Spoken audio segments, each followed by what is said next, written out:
I was 27, I went out with my friends one night downtown. I lived alone, and when my friend dropped me off this night, it was really late, around midnight. My friend drove off immediately, and when I was walking up to my front door, I felt very uncomfortable. I had a very strong feeling that someone was in my house. I stood at the front door and contemplated going inside, and tried to convince myself that I was just being silly. The feeling was too strong, and I was trying to remember if I had turned off all the lights in my house before I left.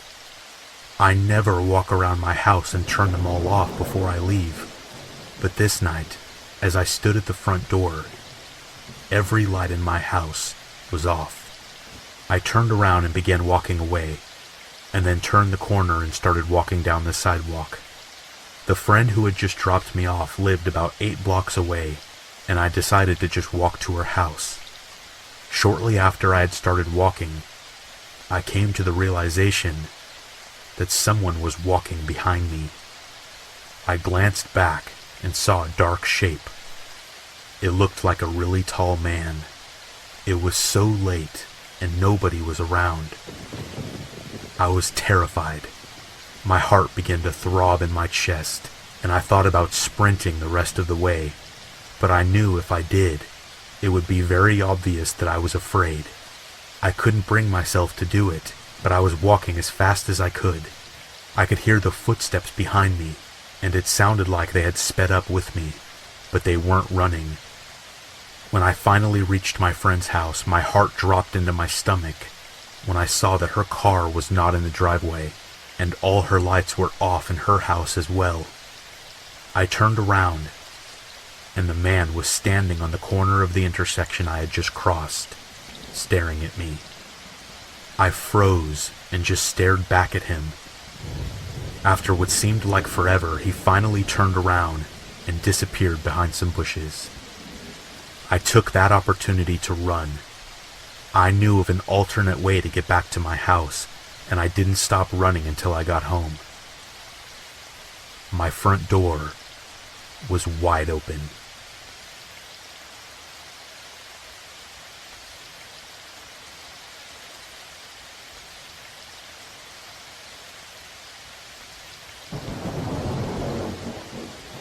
I worked at a pretty well-known record store in Los Angeles in the 90s. A guy in his early 20s used to come in and ask me about records a lot, and one day in conversation, he let a weird detail about my life slip that I hadn't told him. I brushed it off, thinking my coworkers must have mentioned it to him since he was such a regular. About a week later, I was driving home and my car broke down. It was incredibly hot, and I had to walk several miles to get to a payphone, which was outside an elementary school. I called a cab and hung up the phone, and after sitting a moment, the phone started to ring, so I picked it up. The person on the other end said, "Bad luck about your car. Talk to me until your ride gets there." I hung up the phone, but it was definitely that guy. He had to have followed me from home, trailed me from the car, and then somehow figured out that payphone number. There weren't really cell phones at the time, but there was a gas station and a grocery store across the street. I immediately quit my job and moved back in with my parents within 48 hours. I went in to visit old friends from work a few months later, and they told me that recently someone had been kidnapped right outside the store.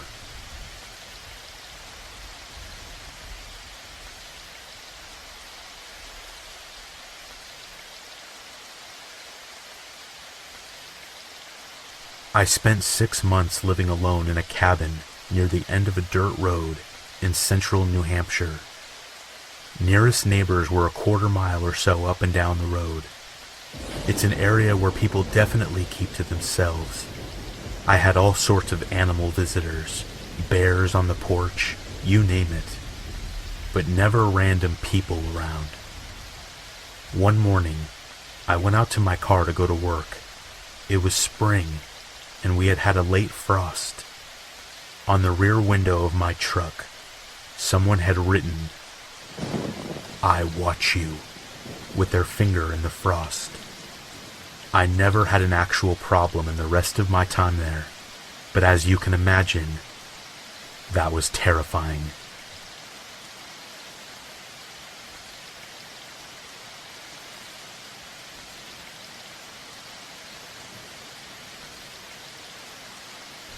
I live by myself, and back when I first moved into my place, I went a few weeks without installing a cat door. So I got into the bad habit of leaving the back door cracked open a little bit for my cat to go in and out. But I would usually block the sliding door with a piece of wood or a baseball bat, so that it could only open about 6 inches or so. My house is down a long driveway, and my backyard is fenced, so I figured it would be okay short term. This particular night, I fell asleep watching a movie, and I forgot to put the baseball bat or a piece of wood in the sliding glass door. I had my curtains slightly open to let a breeze come inside, since it was a stifling hot, muggy day. I woke up within an hour, hearing a tapping coming from my window. An insistent, repetitive tapping. I snuck a look while trying to pretend to be asleep. Sure, it was a branch or something normal. No. There was a man standing outside, looking in at me. It's about this time that I remember the door is open, which is only about 6 feet to the left of this guy. So I have a dilemma. I can get up and see what he wants, try to bluff my way through getting that door locked, or keep pretending to sleep and risk him getting bored with being creepy and finding it open himself. He keeps tapping. For about 10 minutes it felt like, but it might have been less. Eventually I decide I have to nut up and do something, so I get up and make for the back door. The guy stops tapping and meets me there. It turns out it's my neighbor. Right before I slam the door shut in his face, he says, "What are you watching?" I responded, Inkheart. "Can I join you?" "No." I shut the door and looked out the window and watched him walk away. That was the last day that I left the door open, or slept with my curtains open for that matter.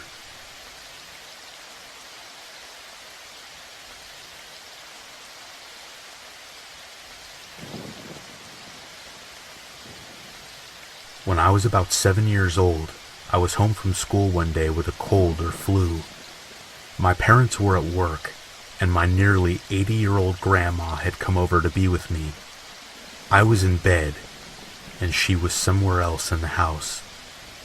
The cleaning lady suddenly came into my bedroom and sat down heavily on the chair by my desk. She was breathing heavily and managed to say, "Are you feeling better?" before collapsing sideways onto my desk, awkwardly bashing her head, and ended up sprawled under the table with her head at a strange angle. I was terrified. I waited a moment or two and then approached her, just in time to hear what I much later learned was called the death rattle. Some vomit came out of her mouth. I ran to call for my grandma. She came in and very quickly bundled me off to a neighbor's house, where I stayed until the end of the day. I knew that she had died, but my parents pretended for at least 10 years that she had just fainted. It was pretty harrowing, and I moved out of that room fairly quickly afterwards. My little brother moved into it. He was far too young to grasp what happened. I can still see her falling, so awkwardly and disturbing. I remember the noise that she made. It was incredibly disturbing.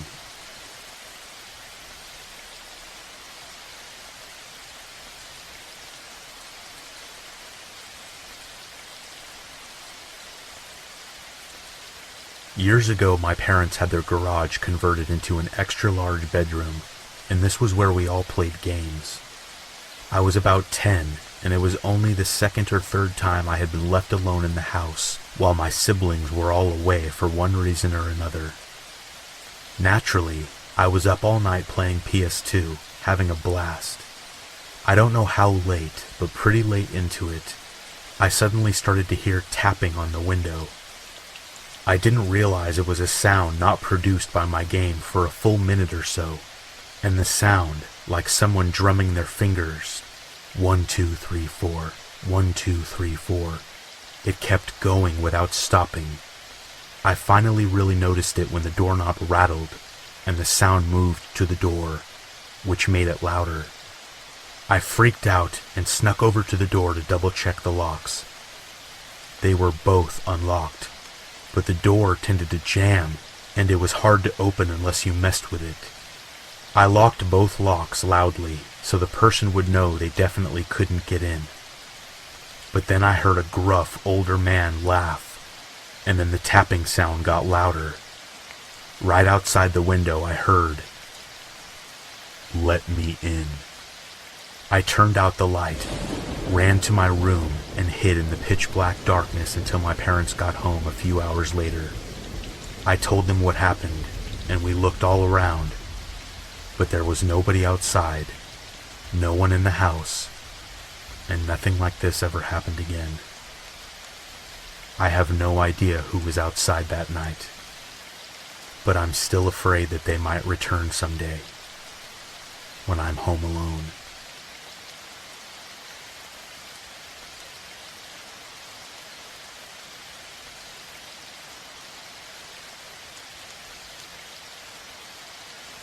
Last year I was renting a house in a small, economically depressed old mining town in Appalachia. I lived alone. On one of the first warm nights of spring, I awoke at around 4 a.m. to the sound of my doorknob turning. I figured someone must have the wrong address, but it kept turning, persistently. I didn't have a peephole or a window to see who was outside, so I just approached the door from inside and yelled, "You have the wrong house." Then the door started shaking violently, and something began to slam against it. I tried one last time. "You have the wrong house." I heard someone on the other side make a noise, and then started screaming and shrieking like a wild animal. I grabbed a kitchen knife and called the police. About 10 minutes later, there was a knock on the door. I opened it cautiously to see an officer who questioned me about the incident. Then he asked me to close the door again and remain inside. I couldn't see what was happening out there, so I just turned out the lights and waited quietly with knife in hand. For about 20 minutes, it was dead silent. Then, out of nowhere, my living room window screen started to get pushed in, and the curtains started to move. Someone was climbing into the living room. I held up the knife and yelled, "Get out!" in my most threatening voice possible. Thankfully, I immediately heard after that, "Get on the ground! Show me your hands!" I heard another horrible wail from outside as the guy was presumably tackled and taken to a police car. A few minutes later, another knock at the door. The officer was back to tell me that the suspect had been captured. This guy was a uniformed cop, but he was visibly trembling and super pale. I could tell that he was really shaken up. I had never seen what the intruder looked like. The next day, I ran into that same officer while he was off duty, as the town that I lived in was very small, and he told me that the suspect had told them that his name was Jason Voorhees, probably a meth addict or some other type of drug user. Those habits don't go well with delusions involving slasher film characters.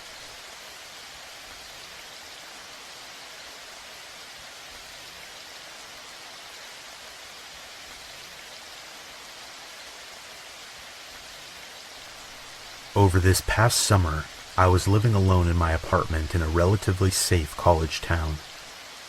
I was always paranoid and locked the door anytime I got home from somewhere, especially since I'm a female living somewhere alone. One morning, I woke up to go to the bathroom, and as I'm in there, I hear the front door creak open. Obviously scared, I carefully leave the bathroom and look around the corner to see the front door open about 6 inches. I slowly check the apartment for intruders, only to find nothing. Somehow the door was unlocked while I was sleeping and opened by what I choose to call the wind. Needless to say, for the rest of the time I was alone in that apartment, I had a knife close by.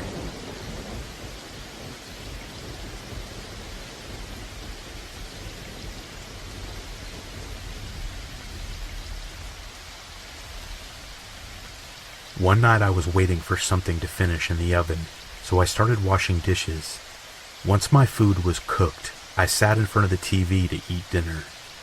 I live about 15 miles out of town and don't have any close neighbors. I could hear what sounded like a truck idling outside, but it sounded distant enough that it didn't bother me, and I didn't pay much attention to it. Because I'm in the middle of nowhere, sound travels really easily.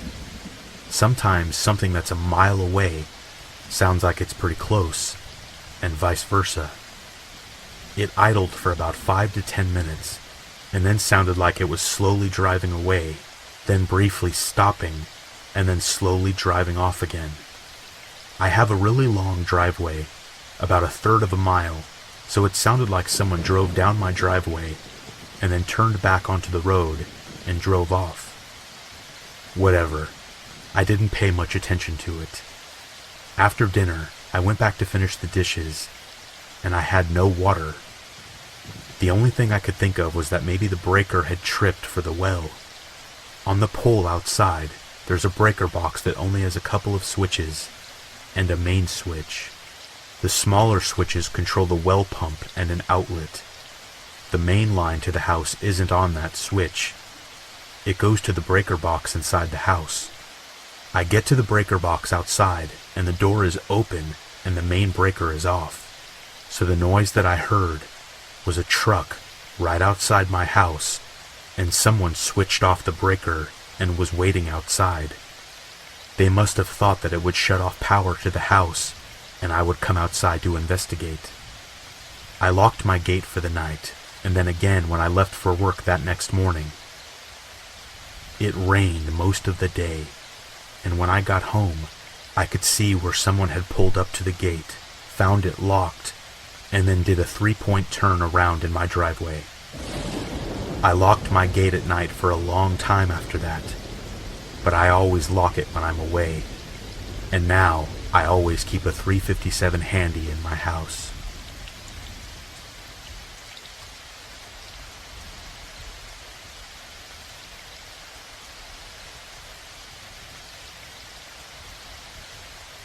So it was early evening after the sun had gone down, and I was downstairs in the living room watching TV. My brother was up in our bedroom reading. At some point, this really uncomfortable feeling came over me, and I felt like my brother needed my help. I went upstairs, and our bedroom at the time was at the end of the hallway. As I walked down the hallway, and I'm standing right outside our door, I reach for the door handle, and then I hear someone say, "I have to leave now." I opened the door, and my brother looked at me and said, "Someone was just outside my window. They just said that they had to leave." I asked my brother if he was talking to the person, and he said no. The only thing that they said was that they had to leave. We were both really creeped out, and we told our mom what happened, but nothing ever came of it. For a long time I thought I had dreamt this, but a few years ago my brother asked me, "Hey, do you remember that one time when we were kids and someone was outside the window? Remember how he left right when you came in the room? What the hell was that?" Because he remembered it exactly the way I do, I know that it really happened.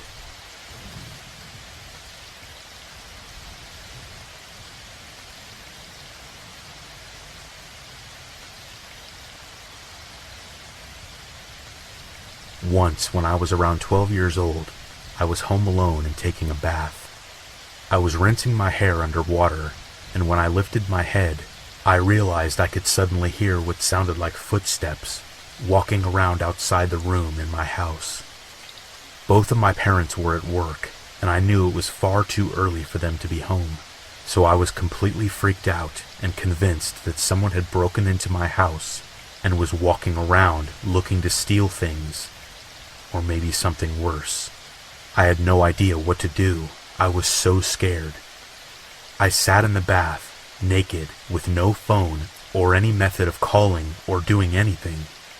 I was thinking that surely eventually the intruders were going to find me, or even worse, they knew that I was in there and was waiting for me to come out. Surely they would know. They must have heard the noise of the water in the bathtub. I sat there frozen and panicked for who knows how long before I decided to have a moment of bravery. I figured that I had to do something, so I waited for the noise of them walking around to stop. I got out of the bathtub, dried off, and got dressed. I opened the door and looked around and waited. I did not hear anything after that, and from my vantage point, I could see the hallway and the entrance to every bedroom. When I eventually built up the courage to look around the house, nobody was there. I have no idea what the hell happened, but somebody was in my house. I called both of my parents, and they were both still at work.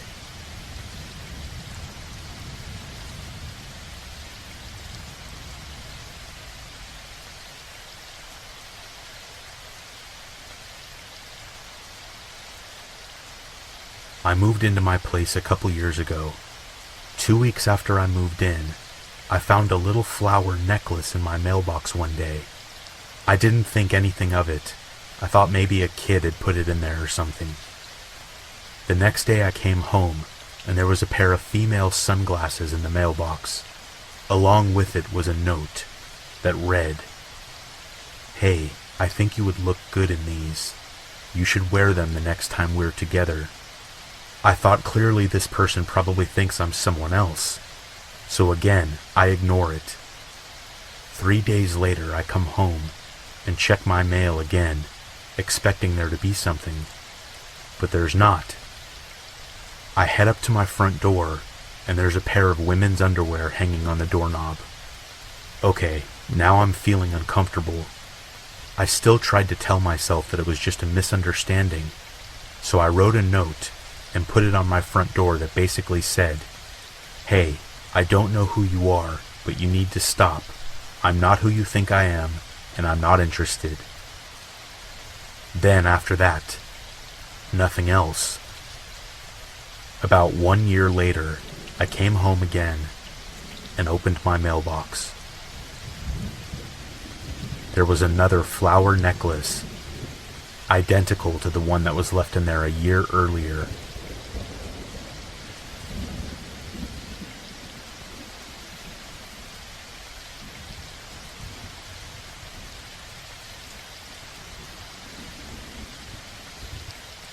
Before my husband and I were married with good jobs, we were young and poor and didn't care where we lived.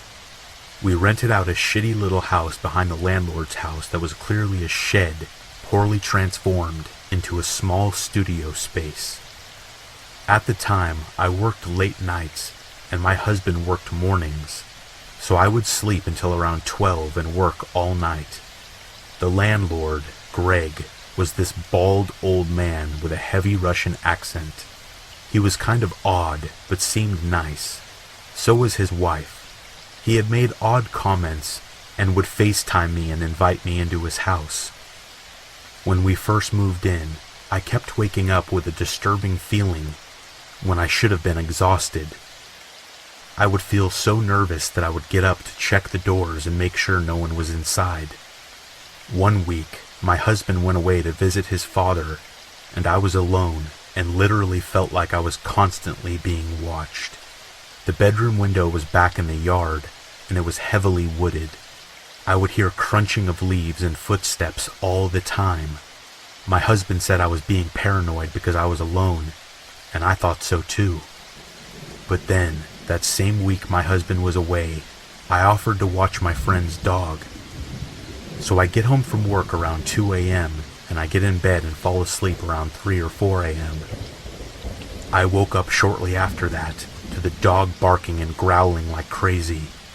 Now, because the space was similar to a studio, we had no doors on anything besides the bathroom.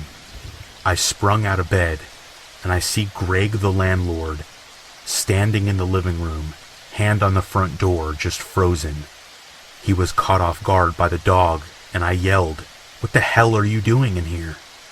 He quickly apologized and walked out.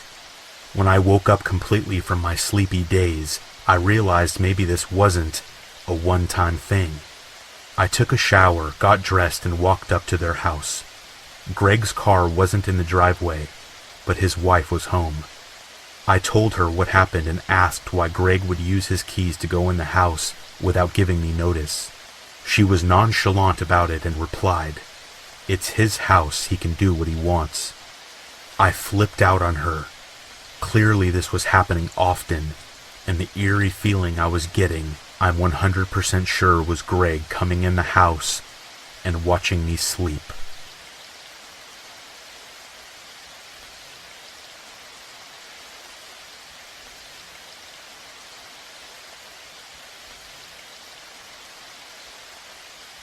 My grandmother used to work at a mental illness facility when I was little. It was a place prisoners went after committing crimes that were so horrific they were deemed very mentally unstable and not suitable for a prison.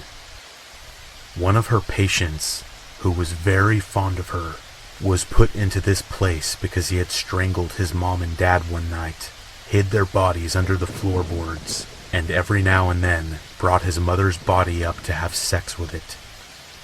He was caught after a few months because the smell of rotting corpses had reached the neighbors' houses. My grandmother lived within walking distance from this facility, and so the prisoners that were deemed well enough to roam around the grounds were able to see her walking home. One of the patients must have told the one that was fond of my grandmother where she lived, because one night he escaped and was skulking around my grandmother's house in the dark, trying to find a way inside. Eventually she saw somebody outside the window and called the police. He was caught and brought back to the facility. Nothing else ever happened, and the man never escaped again. But imagine if he had gotten inside of her house.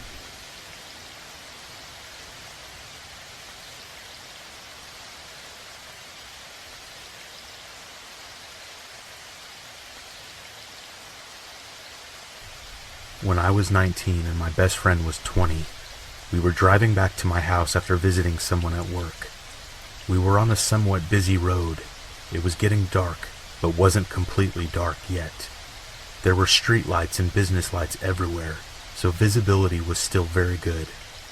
This road was 3 lanes in each direction, and there was a concrete median dividing the traffic. I was in the left lane next to the median, and a traffic light was coming up. I saw a man standing in the median next to the crosswalk up ahead. It instantly made me nervous. As soon as I was passing him, he stepped out into the street. My best friend and I both instantly braced for impact, and I slammed on my brakes. But we didn't hit him, and because there was a car to my right, I wasn't able to swerve out of my lane to avoid hitting the man. I didn't turn the car at all. I looked in my rearview mirror, and there wasn't anyone there. I had come to a complete stop, and we physically turned around in our seats to see how he had jumped out of the way. There was no one there, and no way that he could have ran off or hidden anywhere that fast. We both turned toward each other and almost in sync asked each other, "Did you see that?" We both saw the same exact thing. A man.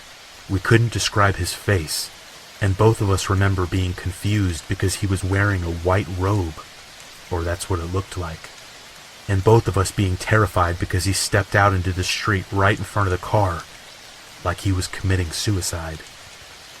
I had my baby in the back seat. She was 3 months old. She had been crying right before this happened, and then went completely silent when we came to a screeching stop, which added to the weirdness of all of it. We still bring it up occasionally, and neither of us can come up with an explanation for what we saw, other than something supernatural. Also, we both saw the white cloth fling across the windshield like we hit the man. But there was no impact. Nothing. It was like he just went through the car.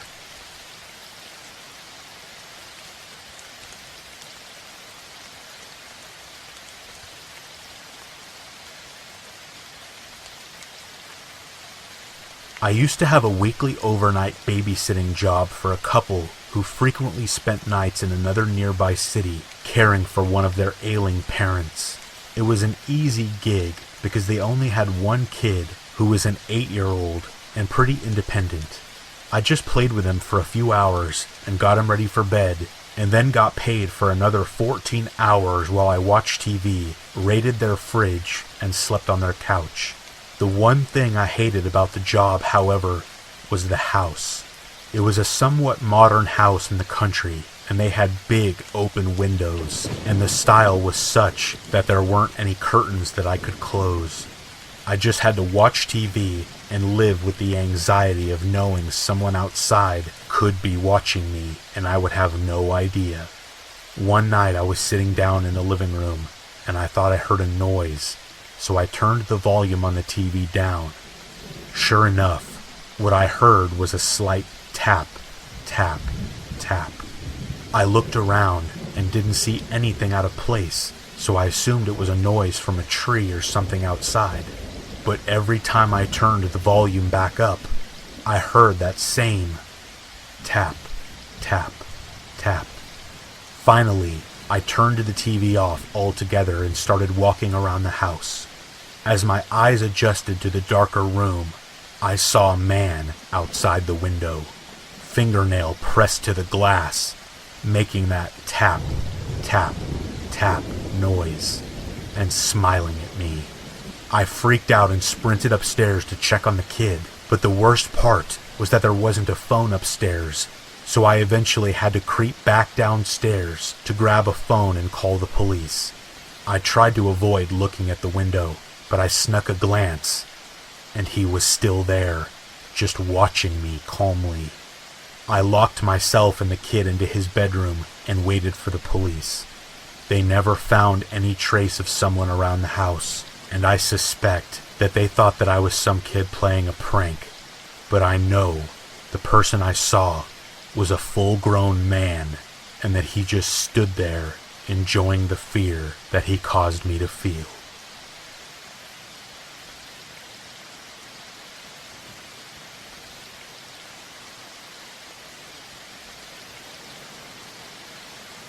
I'm an 18-year-old guy who lives with his mom. We don't live in the house I grew up in, but we are in the same neighborhood as my grandma's house, and only a minute away from all of my aunts and uncles and cousins. It's always been a nice and happy area for me because I grew up around here. To say it plainly, I love this place, and I feel comfortable almost everywhere in this city.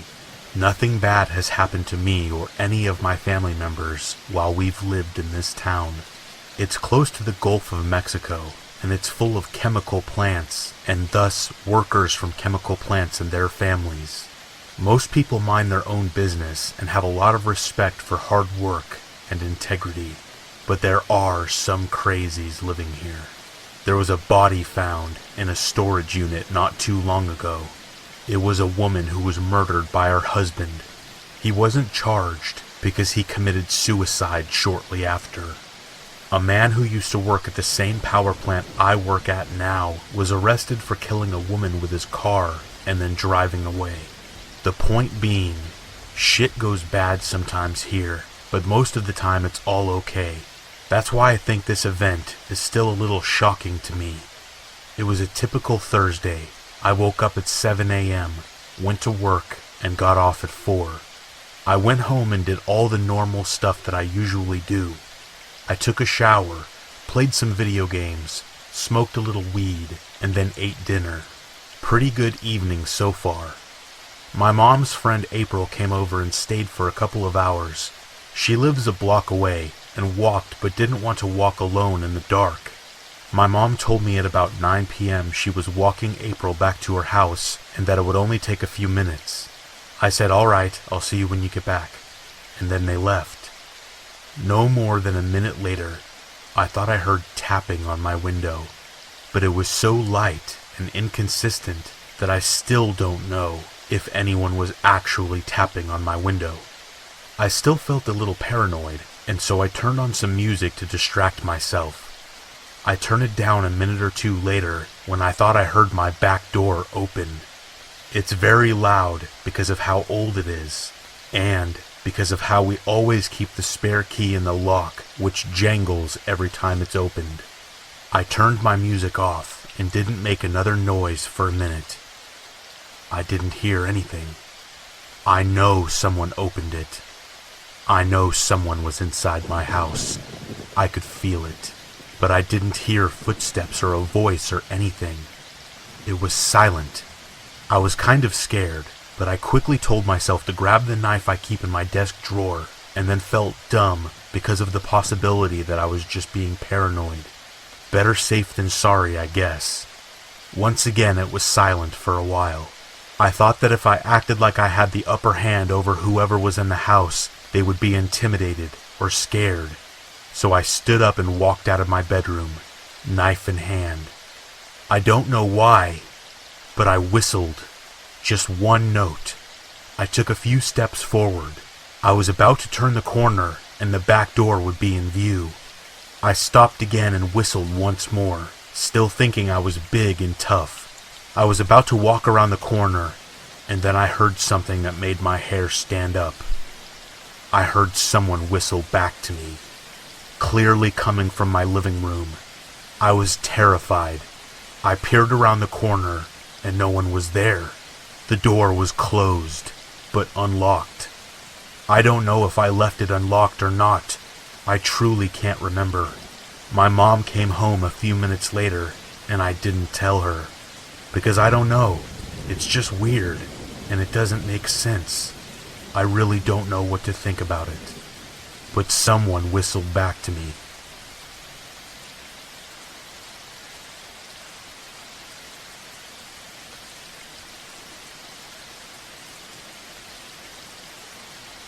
About 5 years ago, my husband Adam and I decided it was finally time to start looking to purchase a house. We had always talked about buying an old fixer-upper home because we've had the idea that they hold more charm and character. Plus, we can appreciate a place that has its own quirks, and we love the thought of turning something run down into something beautiful again. With that being said, I grew up in a pretty rural farming town in Indiana that had more than its fair share of run-down houses. The surrounding areas had started to boom a little bit, with farmland being sold off and turned into new factory locations, along with new subdivisions for the people coming to work for them. I thought it would be a great place to start on our house hunt. I figured we would be a lot closer to civilization than I used to be growing up, but not so much that we would be living a stone's throw away from our neighbors. Adam and I decided to take a drive one summer Sunday afternoon so I could show him some of the back roads of my hometown and to also see what some of the properties we checked out online looked like in person. As we were turning off the main road through town and further onto a more secluded country road, we noticed that the very first house on the left was completely abandoned. We pulled into a small patch of the yard where the grass was shortest and where a gravel driveway used to be to further investigate. It was painted a deep green color, which made it almost invisible against the tall grass, sticker bushes, and weeds that had grown up around it. There was a massive tree in the front yard, and the branches and leaves helped to camouflage this place even further. The house looked as if it were at least 100 years old. It looked like it had sat empty for years. It looked neglected, weather-worn, and in need of some major love. In that moment, it was perfect. There was nothing but woods across the street and no neighboring houses in sight. So Adam and I thought it probably wouldn't hurt if we just trespassed a little. I completely justified my reasoning by thinking, we're interested in buying this property. We're not here to cause trouble. We're doing someone a favor. We could take this burden of a house off of someone's hands. We just need to take a look around first, that's all. There wasn't any no trespassing signs anywhere, so I was perfectly armed with my newfound inflated ignorance and arrogance to assess the property. We walked carefully through the brush toward the left side of the house, where we noticed a well that was still standing, complete with a bucket, a rope, a handle, and the original overhang. My excitement for a picturesque country house was building. Directly across from the well, there was a side entrance into the house through what looked like an added-on mudroom. The screen door to the mudroom was closed. However, there was a wooden door behind it that was half open. This was our not really intrusive because we aren't breaking anything to get in way of getting inside. It was probably in the mid-90s outside that day, so when we entered, Adam went first. We were met with thick, stifling heat, the kind that holds so much humidity that it almost takes your breath away. What we thought was a mudroom was an extended pantry area or canning kitchen. It was tiny, with one window, an old rusted sink, a small stove, and the walls still held shelves of canned and spoiled vegetables. I remember thinking, oh yeah, this'll be great. I totally remember how to can, and we can have a garden. It also had the doorway into the main part of the house, and this is where my elation came to an end. Through the doorway was the kitchen. What remained of the cabinets and the sink were against the wall on the left, but they were either broken or hanging on for dear life, or both. The kitchen connected to a wide open living area, with one side having walls streaked with black that led up to a half-sunken gray ceiling. There had been a fire at some point. The windows on that wall were filthy, covered in dust or ash that made the room much darker than it should have been in the middle of the day. My heart sank. I knew we wouldn't be able to afford a costly repair of a house fire, but I kept that disappointing thought to myself. The open living room area had not one stitch of furniture, save for one small wooden rocking horse that a child would have. The floor was littered with magazines, as if someone had a giant stack of them and just threw them in the air to see where they would land. Curious as to what the former homeowners liked in regards to reading material, I decided to check them out. Almost every single magazine was related to dolls in some way. Porcelain doll collecting, Barbie dolls, making dolls by hand, clothing for dolls. I felt a little creeped out by it, especially under the surveillance of the rocking horse's dead, painted-on stare. But I figured that an old lady must have lived in the house before, and I created a self-medicating idea that her husband probably died, and this was the only hobby that she had to pass her time. We decided to check out another room that was connected to the half-burned living area. Through the doorway to the left was a weird combination of a molded, stand-up shower with handicap handles, and an assisted toilet next to it divided down the middle by a wall. On the right was a wall made entirely of built-in bookshelves. The shelves were full of paperwork, manila envelopes, books, and even more magazines. It struck us as a pretty weird setup, but thought these people must have really loved to read while sitting on the toilet. My husband and I thought we could find out who the previous homeowners were, since some of the paperwork on top of the stacks seemed to be old bills. If we wanted to look up property records, at least now we would have a name to go on. I grabbed a stack of papers and began to flip through them. When about halfway through, they changed from being old telephone bills to printed out color pictures from the internet of porcelain dolls. I put the stack of papers back on the shelf and picked up a small, red, 5-star notebook. I started from the beginning, casually leafing through and seeing daily entries of medications taken, blood pressure, and glucose measurements written in neat handwriting. About 20 pages in, the entries started to change entirely. They became crude drawings of twisted faces, done in red ink. The faces had horns or bloody fangs. Then, full-on drawings of devils appeared in the pages after. I wanted to believe that a child had picked this up to doodle in, but I felt like this was something much different than that. After the drawings, the notebook became someone's personal journal, written in what I assumed was an elderly man's cursive handwriting. It told of how he knew he was coming toward the end of his life, and how he remembered being just a young boy when his mother passed away. He described in detail how the wake for his mother was held in the front room of this house, and how during those nights he crawled on top of his mother's body in her coffin to sleep. I couldn't believe what I was reading. Even though I had been sweating from the thickness in the air, a sudden rush of goosebumps came over me. I immediately showed it to Adam, flipping to the pages of devils and snarled faces, and then read aloud this stranger's memories of his mother, just to see if it was the same the second time around. After I finished, he said, "Well, this just got a whole lot weirder." While I was reading the notebook, he continued rifling through the mountains of papers.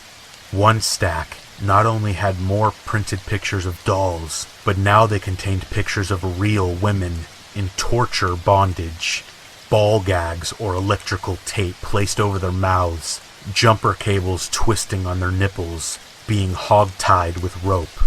Sometimes there was more than one woman in the picture. It felt as if a brick had been tossed into my stomach. For some, those images wouldn't be disturbing, but in the context of our visit, my panic was starting to grow. I was torn between wanting to find out more and getting the hell out of this house. Adam reassured me that while it was on the creepy side, it wasn't anything to necessarily lose my shit over, since the women didn't seem to be suffering or bleeding. The burned-out living area was separated from the rest of the house by a staircase. The staircase had a room directly across from it, and a small hallway on the other side that led to the main room at the front of the house. We debated on going up to the second floor, but decided against it, since it already felt as if we were roasting in an oven and were unsure of the stability of this second story. Going into the room across the staircase, we noticed a few more doll magazines on the floor, but not near the number as the other rooms held. There were scattered plastic doll pieces here and there, random arms and heads. To the left was the original fireplace with a couple tiny vases on the mantel. Smack dab in the middle was a framed picture of an elderly couple, smiling and happy. These certainly weren't the type of people that would have pictures of women bound and gagged, hidden away in their bathroom. These people could have been my grandparents, I thought to myself. To the right was a big bay window, and smack dab in the middle was a yellowed piece of paper with faded black printed handwriting on it. It was for anyone on the outside of the house to see. Reading it backwards from inside, it said, "If you're here to talk about Jesus, go away." "That's kind of funny," Adam said after reading it for himself. "Yeah, it kind of is," I half chuckled. But something in my brain was now starting to nag me even more. Something wasn't computing correctly for me.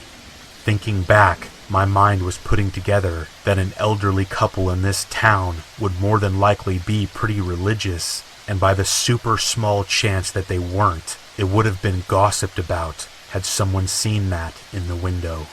It was as if the house had held two very different personalities within. I told my husband that I just wanted to go into one last room down the little hallway, and then I would be very ready to leave. Going down the small hallway, it became darker and cooler. It was a relief from the oppressive heat that we had been dealing with since we first stepped inside. The shade from the giant tree in the front yard had blocked out a lot of the sunlight, making it about 20 degrees cooler. but we soon realized that wasn't the only reason this part of the house's temperature was much more tolerable. Rounding the corner into the last room, it took a few seconds for our eyes to adjust to the difference in light, but the change of the air was noticeable immediately. It was as if we had stepped into a cave. The smell was dank and left a dampness on our skin. Once things came into clear focus, that's when we saw it. The main reason our senses had shifted so quickly. The large hole in the floor.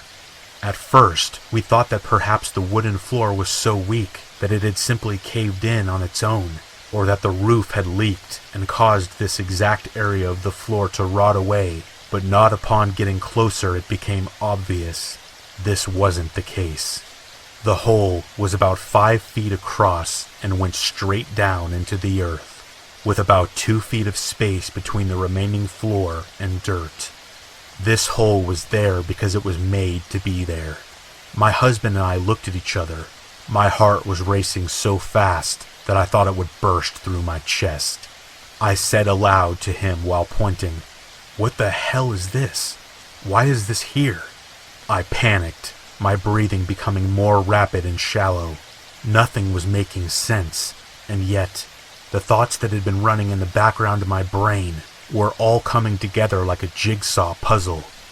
And then we saw them. A few old and molded over driver's licenses, just thrown around haphazardly, checkbooks, credit cards, as if someone had emptied their purse or wallet in this room and then just disappeared into this hole. I was overcome with terror and dread. I had to get out of this house. My skin felt like static, as if my whole body had been taken over by the sensation of when your foot falls asleep. I had tears forming in my eyes, and my mind just told me to run. Without having to speak, Adam quickly took me by the arm and led us back down the hallway, through the burned-out living room and kitchen, out the side canning room and back out into the light of day. We ran back down the mangled and tangled driveway to the car. Remembering back on it, I get the eerie feeling that we weren't the only 2 people in the house that day. We drove past it about a year later, and the large tree in the front yard had all its branches removed. All of the windows had been boarded shut, and after doing some research, we found out that the land it sits on is for sale.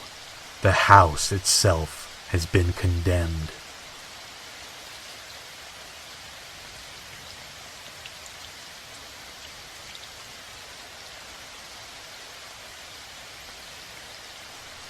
Our old house was on a corner, and in lieu of a backyard, had a side yard with a small deck that wrapped around the back.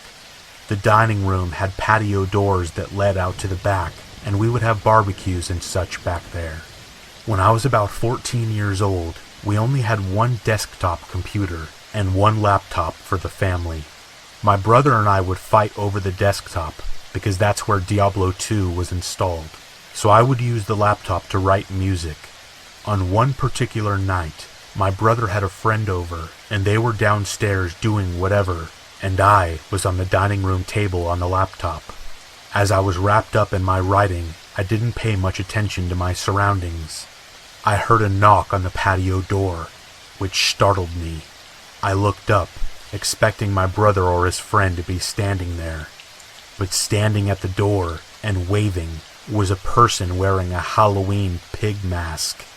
Thinking it was my brother or his friend, I mouthed, "Good one," and gave the person the finger, and they walked away. As soon as they left, I went downstairs to give them shit, and to my surprise and dismay, they were both sitting on the couch playing PlayStation. They swore up and down it wasn't either of them, and there was no way one of them would have had the time to get downstairs and take the mask off before getting on the couch. To this day, I have no idea who it was that knocked and waved.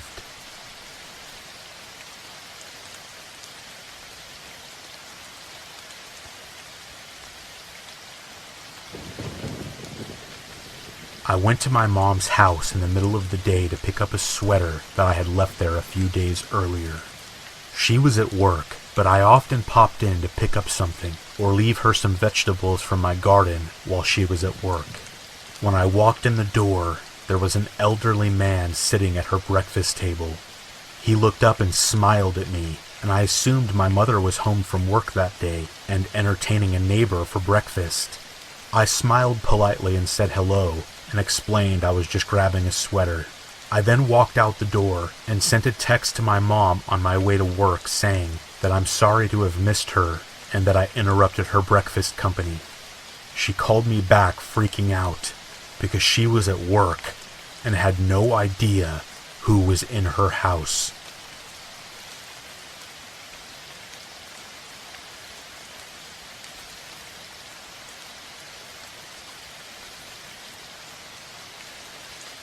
In college, I worked at our campus library, and I had often been the one to shut it down at night, where I'd have to go around and clear work tables and anything that students had left behind, and leave any books that needed to be put away stacked neatly on a cart for the morning workers.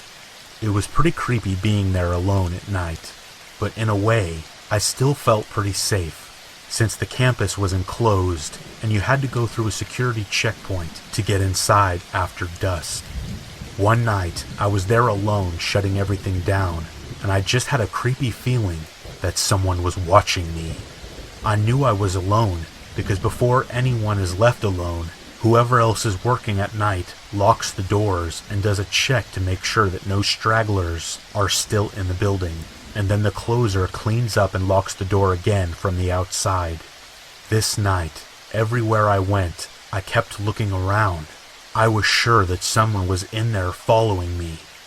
Finally, I finished everything up, and I went to clock out when I noticed one of the staff computers near the front door was lit up as if someone had used it recently. I went over and looked at the monitor and saw a Word document pulled up that followed through everything I had been doing since my coworker had left earlier that night. It read something like, 12 o'clock, alone, I see you. 12:05, group study rooms, I see you. 12:07, stacks, I see you. 12:11, media center, I see you. 12:15, reference tables, I see you. The scariest part was that I looked over to the door and it was still locked, meaning whoever had typed this was still in the library with me. I left my stuff where it was and left immediately, locking the door from the outside. By the time I got to another building and got campus security and went back to the library, the door was unlocked, and whoever was in there had left.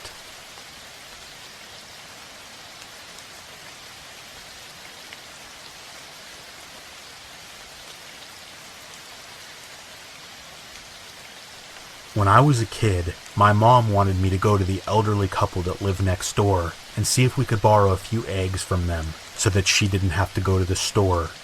I knocked on their front door, but they didn't answer. I could see the old man standing in the living room through the window. I knocked louder on the door, but he didn't turn around. I thought maybe he just couldn't hear me because he was very old. So I turned the doorknob and it was unlocked.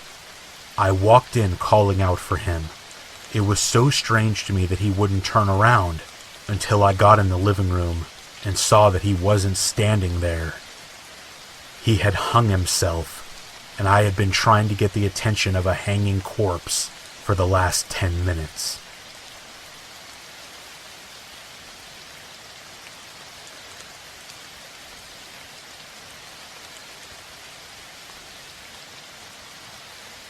I always check the blinds before I go outside. For years, people have made fun of me while they witness this, and my husband thinks I'm crazy. We live out in the country, and we've never had an issue with someone trespassing, but I still lean over every time I'm going out the front door and make sure no one's out there first. One night, I was about to go to bed when I realized I left my phone charger in my car. I had put it in my purse that morning because the one I had at work broke and only just remembered it as I left, placing it on my passenger seat. I needed to charge my phone, and I didn't have a reason to be afraid of the 10 yards from my front door to my car parked in the driveway, but I peeked out the window anyway. I was running on such instinct that my hand was already on the lock, about to flip it and open the door, when my brain registered that what I had seen wasn't normal. I shifted my weight back and looked again, squinting to see in the dim light by the garage we leave on all the time. I saw a man crouched down by the front door, holding a hammer. He wouldn't be visible from the little window on the front door. You wouldn't even see him until he was right next to you. I screamed for my husband and watched him book it down the driveway. I didn't see him get into a car, but he must have gone somewhere. We called the cops and they couldn't find any sign of him. We invested in some floodlights the next day, and no one made fun of my habit again.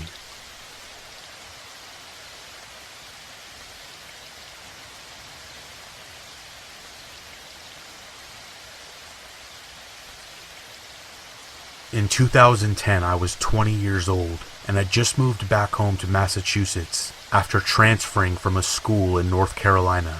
My best friend June's roommate was conveniently moving out of their apartment, so I took over the lease. It was a tiny apartment on the second floor. There were 4 apartments chiseled out of an old, large house, and the building was set back from a moderately busy intersection in a college area. Still, it was my hometown. The landlord used to be the mayor. I hadn't yet met any of the other occupants or neighbors, but that really hadn't even occurred to me.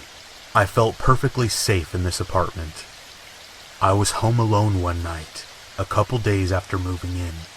I had just gotten in, and I was unloading dishes in the kitchen, across the apartment from the front door, which was the only door.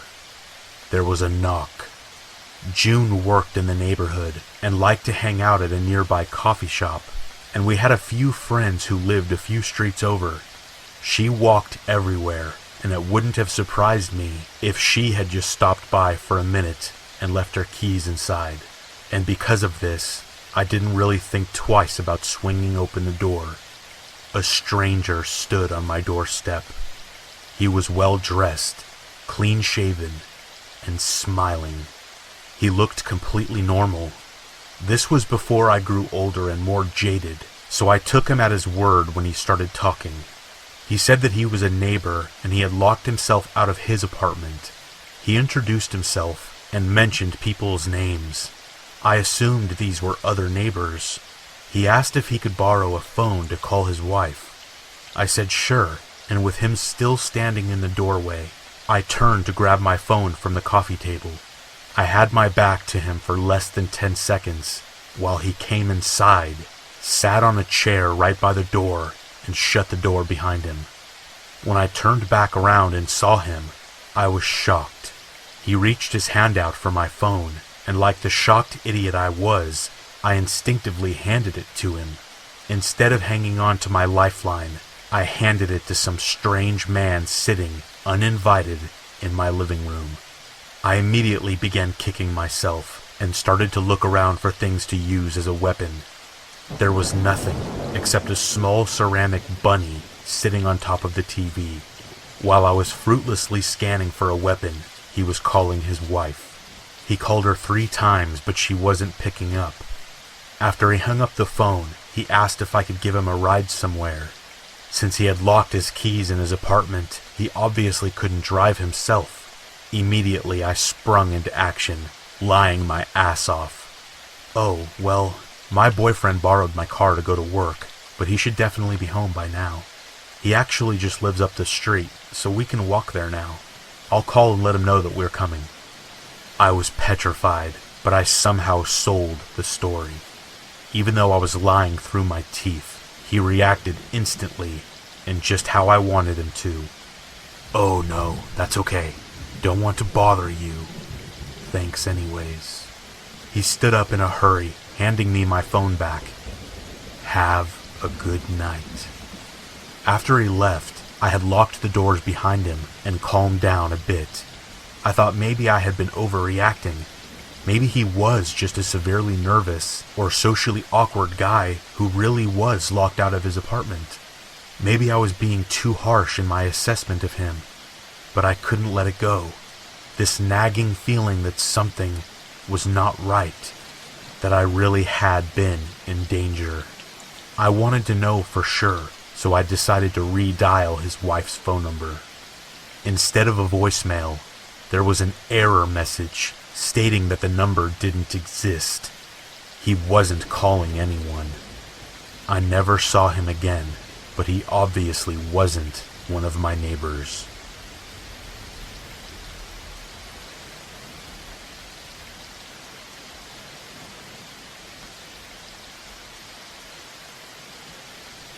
I was trying to make friends in my new city, so I went to a party a coworker invited me to.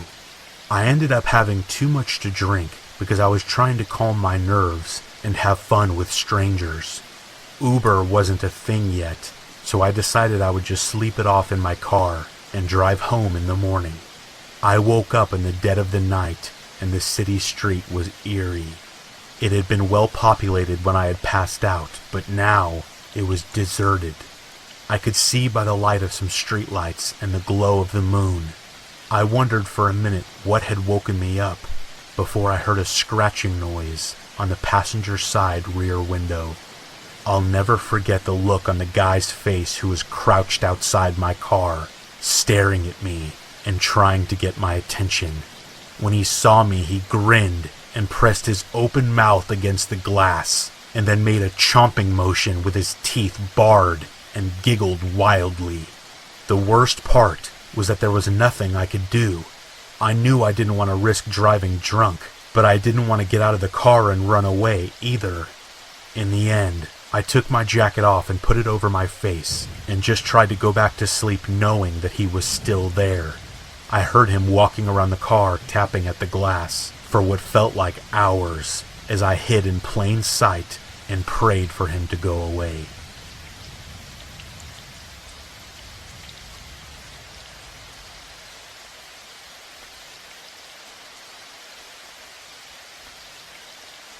I used to live in a very beautiful but very rural community in Appalachia. I grew up there and it felt safe to me, so going on night hikes with my girlfriend was a normal thing. I had a gun back in my trunk, but I didn't bring it with me because my only concern was bears, and they weren't around that area. We had gone on this hike many nights before when the sky was clear and it wasn't that dark out, but for some reason, we both felt uneasy on this night. I kept hearing a little voice in my head saying, "Turn back." When we were about 3/4 of the way to our usual summit, I couldn't take it anymore, and I told her I thought we should turn around and go back to the car. Later, she would tell me that she had been feeling apprehensive all night too. She was as eager as I was to get the hell out of there. No sooner had we turned when we heard a blood-curdling scream in the middle of the dark. A second scream broke out in another location, and then a third, then a fourth, and then a fifth. All around us we could hear people hidden in the woods, only a few feet away, screaming at the top of their lungs in the dark. We ran out of there as fast as we could, totally full of adrenaline. I scoured the local paper that entire summer, looking for anything that would have made sense of what we experienced, but no one reported anything weird happening in those woods that summer.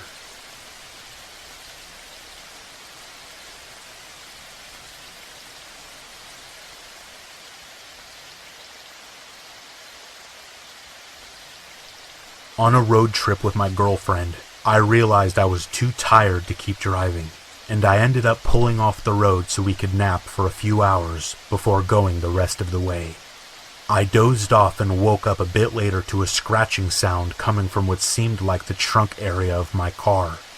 My girlfriend woke up and asked me what I was doing, and then her eyes got really wide. She heard the scratching too. I whispered to her that it was probably a wild animal, but I wasn't convinced. The scratching sounded more intentional, as if it was meant to scare us. We sat there for a few minutes praying that the noise would just go away, and then we decided screw it and started the car up. We didn't need to sit there and be scared. As we drove away, we both looked out the windows to see if anything unusual was behind the car, but we just saw an empty road. We got to our destination and parked the car in the hotel parking lot. We got out of the car and went to the trunk to grab our bags when we saw someone had keyed. "I can see you," into the paint on the trunk.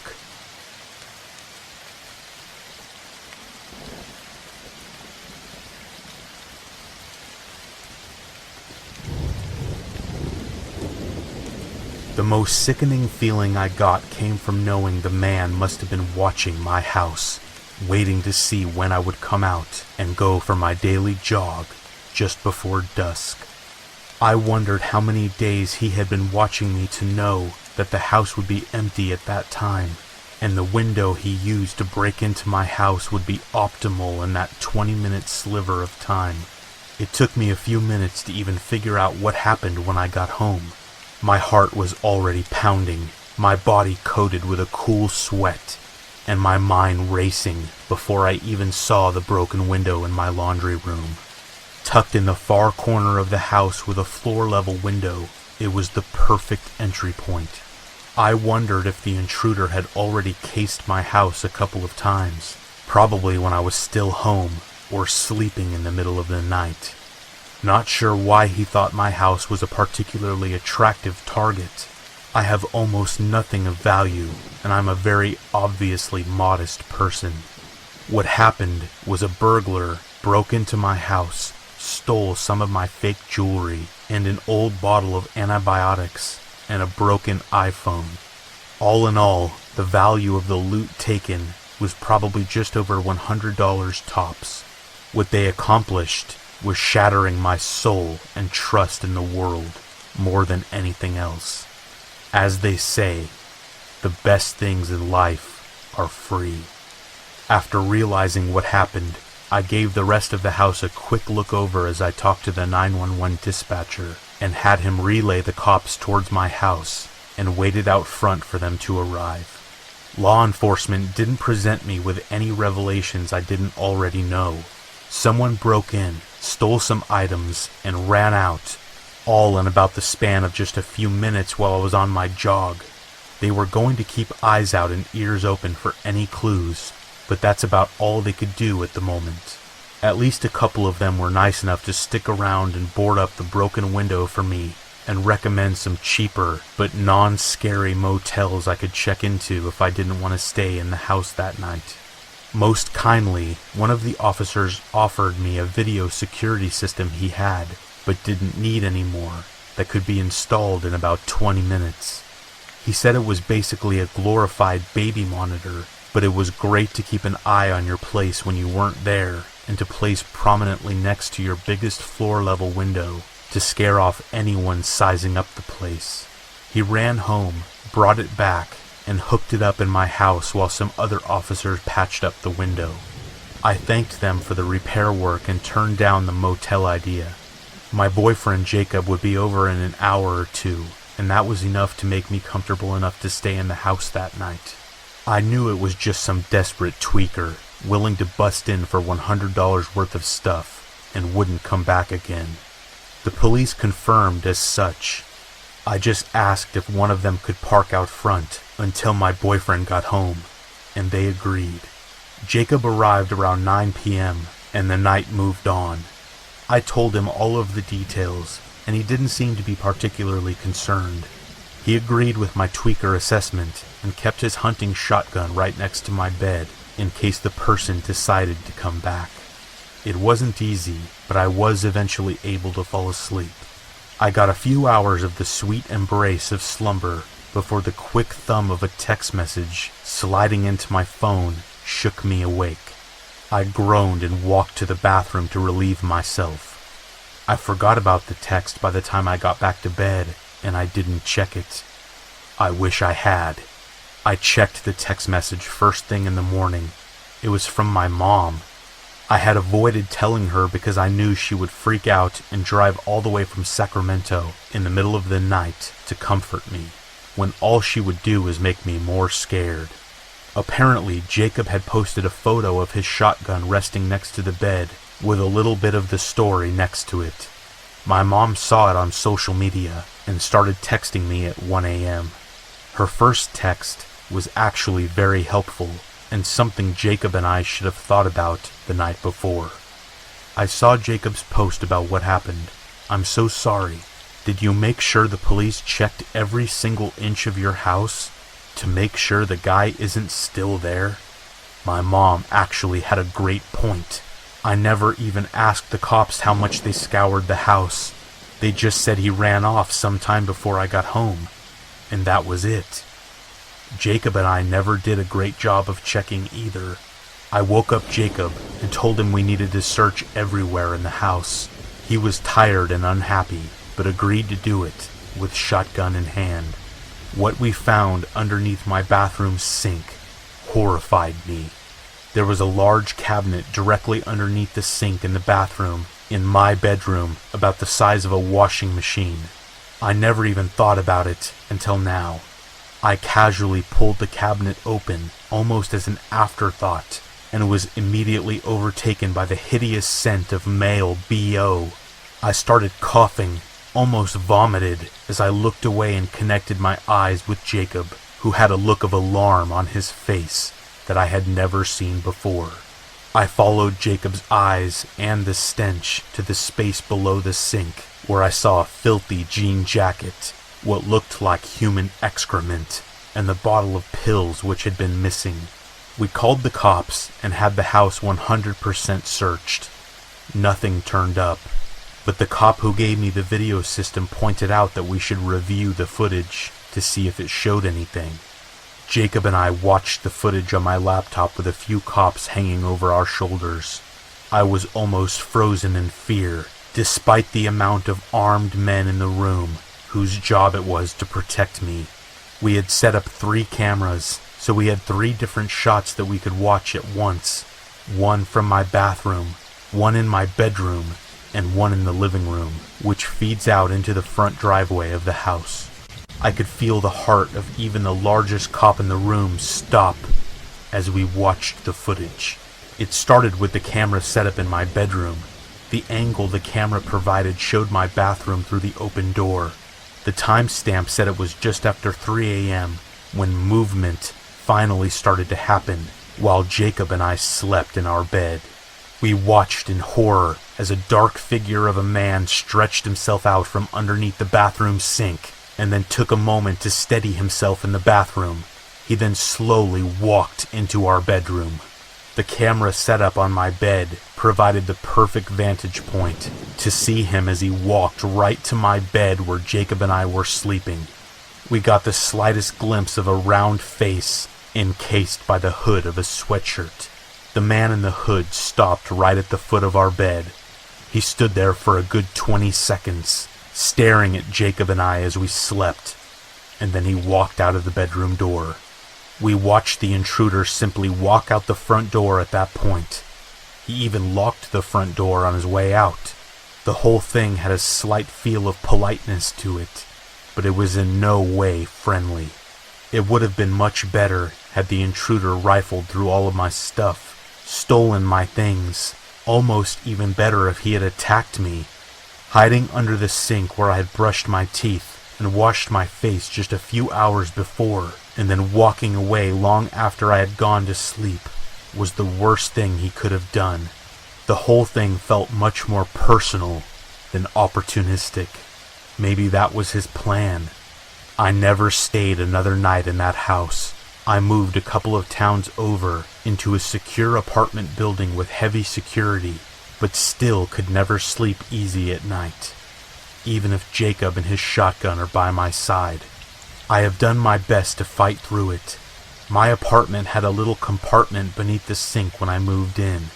My first night in the new apartment, I had Jacob come over with tools from work and take the doors off. I feel a certain comfort each night when I am able to kick my feet into the now open space while I brush my teeth.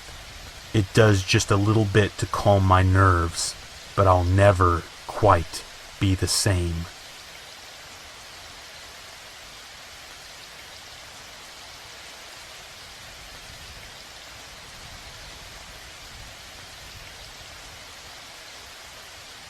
So we're at this camper near Dover Lights in Arkansas. It's not the fanciest campsite, but we managed to find this guy that spends a lot of time out there while also working. So he just vacations in the woods half the year. The guy offers to let my friend watch the place while he goes to visit his son. My friend automatically invites me and some other people to come hang out, and we spend a few days there drinking, smoking, fishing, and just messing around. All in all, pretty okay, until my female friend gets super drunk and barges outside in the middle of the night, buck naked, to eat beans by the handful out of a cold pot. As someone who admires cleanliness, I follow her out to try and make sure she doesn't hurt herself, while everyone else just laughs. So there she is, covered in beans, and I'm trying to convince her to settle down and clean herself off with a towel, when suddenly her head shoots up like a deer in headlights. She just glares at the trees around us. We're alone, and it's pitch black. She glares before literally growling and then sprinting into the woods. I have no idea what to do. I've completely lost sight of her, and she's naked in the woods by herself. A few failed attempts to call out to her, and I do the stupidest thing I could have done by following her. About 5 meters into the complete darkness, I look down and see a faint light from someone's phone. Picking it up, I see it's in camera mode, and there are pictures of us, very recent pictures, all in creepy night vision mode, with some looking like they were taken from the window of the camper, and the last one is of my friend running directly towards the camera. Realizing what happened, I delete the pictures and drop the phone on a rock, crushing the screen with my foot. Still unable to find her and freaking out, I double back to the camper for help, only to find her still very drunk in a lawn chair naked. Carrying her back inside, I let her boyfriend towel her off, and they both pass out spooning on the bottom bunk. I never told them what really happened, and she didn't remember in the morning. But I did lock the door and wake up every hour to just keep an eye on things.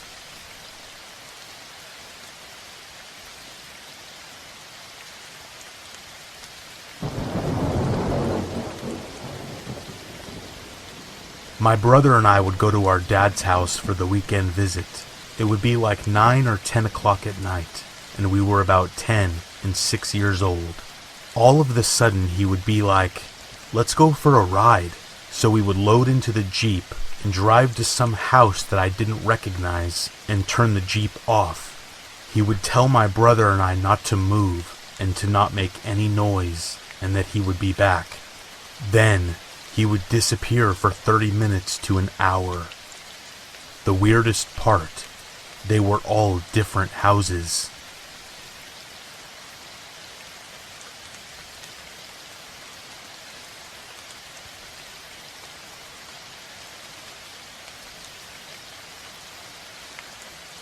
My cousin is with the Forest Service in the Montana, Wyoming area, and I decided to go up there with her to literally test the waters. She does hydrology and has to ride out to the middle of nowhere to test streams and snow runoff to ensure no contaminants.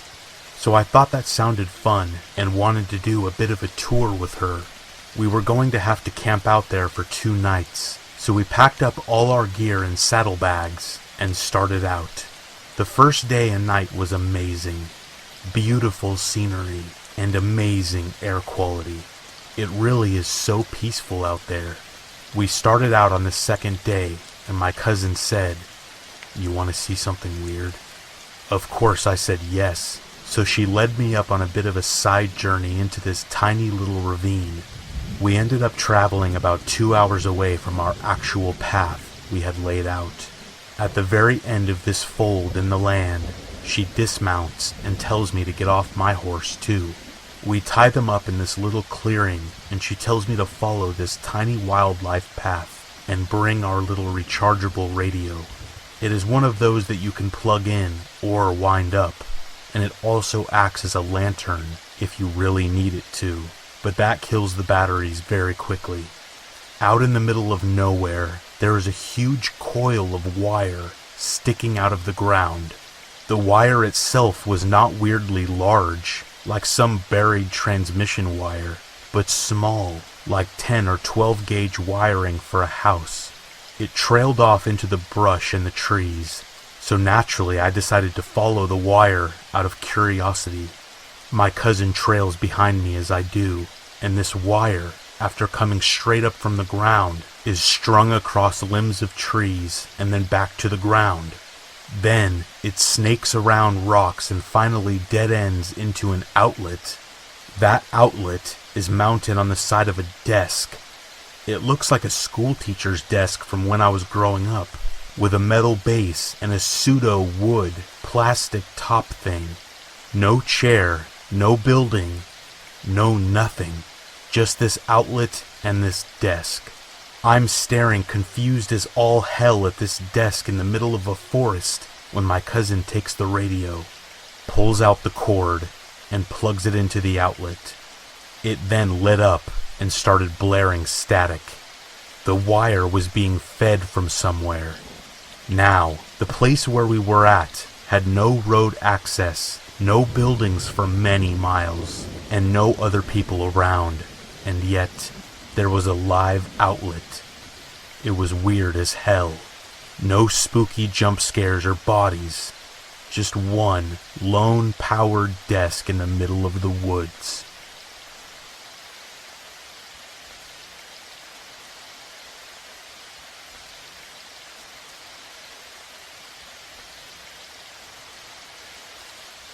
There's an abandoned insane asylum in Northville, Michigan that my friends and I explored 3 times. This is the story of the 3rd time and the final time that we ever broke in. I still get chills every time I remember this night. The first 2 times we went, the asylum was actually more interesting than creepy to explore. Both times we happened to run into very friendly people there. The first time we ran into another group of high school kids. Scared the crap out of them at first. The second time, we met a couple stoner Vietnam vets that gave us a tour of the place.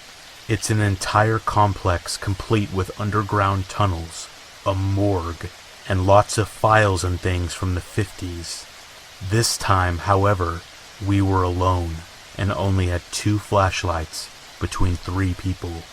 Much like the guy with the story about the World War II base, the echoing footsteps sound like they're coming from behind you, and always seem to take one more step after you stop. So after exploring much of the asylum like this and being considerably creeped out already, we decide to head to the main building. It's about 18 stories tall, and the view from the top is pretty cool because it's by far the tallest building anywhere remotely close, and you can see Detroit from up there. We're nearing the top of the seemingly endless stair corridor when the girl that's with us freezes and whispers for us to stop. "I heard footsteps," she whispers. I tried to tell her it was just our footsteps echoing, but when both of them made me shut up and listen, I could hear it as clear as day. The unmistakable sound of footsteps coming from the top floor. Now the building is tall, but very small area-wise, so we were very close to the sounds. Still standing on the stairs, we whisper amongst us about what we're going to do. My very stupid friend insists that it's probably just another friendly person and we should go up and say hello. I try to explain to him that you don't want to meet the kind of people that pace the top floor of an old asylum in the middle of the night.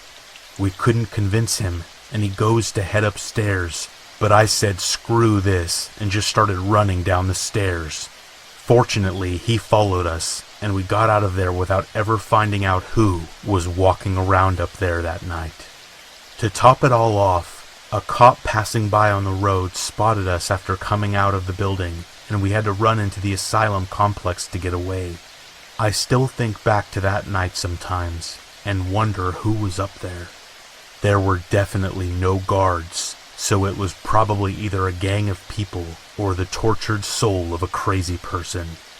Either way, It was way too close for comfort.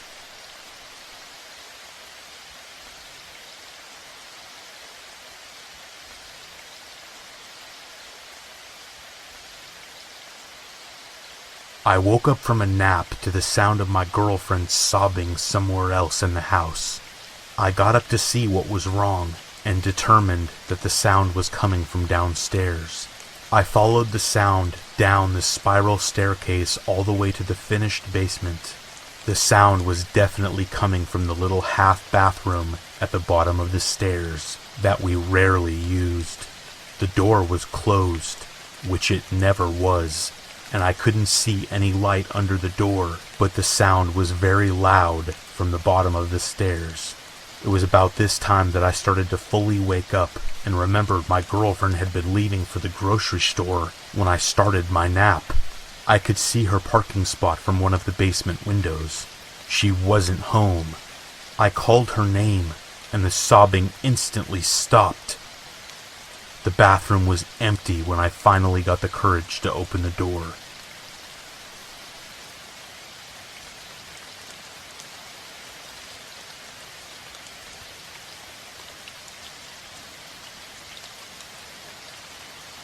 There used to be an abandoned rubber factory on the edge of my town before it was torn down a couple years back. I went there once and tried all the doors, but they were barred. But I did find a crack in the concrete wall around the back that was just big enough to slip through. The inside was really neat.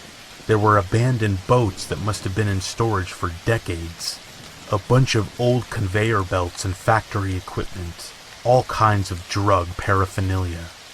I found a random painting of Jesus in a makeshift shrine, but that's not the creepy part. I was walking around this abandoned factory at about 8 p.m., just after dark.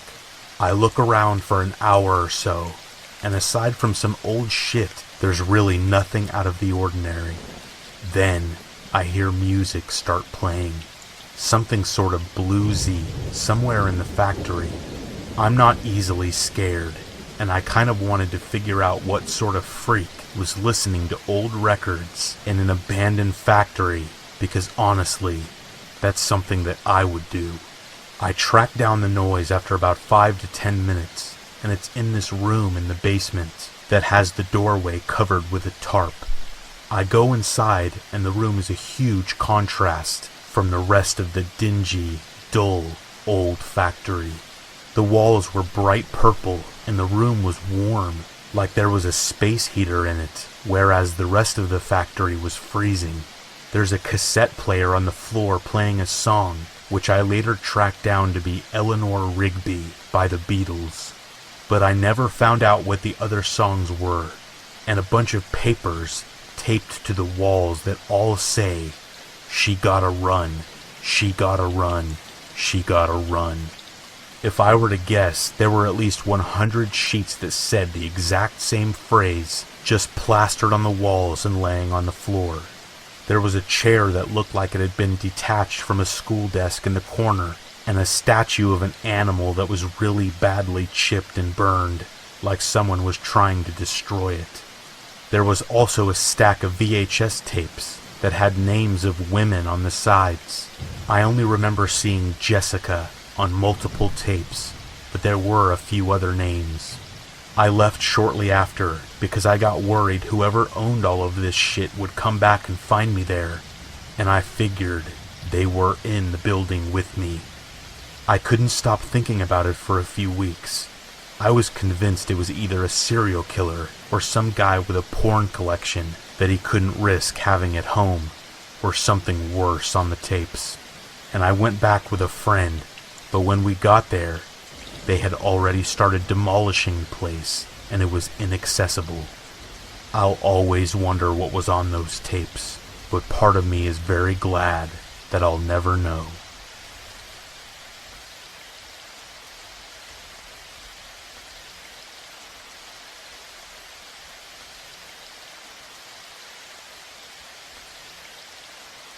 I recently moved into a big house, just temporarily.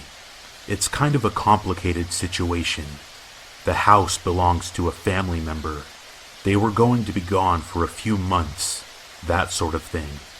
I was going to be there on my own, so obviously I thought, what if it's haunted? There wasn't anything in the house when I moved in. There is now. I was in the main hallway unpacking some stuff when the doorbell rang. That put me on edge right away because the house is at the end of a long driveway and kind of out of the way. You have to go looking for it. There was an old woman at the door. This was in broad daylight, but there was still something kind of off about her. She was really tall, like a full head taller than me, and I thought there was something weird about the way she looked. It was like none of her clothes fit her properly. She took my hand and smiled really wide and told me that she was from the neighborhood council or something like that, and asked if she could come in and talk to me. My gut reaction was to say no, but I couldn't really think of a reason to. She was just an old woman. What was she going to do? I really wish I had just slammed the door in her face. I brought her into the living room, and she sort of tottered behind me, like her feet didn't fit into her shoes properly. She sat down without asking and grinned at me until I took a seat across from her. For about a half a minute, she didn't say anything, just smiled and stared at me while it got increasingly awkward. Just as I was about to break the silence, she fished in her pocket and pulled out this really big, old-fashioned sweet, the type that comes in that see-through wrapping. Here, she said. Eat this. I should probably point out here that she spoke really quietly, so it was difficult to hear anything she said.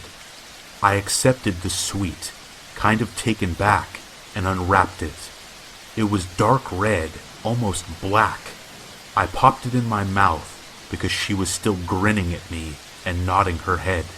Have you ever walked around behind a supermarket where they keep the big bins? They throw meat that's gone bad in those bins. Imagine that rancid smell, but on a hot summer day. It's so thick you can almost feel it in the air. That's what this sweet tasted like. I almost spit it out onto the floor, but wanting to be nice made me chew the thing and force it down my throat. The woman was talking all the time, but between the taste and her quiet voice, I barely heard her. My mouth tasted like rotten meat, so I politely told her I was going to go get some water and ran into the kitchen. When I came back, she was gone. I had been in the kitchen for less than 30 seconds. My first reaction probably should have been to assume that she went to the bathroom or had to leave in a hurry. Instead, I searched the entire house. I went through every single room, convinced I was going to open a closet or look under a bed and see her stuffed in there, grinning at me. That didn't happen, obviously, but I was still extremely on edge as the sun started to go down. I felt like I was turning off the light in my bedroom after spotting a giant spider in there. That night, I propped a chair against my bedroom door because I just couldn't shake the feeling that the woman was still in the house somewhere, hiding. I woke up at around 2 in the morning and heard creaking floorboards downstairs. It was an old house and unfamiliar. I kept telling myself that until the noises stopped. When I woke up the next morning, there was a red sweet on the living room table. I'll tell you the same thing I told the police. No, I can't be absolutely certain that the sweet wasn't there the day before. Maybe I had just overlooked it, but I didn't think so. They told me that the organization the woman claimed to come from didn't actually exist, and clearly thought I was wasting their time. After they left, I searched the entire house again, and then the grounds. Then I searched them again. By the time I was finished, I had managed to calm down a bit and looked at the situation rationally. The woman probably left the suite there the previous day, and I just didn't notice. I had searched the whole house twice now, There was nowhere she could possibly be hiding. She was probably just some doddery old lady who wandered off while I was in the kitchen. As I prepared to go to bed, I had managed to fully delude myself into thinking nothing strange was going on. I decided not to do anything childish like blocking my door, because what was I afraid of? Even if she somehow was still inside the house somewhere, what was she going to do? At some point in the middle of the night, I woke up abruptly, knowing in the back of my mind that something was wrong. I guess I must have heard something in my sleep. I turned over onto my side and reached out to turn on the bedside lamp, groping around because I was in an unfamiliar room. When the light came on, I saw the old woman standing right next to my bed. I only got a glimpse of her because as soon as I screamed, she scuttled backward out of the door really fast. I only got the briefest glimpse of her before she vanished into the unlit hallway outside my door. I now believe that the human brain has a special compartment for dealing with experiences far outside of the realm of the natural. If I had woken up to find a burglar in my room, I probably would have gone numb with panic. If there was a lion at the foot of my bed, I would have been too paralyzed with fear to do anything. But as soon as the woman was gone, that special compartment took over. I jumped out of bed and slammed the door shut, then shoved a chair up against the handle, and then dashed for my phone. No signal, no internet. I later found out there was nothing wrong with the phone or the local service. I think that she was interfering with it somehow. The drop from the bedroom window wasn't too high. If I landed just right, I would probably avoid injury. But what if I sprained an ankle or broke my leg? I had a sudden vision of pulling myself across the dark garden while the woman sprinted after me, and decided I didn't want to risk it. That gave me two options: wait out the night in my bedroom, or try to get out of the house now. I went for the second one. I was thinking that my flimsy barricade wouldn't hold if the woman decided she wanted back in. I broke one of the chair legs off and crept slowly into the hallway, reaching carefully for the light switch. When I pressed it, the lights came on for a second and then faded out. I flicked the switch a few more times. Nothing. Some gut instinct told me she was sabotaging them somehow. I used my phone for light as I slowly, quietly crept along the upstairs hallway and down the stairs. The light barely traced the shapes of the walls and the dark, yawning frames of open doorways.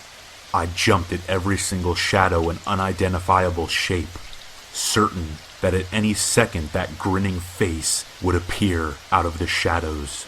I got downstairs and to the front door. I had double locked it and put the chain in place. Just as I was reaching for the first lock, I heard rapid, uneven footsteps at the top of the stairs, approaching swiftly. I undid the first lock. A high-pitched shriek came from halfway down the stairs, and I screamed as I undid the second lock and wrenched the door open. It stuck fast. I had forgotten the chain. I glanced behind me and saw the tall, spindly shape of the woman half running, half falling down the stairs toward me, her head lolling backward and her mouth hanging open. I can't even remember getting the chain off. I might actually have just yanked the door open so hard I broke it. In any case, the last I saw of the woman was her face, inches away from me, as I slammed the door shut. I sprinted to the nearest house and eventually they called the police, possibly because I was half delirious with fear and babbling incoherently. The police once again failed to find anything unusual. It's been a week. I'm staying at a friend's place, sleeping with the lights on and the bedroom door barricaded. The house's real owners aren't back yet. I'm not sure what I'm going to tell them, but I have to stop them from going back there, somehow. This isn't a haunting. It's an infestation. I can't stop thinking about all of the holes in our defenses, the windows and doors left open, the strangers invited into our living rooms. I just hope to God it's the house that she wanted, and not me.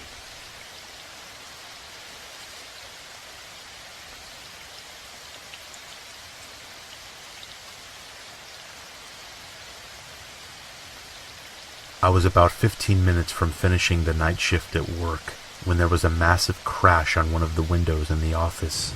So I get up and go check it out.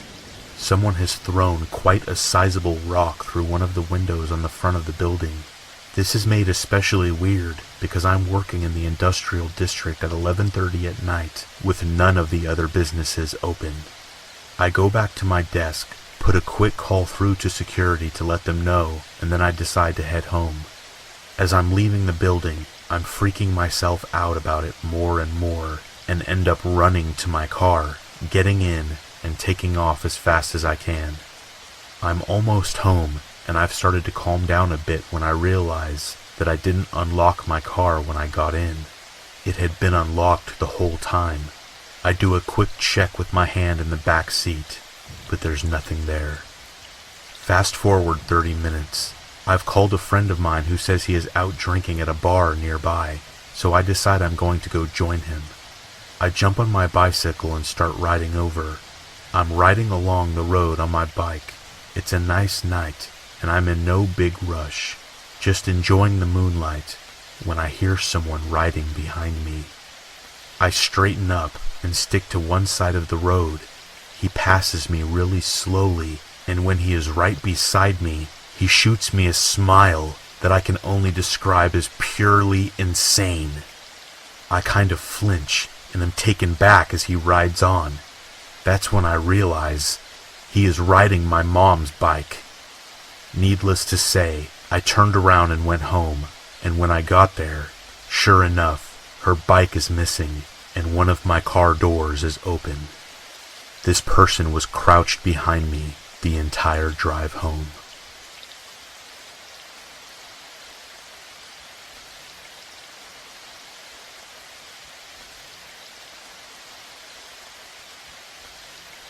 I remember it was about 9 p.m. and the kids' parents would be getting home in like an hour or so. I had put the kids to bed, and so I was downstairs watching TV by myself. However, every so often the TV would flicker with static. To be honest, it was starting to scare me. It wasn't until the point when I looked up from the TV and out of the nearby window when I lost it. There wasn't actually anything outside, but it seemed as if it was the reflection. I saw what looked like a tin man standing not too far away from me behind the couch. Needless to say, there wasn't actually anything there when I snapped my head around to look at the spot where it was standing in the reflection. I grabbed all my stuff and wanted to get out of that house then and there. Instead, I ran upstairs and actually sat down quietly where the kids were sleeping until the parents got back home. I particularly remember when the parents came home and I had started to leave. I was pulling out of their driveway in my old Ford Laser, and I looked up into the kids' bedroom window. The same reflection I saw earlier was looking back down at me with a hand raised as if waving goodbye. I have never babysat anyone again.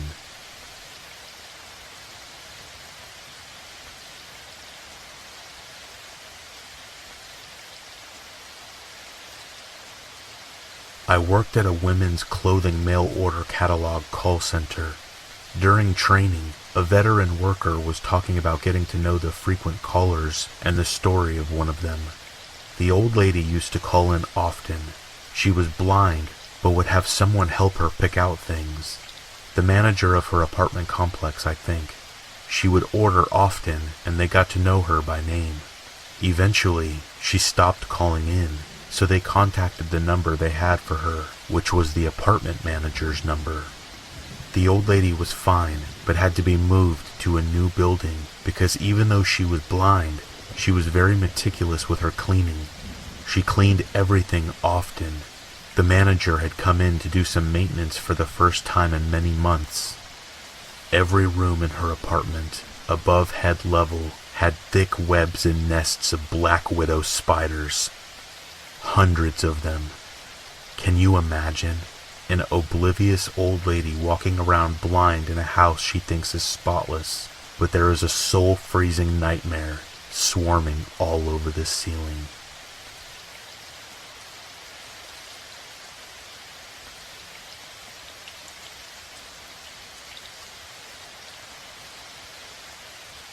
One day while doing my laundry, one of the lights blew out in my basement. My basement is set up so that the laundry room is split from the other side of the basement with a wall and a door. In order to get upstairs, you have to exit the laundry room and go through the other part of the basement. Since there was only light on one side, it was really dark. I finished the laundry I had to do while dreading the walk through the dark basement. I exited the laundry room and got halfway through the basement when I heard a loud cackle. Imagine a sound people make when they try to imitate a witch. Take that and imagine that the witch had been smoking for 50 years, making her voice deeper and hoarser. That is what I heard, clear as day, right behind me. I did not look or hesitate. I bolted for the stairs. I waited until my father got home and then changed the light bulb. I have yet to hear that cackle or anything else since, and I have not told a single person in the house about it.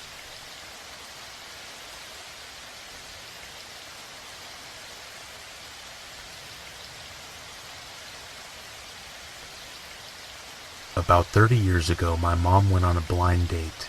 Her date took her to a restaurant, and although he was nice enough, she just wasn't into him. Not even halfway through the meal, she was already thinking of ways to leave early. The waiter could tell. While my mom's date was in the restroom, the waiter approached her and asked her if she was okay. She explained that she was on a blind date and not having much fun. It turns out the waiter was just about to get off work. He offered to give her a ride home if she waited another 10 minutes. She considered it and was about to say yes when her date came back from the restroom. She gave a subtle head shake, no, to the waiter and then smiled. She and her date finished their meals and then he took her home. The next night, my mom was watching the evening news. A story comes on about a woman being raped and murdered behind a restaurant the night before. The restaurant was the one that she had been at. They showed the murderer's picture. It was the waiter.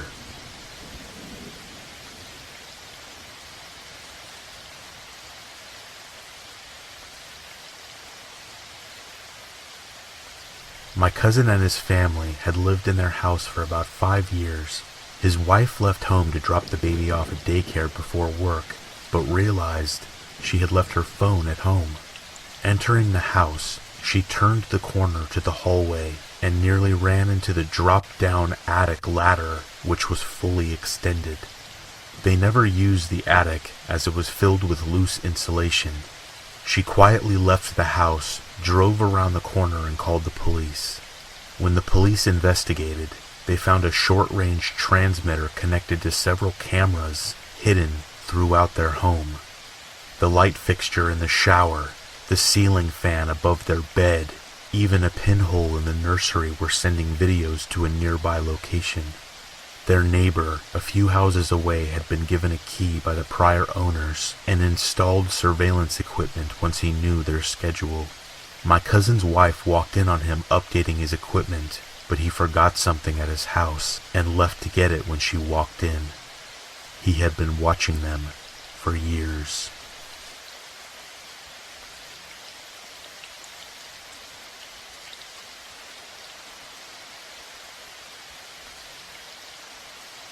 My grandpa worked night shifts, so my grandma was home alone most nights. Her sister-in-law, Rose, would randomly come over to keep her company. My grandma decided to go to bed early one night. Rose came over that night to see how she was doing. She went to my grandma's bedroom after calling for her with a reply of, "I'm in bed, just come in." Upon entering the room, Rose starts acting weird and telling my grandma that she really wants her to get up and come help her with something in the kitchen. My grandma was ready to go to sleep and was already in bed and really didn't want to. Rose was really adamant for her to come help her, telling her that it was urgent. After a while, my grandma eventually got up and followed Rose to the kitchen. Upon entering, Rose whispers in a panic, with tears in her eyes, "There's a man under your bed with a knife."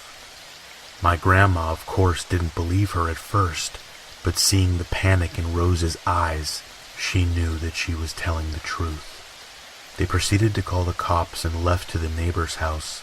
The cops came and found a man hiding in the closet with a butcher knife.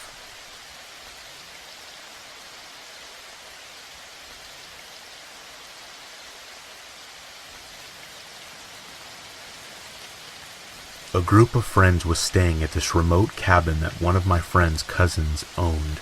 There were no roads leading to the cabin, and it was a good 3 or 4 day hike from where you parked the cars. I couldn't go at the same time as everyone else due to work obligations, so I decided to head up the same day, but later. It would mean I would have to camp for a night by myself though. The latter part of the trail is too dangerous to be taken at night, especially for someone who doesn't know it. I didn't care. I was kind of looking forward to it as I've never camped alone before. So I was in the middle of these woods when the sun went down. I got my camp set up in the small clearing, probably 40 feet across. I got my campfire going and pitched a small one-person tent. I did all of that camping stuff like cooking hot dogs on a stick over the fire and made some s'mores. I probably stayed up for a good 2 or 3 hours after dark. The entire time, I thought I heard stuff moving in the woods on the edge of the clearing. I didn't think anything of it at first, because the woods are full of animals, but as the night went on, I realized that whatever it was just circling the clearing, over and over. Once I started paying attention, it made 4 or 5 laps around before I decided to get up and investigate. The noise stopped as soon as I stooped up, and I thought I heard some sound going away through the woods. I just shrugged it off, thinking it was some fox that probably got curious, and then got scared when I stood up. I decided it's time to go to sleep. I doused the fire and climbed into my tent. I start to doze off and stay in that half-asleep, half-awake state for a while. I normally hear weird things when I'm in this state, so I don't think much of it when I hear a voice. Something wakes me completely, and I realize the voice is real and right outside my tent. It's just above a whisper, and I'm not sure if it was another language or if they were speaking English in such a way that I couldn't understand. I lay there for some time, I don't know how long, listening and waiting for something to happen. There is just enough moonlight to light up the walls of the tent, so I can see when a hand presses onto the wall of my tent down near my foot. This freaks me out and I sit up quickly. Whoever was outside of the tent disappeared. I could hear them running full sprint through the woods. I get out of the tent and shine my flashlight around and I see nothing. I was expecting there to be a bloody handprint on the tent, but there was nothing. I didn't sleep that night. I packed up my camp at first light that morning and booked it to the cabin.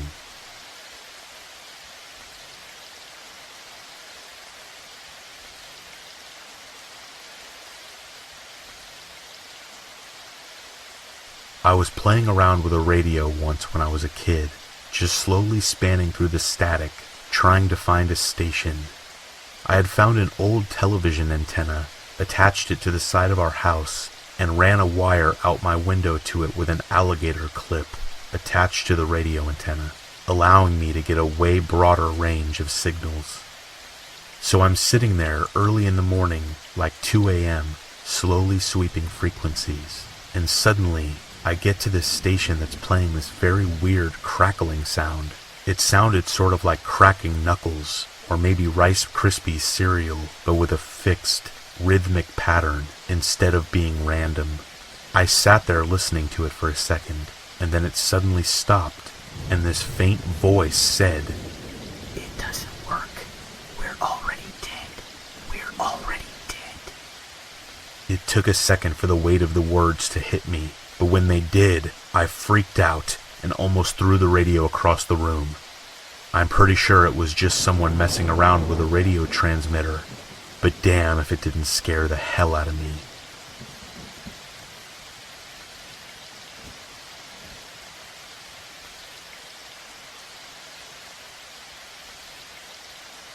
About 5 years ago, my mom started dating a guy she met on a dating site. I had recently started dating the woman who would later become my wife, and we had met online. My wife and I never really liked this guy. We didn't think he was mean or anything like that, just a little creepy. He was quiet. He kept his eyes closed a lot, and occasionally said odd things like offering my wife a chocolate and then popping one in his mouth, closing his eyes, and moaning as he let it melt in his mouth. One time my wife and I were visiting my mom, but she got called into work, so we waited at her house. Her boyfriend was over, but he spent the entire several hours just hanging out in her bedroom with the door closed. Just before Christmas, my mom and this guy started having some difficulties in their relationship. My wife and I were visiting her for the holidays, and she dropped all of her problems on us, and we listened carefully and gave her our opinions and suggested that she would be better off without him. She already had made up her mind and decided to break up with him on Christmas Eve. We spent the night at my mom's and got up early on Christmas morning to visit my dad at his house. We didn't plan to spend the night at my dad's, but we got snowed in, which was actually a nice Christmas surprise. The next day we left as soon as we could get through the snow, and my wife suggested that we stop by my mom's house on the way so that we could check to see if she was alright. My wife had a really bad feeling about my mom's now ex-boyfriend. My mom's car was in the driveway, but that doesn't mean much because she lives close enough to work that she often walks, and it hadn't snowed in her town. She also never locks her door, which drives me crazy, so we let ourselves in. That's when we see blood oozing out of the refrigerator's water dispenser. It had filled up the spill container and was leaking onto the floor and had made a puddle. My wife screamed, and I freaked out. I fully expected to see my mom's head in the freezer. I nervously opened the freezer to find a bag of frozen cherries that had been opened, crammed into the freezer so that it fell onto the ice dispenser and melted.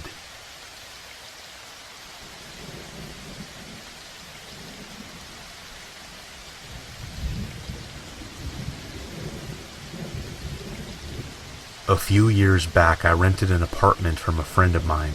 He had recently bought it and had it completely renovated. He put it up for sale but couldn't find a buyer, so I offered to rent it in the meantime. After moving in, I realized there was something wrong with the lady next door.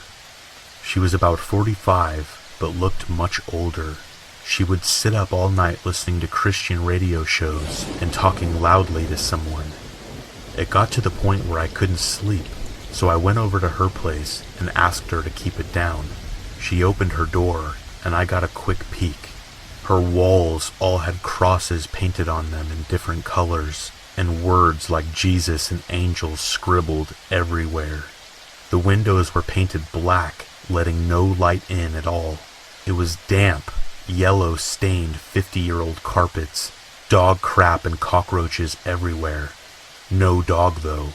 I asked her to please keep it down. She just looked at me and shut the door.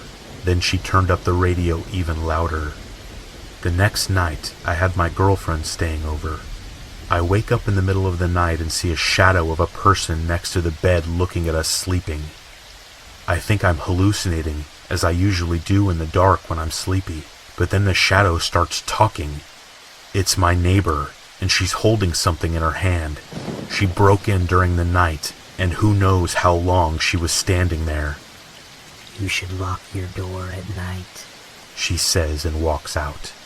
The next morning I hear someone making strange noises below my bedroom window. It's my neighbor talking to herself in tongue. At this point I'm beyond scared. She's obviously very ill. I go upstairs and knock on another person's door and ask what the hell is going on. The guy is as scared as I am. Apparently she broke into his apartment one evening as well, while he was watching TV with his kids. He got up from the couch to get a snack, only to find her behind the couch staring at him holding a power drill. Now I know what she was holding in her hand. At this stage, I'm basically hysterical. I call the cops and they know all about her.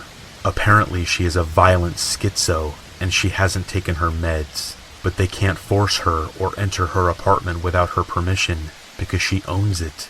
The only thing they can do is get her when she goes outside. I sat up for the next 2 weeks waiting for her to run out of cigarettes. When I heard her leave at 2 a.m. to go across the road to the 7-Eleven, I called the cops. They had 3 cars and a special van over in less than 2 minutes. They restrained her and threw her in the van and drove off to some institution in less than a minute. It's like she was never there. I never saw her again. I still have nightmares about her looking at me in my sleep.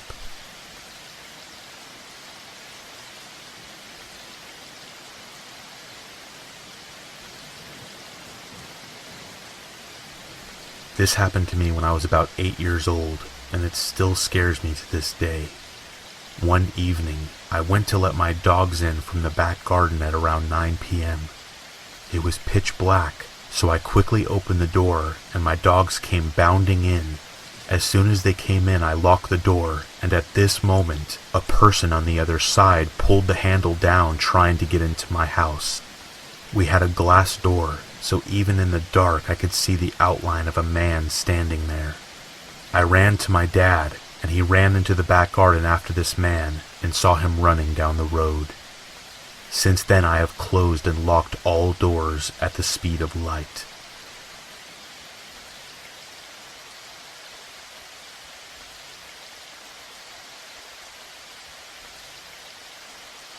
One of the scariest things I have ever heard was when I worked in retail.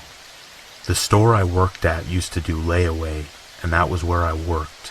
Right by the layaway counter we had 3 bathrooms, a men's multi-stall, a women's multi-stall, and a family bathroom. Only the family bathroom had a door that locked. All the others had a push-pull swing door. I was in the back cleaning up when I thought I heard screaming, so I walked out front by the counter. I heard more screaming. I was not sure at first where it was coming from. I ran and checked the men's and the women's bathroom, and they were empty, and I still heard the crying and screaming. It was coming from the family bathroom. I banged on the door, but the yelling and screaming and crying kept going. I called for a manager because I had no way of getting in the door since it was locked. This whole time there is still screaming. After several attempts of trying to open the door, we called 911. We had no idea what was going on, but it didn't sound good. It went on for about 15 minutes at this point, although it felt like forever. And then the sound stopped. No more crying, no more screaming. We banged on the door until the police came. When they finally did, they had to kick the door in since we had no key. As we all stood around and looked in, all we saw was blood all over the place. We were not really sure what happened at first, but the police told us to back up, and that's when they pull out a lady covered in blood. We all just stood there in shock. She was not moving, and we thought she was dead. They took the lady away. We all had to give statements.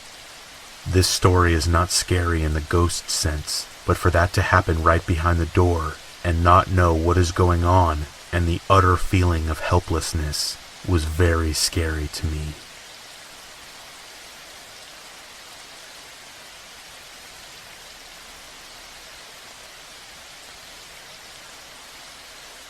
To really get my story, you have to have an understanding of my 3rd floor landing.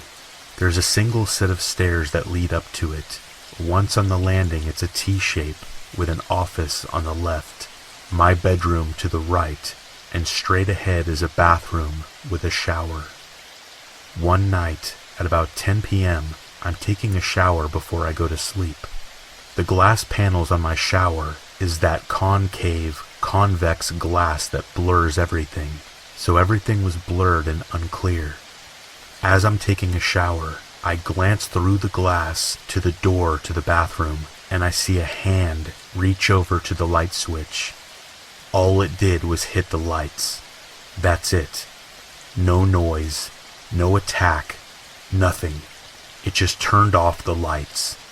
So there I am. I just saw someone's hand reach into the bathroom, and now I'm in my shower, and it's pitch black. I've never been so chilled to the bone before. Something about being in the darkness of the night, with the only noise being the water hitting the floor beneath me. It just reduced me to the most primal state of pure fear I've ever been in. I eventually get myself to leave the shower, and I hit the lights. The relief that came over me was immense. I've never been able to explain it. The stairs up to the landing are old, and they creak like hell. I would have heard someone come up and go down. No one was there. No one was in my room or the office. What was even more weird, nothing like it has ever happened since.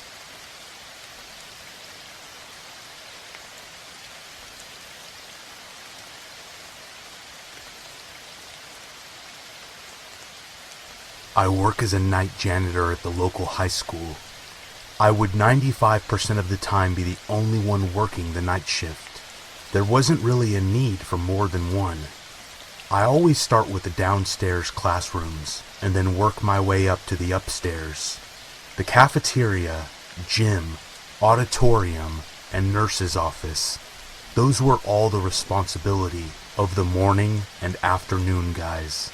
So, since I was always working alone, I would usually have radios set up in the hallways, playing loud music, like I did on this one night.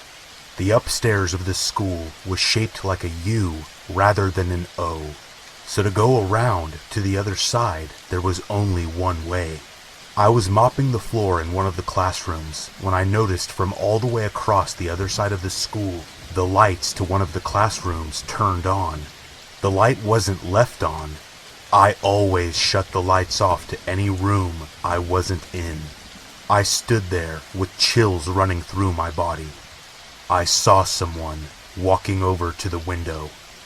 They stopped and stared straight over at me through the window.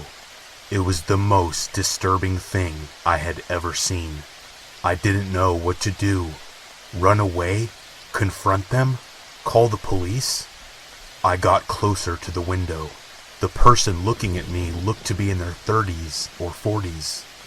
He raised his hand and began waving at me, slowly. I pulled the curtains to the classroom shut and then tried to catch my breath. When I pulled the curtains open slightly to look again, the light to the classroom across the school was off. My heart began to pound. I was sure he was on his way over to this classroom. At that moment, the option to run seemed best. And so I did. I ran into the hallway and down the stairs to the back door of the school. I didn't care about anything at that moment except my life. The security cameras in the school revealed that at some time in the middle of the night, the man emerged from the school basement and started wandering around. I got a closer look at the man's face, and it was disturbing. He was not a normal-looking man. The scariest part was watching him go back down into the basement and then never coming out. He was never found.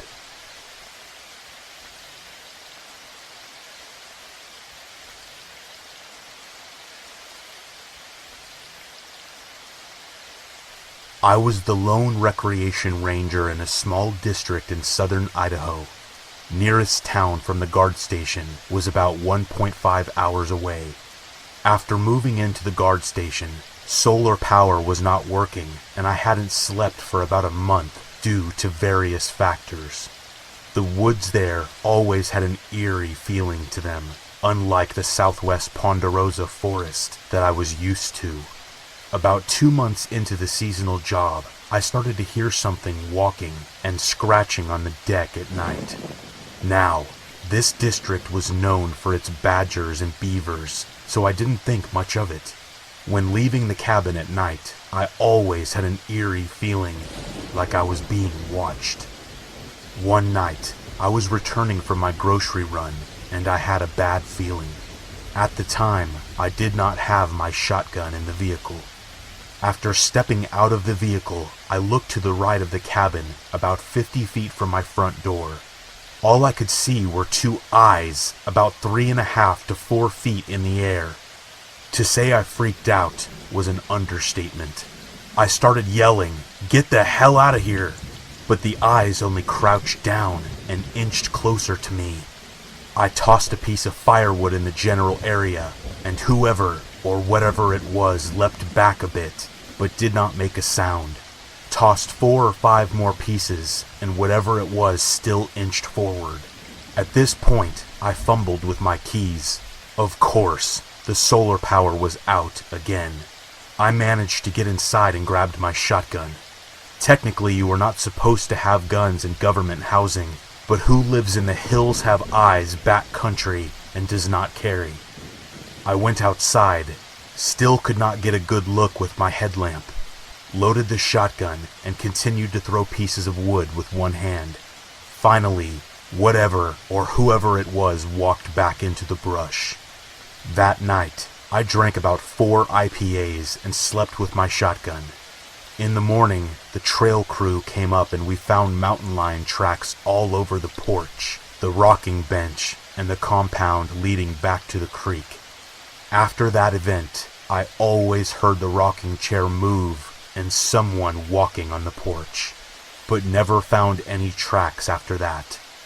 Considering that it was always muddy up there, it was weird to not find any tracks. I've been stalked by mountain lions before, and never had that eerie feeling like I did that night.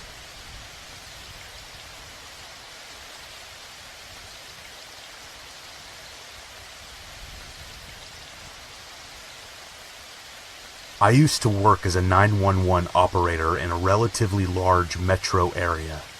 One night, at around 3 a.m. or so, I answered a call from an elderly lady who said she didn't feel good. I tried to get more info about what was wrong. Chest pain, trouble breathing, headache, is she diabetic, etc. She gave me her address and phone number and said no one else was home, but the front door was unlocked so they could come in. I toned the call out as a general illness and kept trying to get more details. No matter what else I asked about what was wrong, all she would say is, "I just don't feel good. Can you send someone to help me?" After a few minutes, she said, "I'm gonna put the phone down for a minute. I need to go to the bathroom." I tried to get her to stay on the line with me, told her she can do whatever she needs to get ready, but I'd like to be able to stay in contact in case there's a problem. She said, "I'm gonna put the phone down. I'll just be a minute." I stayed on the line and asked for her every so often, but got no reply. A couple minutes passed, and then the fire department called on scene, so I just disconnected and didn't think much about it. I told them that the caller left the front door unlocked and that she was in the bathroom. A couple more minutes, and one of the firefighters called over the air with a weird tone and said, how exactly was this caller received?"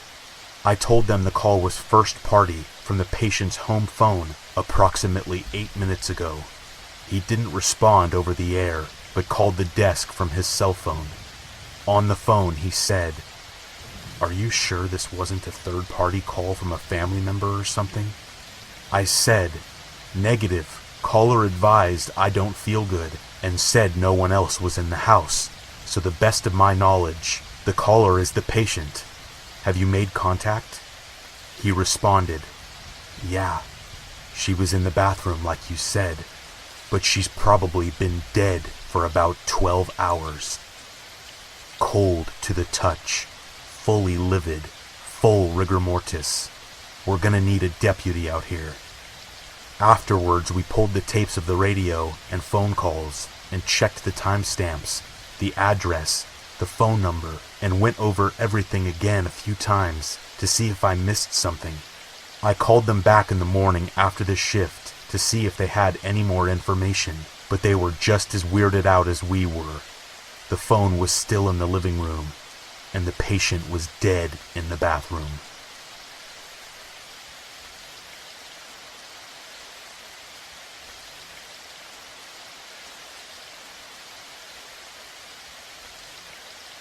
I'm currently a freshman in college. One of my close friends in my pledge class is on the soccer team. and heard this story with too much evidence and corroboration for it to have been completely fabricated. My friend is close with this guy on the soccer team who recently went on a Tinder date with a junior at a college near us. She's from around Boston and commutes to her school.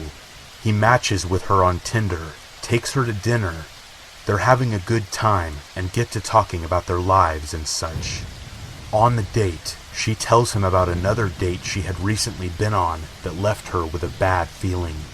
She had matched with a normal-looking guy on Tinder from the area and agreed to meet up after talking for a while.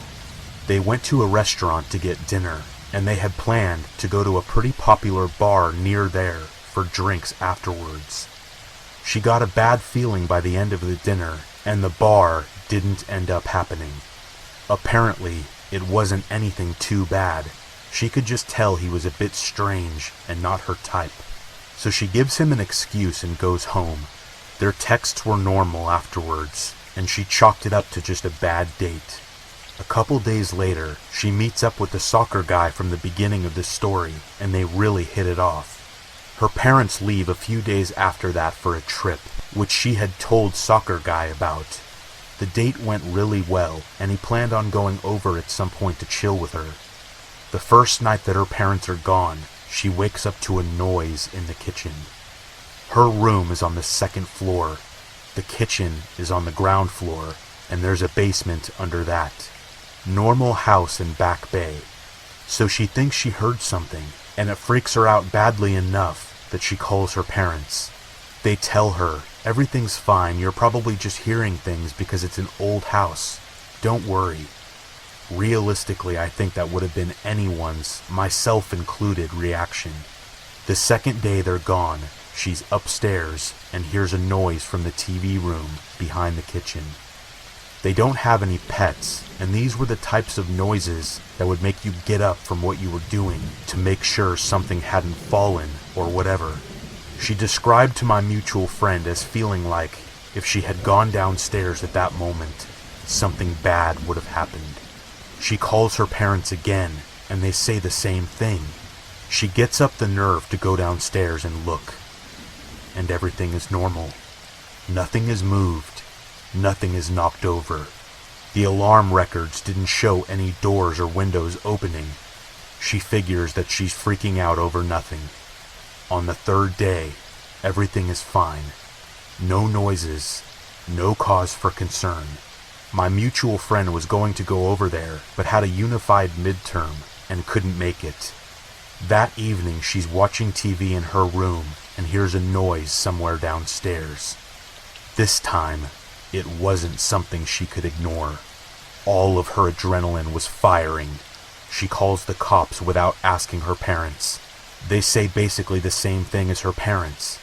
"Since you just heard a noise, we'll try to have someone over to check outside your house in around an hour."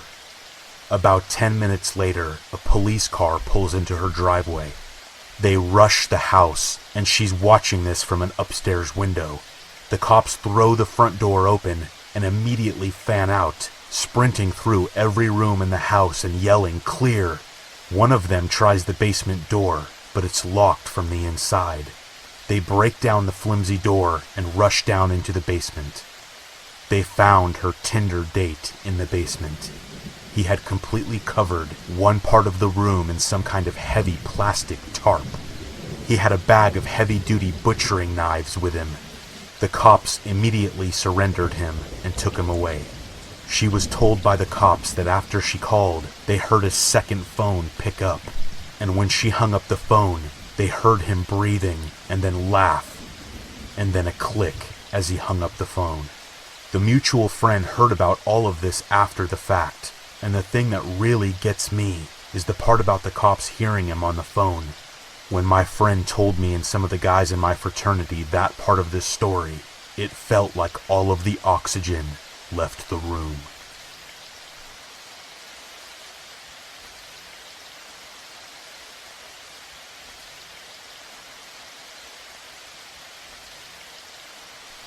When I was 16 in the mid-90s, I got in a fight with an acquaintance while a whole bunch of us were hanging out at his house. Stupid fight. I can't remember what it was about, but I decided, screw it, I'm walking home. I lived about 5 miles away, but I didn't have a car, and since it was 2 a.m., there were no buses. I had to walk all the way home. In hindsight, my friends either didn't believe that I was really gonna do it, or were too startled by the sudden argument to realize what I was doing. I left the house and started walking. About a mile out, the suburban housing neighborhood melted into a main street with highway access. I started to notice a gray minivan was following me. It would follow me, pass me, turn a corner, and about 3 blocks later, it would do the same thing. It was very obvious that it was following me. I crossed over to the other side of the street, so I was walking the opposite of traffic flow, and thus no car could come up behind me. The van kept doing it on the other side of the street. About a mile later, there was a 24-hour grocery store with the lights on, but the parking lot was empty. I immediately crossed the parking lot and went to go inside. Just before I got to the doors, the minivan that had been following me pulled up into one of the parking spots. A guy called out from the driver's side and said, "I don't want you to walk over here. Just stay there and listen. I just wanted to let you know that I wasn't following you.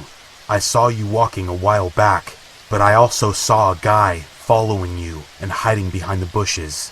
A couple of times you went to turn around or stopped. He got really close. When I saw it, I started to follow you both, just to make sure you were safe. Go inside the store and call someone to come pick you up, please. I haven't seen him since you crossed the street."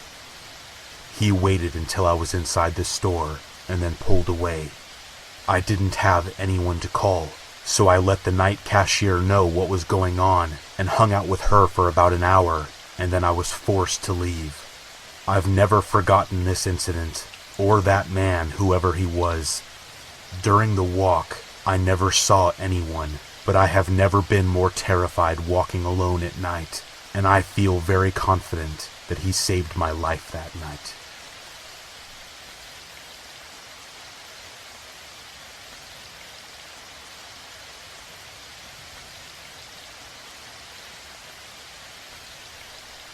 This happened to my sister. Her husband and her had just had their first child a few months prior. My brother-in-law was working the graveyard shift at his job as my sister stayed home, taking care of my nephew. Around 2 a.m., she heard loud knocking on her back door. She went to go check it out and saw a lady banging on the door asking for my sister to let her in. The lady told my sister that her husband had just beat her and he was down the street and was looking for her. My sister was hesitant to let her inside since she had a newborn baby in the house and didn't want to interfere, so she told the lady that the best she could do was call the police for her. The lady told my sister to not call the police and to just let her in. This is where my sister got suspicious. She went to get her phone and called 911. When she went back to the door, the lady was gone. The police arrived a few minutes later, and they told my sister that the same situation happened a few streets down. Apparently, a man and a woman would do this in order to get inside people's houses. I'm sure this is very common, but having it almost happen to my sister and my nephew really creeps me out. What would have happened if she had opened the door for her?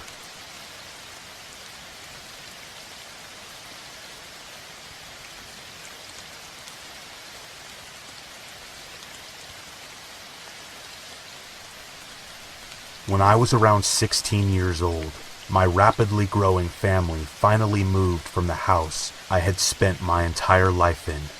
As you would expect, we spent a lot of time fondly remembering things we used to do in that house as we were packing everything up. At some point, I decided to go into the downstairs closet with a flashlight and read.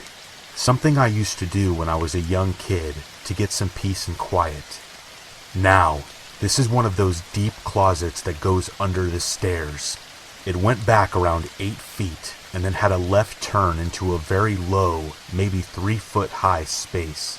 This space was largely occupied by a mountain of old blankets and stuffed animals. Of course, this is the most fluffy spot to sit and read.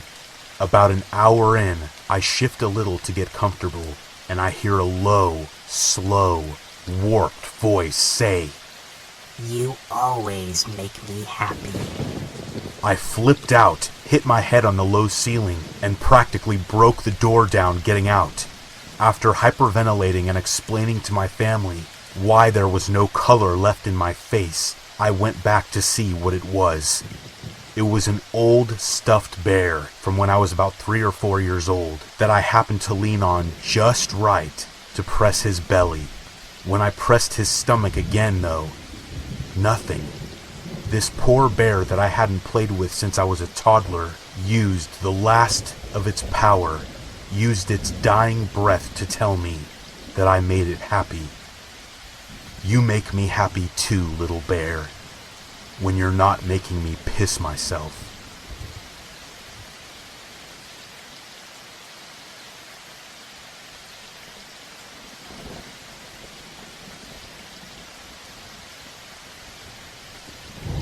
I sleep in a one-bedroom apartment, and every night I close my door because I don't have windows in my room and I love the pitch black darkness. So I drift off and snooze for however long and then start to stir. I casually wake up as my eyes adjust to the darkness. I check my phone and lay it back down to sleep more. As I'm laying there, I open my eyes and see a face. It's in the doorway of my now cracked open bedroom door. It's at the height of a child. It took me a minute to really gather what I was looking at. I could only make out the roundness of the little face and the black, beady eyes. The lips were very shadowy, but still visible. It just kept sort of swaying ever so slightly, like it was trying to spy on me. And I just looked at it, and after a long time being fully exhausted, I fell asleep. I then woke up. It was morning. I gradually sat up, stretched, and then looked at my phone. Then I remembered the creepy face that I had just seen a few hours ago. I thought it was interesting, that it must have been sleep paralysis, but that's never happened to me before. I then sat up and looked straight at my door, which was still cracked open. I never got up during the night, I remember that, and I always sleep with my door closed. I've told people this story, and they just tell me, yeah, right, or that's creepy. It was a weird situation. I can easily attribute the face to maybe still being sort of asleep, but the door slightly being open, that's something that I can't put my finger on.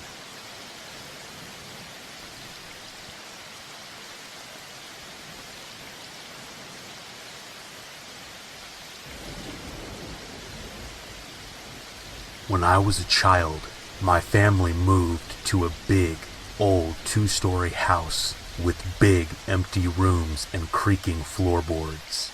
Both of my parents worked, so I was often alone when I came home from school. One early evening when I came home, the house was dark. I called out, "Mom," and heard her say from upstairs, "Yes?" I called her again as I climbed the stairs to see which room she was in. We were decorating at the time, and I didn't know my way around the maze of rooms, but she was in one of the far ones, right down the hall. I felt uneasy, but I figured that was only natural, so I rushed forward to see my mom, knowing that her presence would calm my fears, as a mother's presence always does. Just as I reached for the handle of the door to let myself into the room, I heard the front door downstairs open, and my mom call out, "Sweetie, are you home?" I jumped back, startled, and ran down the stairs to her, but as I glanced back from the top of the stairs, the door to the room was now open slightly, and for a very brief moment, I saw someone peeking out at me. When my mom and I went up to check, there was no one there.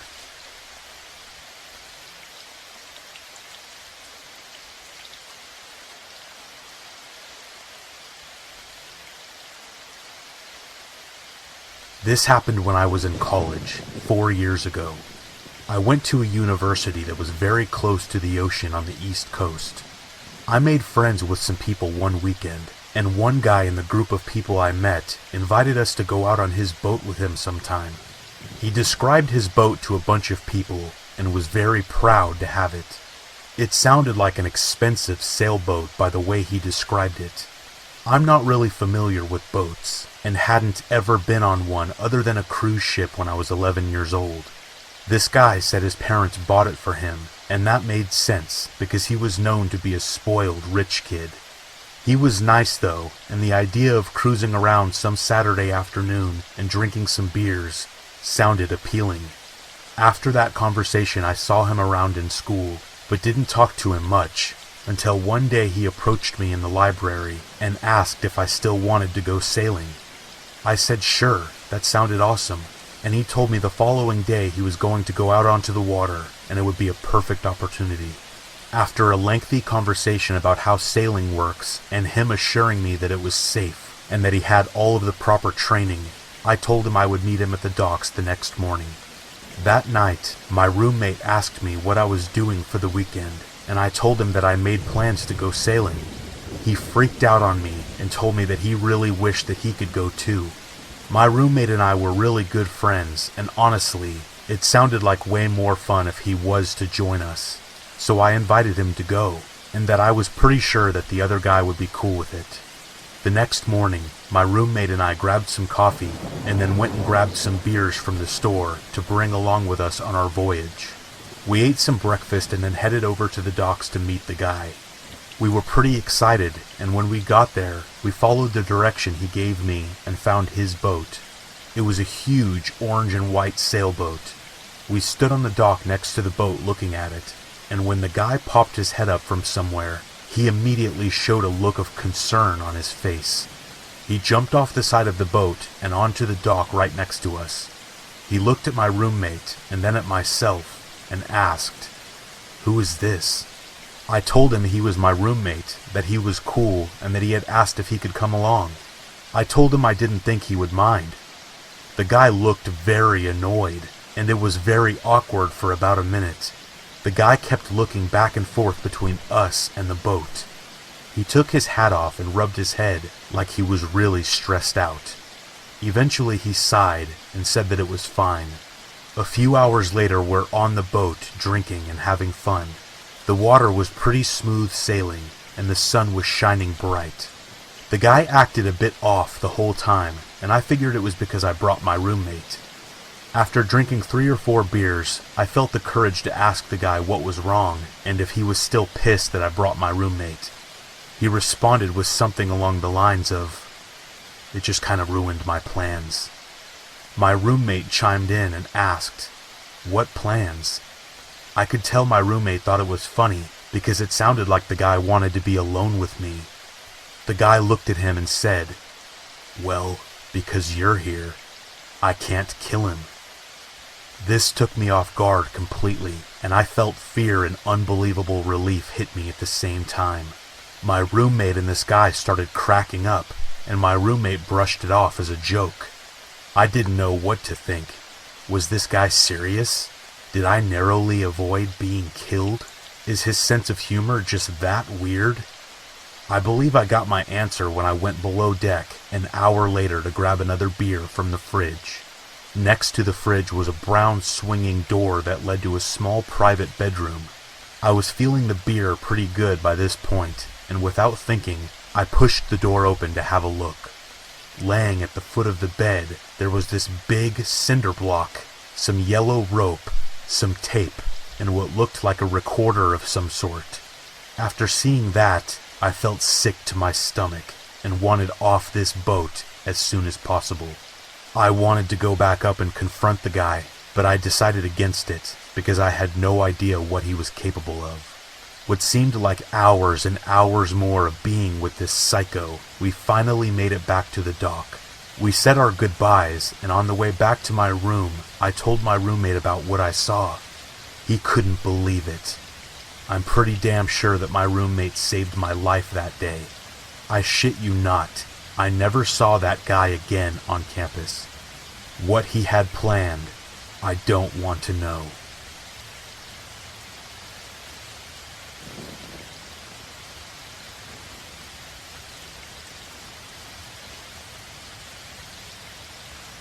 I'm 28 years old, and this is the first time I've thought about this incident in detail because of how traumatizing it was. I met my ex-girlfriend in California in 2010. We had both lived there our whole lives, but decided to move to Maine a couple years after we started dating. She had flown to Maine on a business trip in 2012 and fell in love with everything about it. The small towns, the scenery, and the people. She came home and convinced me to pack up our whole lives and move there. And so we did. We saved up a bunch of money and rented a huge moving truck. The plan was for me to drive the moving truck across the country while she stayed behind 3 days to finish her classes at the local community college, which were due to end at that time. I would have just waited until her classes were finished, but we decided to take advantage of an incredibly good deal that we were offered from the company who provided the moving truck. She had a car that she had to drive there anyways, while I towed my car behind the moving truck. My brother came with me on the trip, helping me drive. The drive was obviously a very long one, and when my brother and I arrived in Maine, about 4 days after we had left, we were exhausted. After unloading the truck and sleeping for about 16 hours, we decided to visit the small town of Belfast, which was about 14 miles away from my new house. We ate some seafood at a little family-owned joint, rented a scary movie, and made the drive back to the house. My new house was literally in the middle of nowhere. During the day, the view of the lake in my backyard was amazing. The woods surrounding my house were awesome, and everything was really beautiful. At night, it was a different story. The house was incredibly creepy to be in. The whole house was surrounded with windows. You could not see anything looking out those windows at night, but I'm sure that if you were standing outside, you could quite easily see in. My brother had a flight booked back to California the following day, and we woke up very early in the morning to drive to Portland, where the airport was. I eventually made it back alone and wasn't able to make any phone calls or watch any cable TV because we had no service out there yet and no cable or internet hooked up. My cell phone did not work anywhere on that property. The only thing I had was a box of DVDs. That was it. When I made it back, I decided to try out my new fishing pole that we had bought in town. I wasn't out at the lake very long, as it started to get dark in Maine very fast in the fall. I went back to the house and sat in the living room in the chair, looking out the windows at the scenery. My view was getting darker and darker. I turned on all the lights in the house and quickly became creeped out when it became pitch black outside. Imagine being in the middle of the forest in the middle of nowhere at night and looking around. You could not see your own hand if you held it right in front of your face. And when I say it was pitch black, I mean you can't see anything. We hadn't hung up any curtains or blinds yet, and I had the extremely uneasy feeling that somebody was outside the house, watching me go from room to room. I decided to hang up sheets over all the windows using thumbtacks. I sat on the couch in the living room and put in a funny movie to try and shake the unnerving feeling that I had. It did not work. I eventually realized I had to try to get some sleep, and my eyelids were becoming sore. I was getting very tired. I covered myself with blankets on the couch and turned off the TV. After a few minutes, my eyes had adjusted, and I could see around the living room very slightly. My eyes were very heavy, and I fell asleep. I woke up some time later, and it was still night, and still very dark. I reached for my bottle of Coke that I had on the ground in front of me, and took a big gulp. I set it back down and looked around the room. Now, I'm having difficulty putting these next emotions into words that I could accurately convey. My heart began to throb when I noticed a man standing in the corner of the room. I couldn't see his eyes, but he had to have been looking at me. I did nothing and said nothing, and not by choice, but because I couldn't. I was frozen. He didn't move, and it was clear that he was trying to not be seen. After a few moments, I did my best to think rationally and logically. I'm not sure that he knew that I had seen him. I had a blanket over me, which might have shrouded my face, in which he wouldn't be able to see my eyes. After about a minute of gut-wrenching fear, I somehow decided to do something, and it was the hardest thing that I've ever done.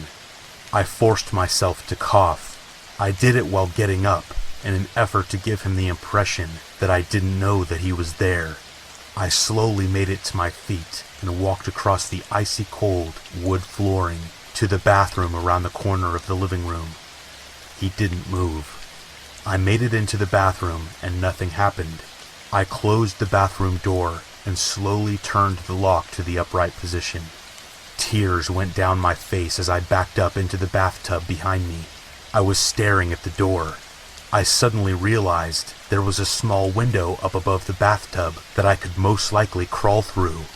I moved the shower curtain as silently as I could and reached up to the window lock. I unlocked it and tried sliding the window open to the left.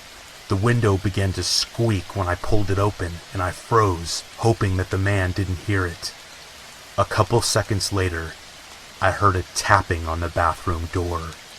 It wasn't a knock, but a tap, and it didn't sound like the tap of a finger. It sounded like metal, like he was tapping a knife against the door. At this point, I made the realization that the man either knew what I was doing or simply wanted me to know that he was outside the door. Adrenaline took over completely, and I slid the window open and pushed the screen out onto the ground. I tried not to exert any noise as I jumped up and began squeezing my body through the small window. My head and upper body were out, and I could not see inside the bathroom anymore, only the dense, dark woods in front of me. I was pulling my legs through the window when I suddenly felt the man grab my foot. Directly after that, before I could even react, I felt my ankle be sliced open. I let out a noise of shock and surprise as I pulled out of his grasp and fell to the ground. I started heaving and felt as if my heart would explode. I stood up and looked around. I very quickly dashed out into the woods and fell to the ground, looking back at the house and the window to the bathroom. I felt my ankle, which was throbbing from pain, and brought my hand up to reveal it covered in slick blood. The deathly serious situation I was in became real and horrifying. I looked back at the house and suddenly saw the back door fly open. The man ran down the steps and started looking around into the darkness, searching for me. I became a statue on the ground and tried to control my breathing. He had a huge knife in his hand and was wearing all black. He was walking into the woods, but not near where I was laying. He was grunting, and soon after, I lost sight of him. I started frantically looking around, thinking that at any moment he would spot me and stab me to death. I saw nothing but trees and darkness. There was a bit of snow on the ground from a couple days before, and I was freezing and shaking at this point uncontrollably. About 10 minutes later, I saw the man walk out of the trees from where he entered and went back inside the house. I laid out there the rest of the night, and luckily, the sun started to rise only about an hour later. After the sun fully illuminated my surroundings, I felt as though the man had probably left, and I felt ready to move. I made it to my feet and walked around the house to the front. I saw that the front door was left wide open. I slowly approached it and looked inside. Nothing. I walked in a few steps and grabbed my car keys that were hanging on a hook by the front door. I ran back to my car and unlocked it, got inside, and started the engine. I backed out of the long driveway and drove to the little general store a few miles from my house. And this is where the story ends. I got away, and so did the intruder. My ankle was pretty badly cut, but it healed after a few months with no problems. I suffered minor pneumonia from being outside for the time that I had, but nothing too serious became of it. This incident has made sleep very difficult for me, but writing this has oddly enough made me somewhat drowsy. I think maybe I'll try to go to sleep right now. Thanks for listening.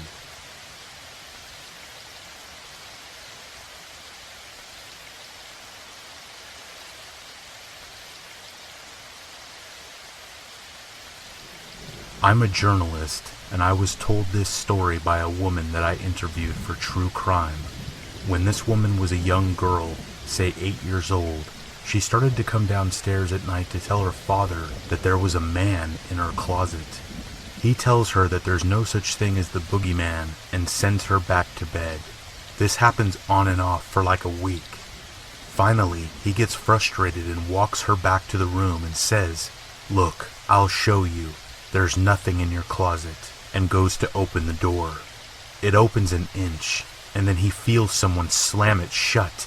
Turns out there really was a man in her closet. This guy was a pervert who would come into the house every night and stare at the girl from the closet while she slept. The dad kicked the hell out of him, and the pervert went to prison for many years. I researched her story 20 years after this happened. The guy had just gotten out of jail, and no one knew where he was.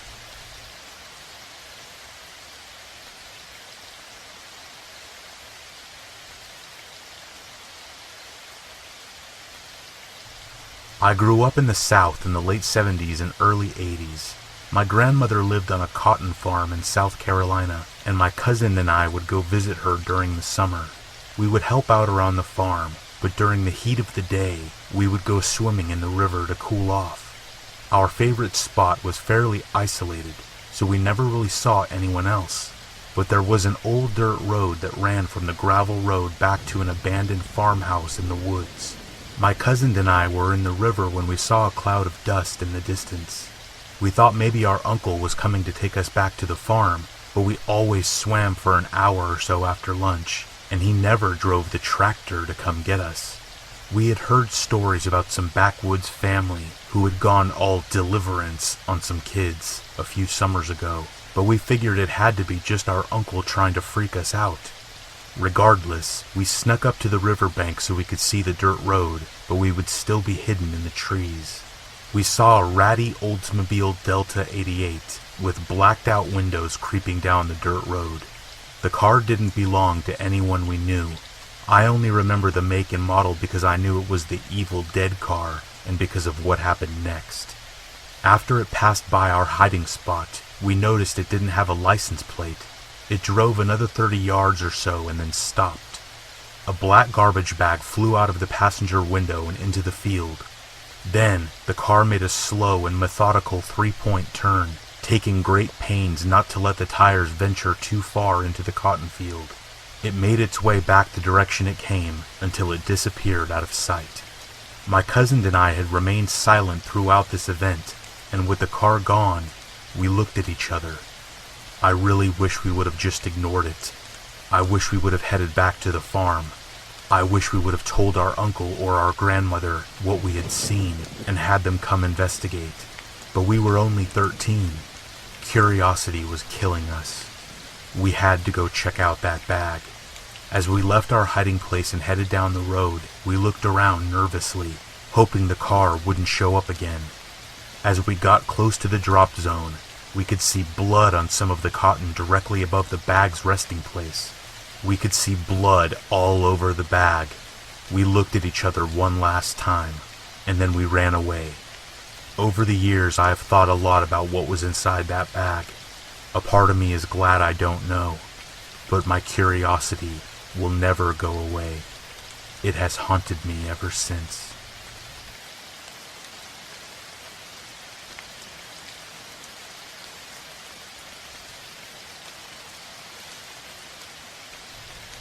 This happened to me when I was a little kid, but no one was ever found in my basement. It was my first time staying home alone while my whole family was out at my brother's ball game. I was 13, I think. I'm on the phone with a friend of mine feeling so grown up when someone beeps in on the other line. I tell her that I'll be right back and click over. Then, the creepiest voice I have ever heard says, "Hello, little girl. I'm the man in your basement." Honestly, I laughed it off and just hung up thinking it was a prank call. I was pretty confident at my age, and my neighborhood was pretty safe, so I figured someone was just messing with me, knowing it was my first time home alone. They beeped in again, and so I clicked over and heard, "Don't hang up on me again." And the lights started flickering, and there was a banging under my feet. Our basement was actually just an area connected to the garage.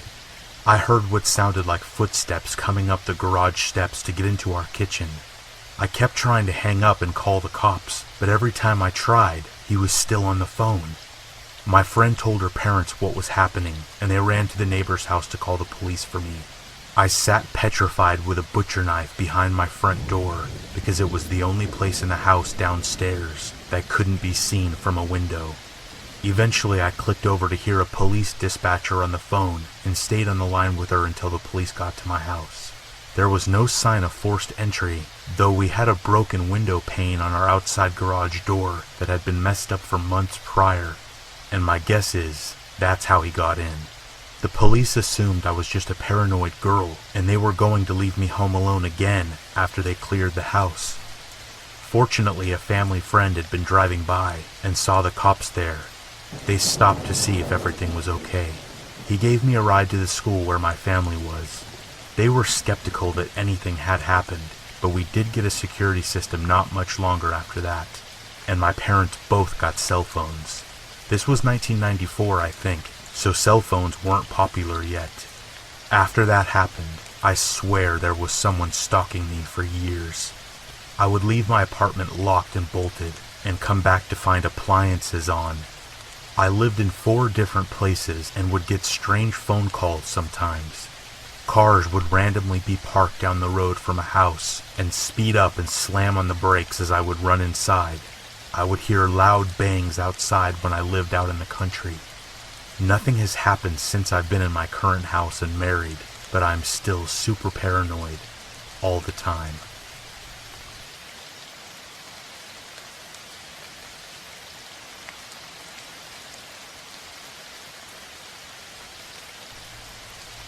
One night when I was about 7 years old, I went to sleep at around 9:30 and got into the second level of my bunk bed.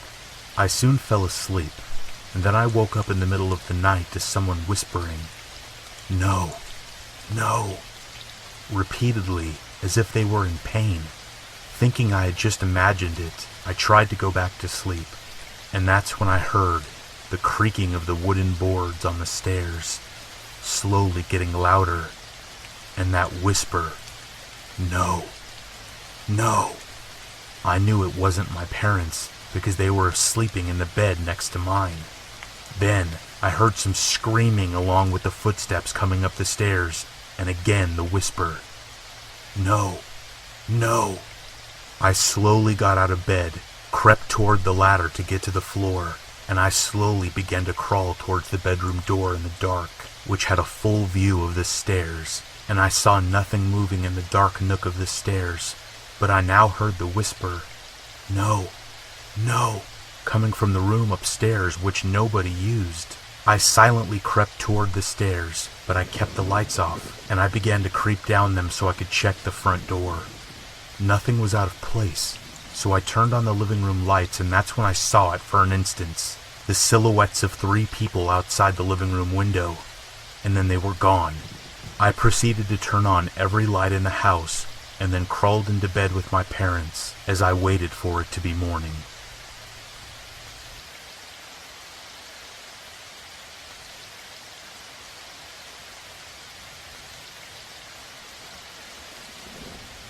My parents were out one night, and my brother and I were home alone.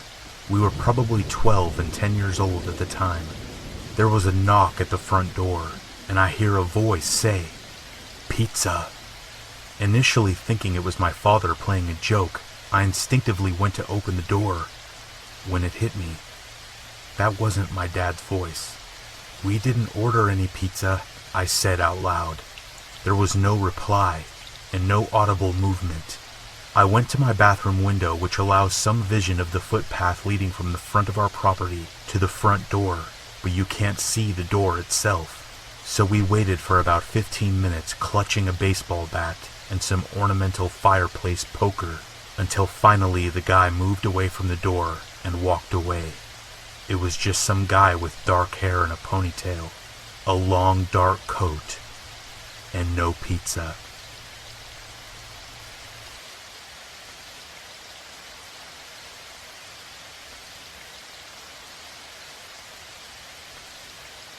This happened just a couple weeks ago on a Friday. I had 2 friends in my car.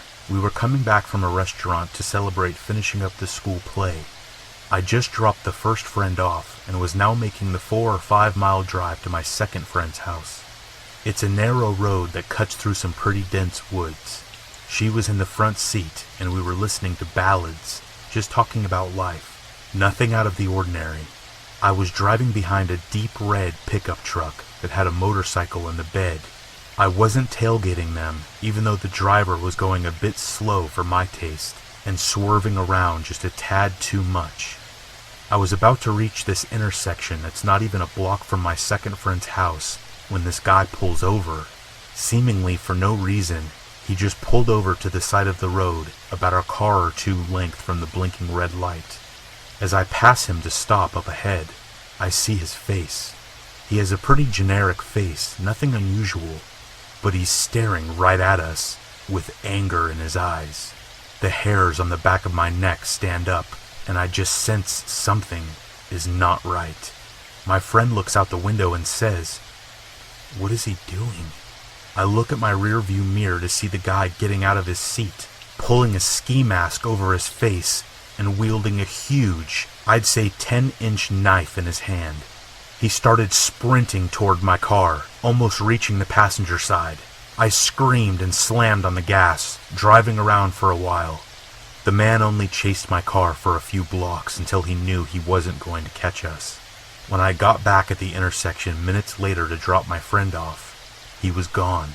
My friend ran inside, locked her doors, and I sped away.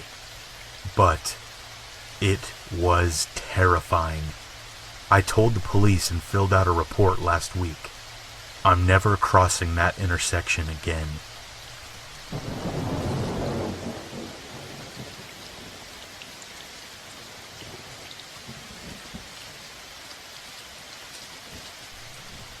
When I was a teenager in Colorado Springs, we all used to crawl through this small tunnel that was directly under the interstate to get back and forth from our neighborhood without having to jump fences and run across the highway. One drunken night alone, I was on my way home about 2 or 3 a.m. I came out of the tunnel only to find myself face to face with this huge Rottweiler staring at me. I was in shock for a second. My stomach dropped. Instinctively, I started yelling at the dog to go home. He just stood there glaring at me, and every step I slowly took trying to get away, he would bark and growl, showing his teeth. So I started stomping toward him in a dominant way, yelling at him to go away. He turned and took steps back, but still proceeded in barking and growling. I stupidly, drunkenly started to power walk away. I then heard his feet running towards me as I had my back turned. He was right behind me when I turned around. I fell backwards, and when I looked up, he was gone, as if I had imagined the entire thing. To this day, I don't know if the dog was somebody's pet or what. I didn't hear him running away after I fell, so I will never know just what the hell happened.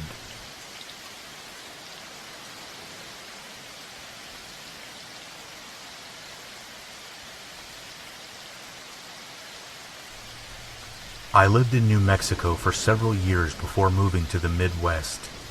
My friend Amy and I would spend many days exploring the remote corners of New Mexico, discovering abandoned ghost towns and enjoying the quiet, desolate beauty of the desert. One afternoon in March 2010, we were traveling to Albuquerque.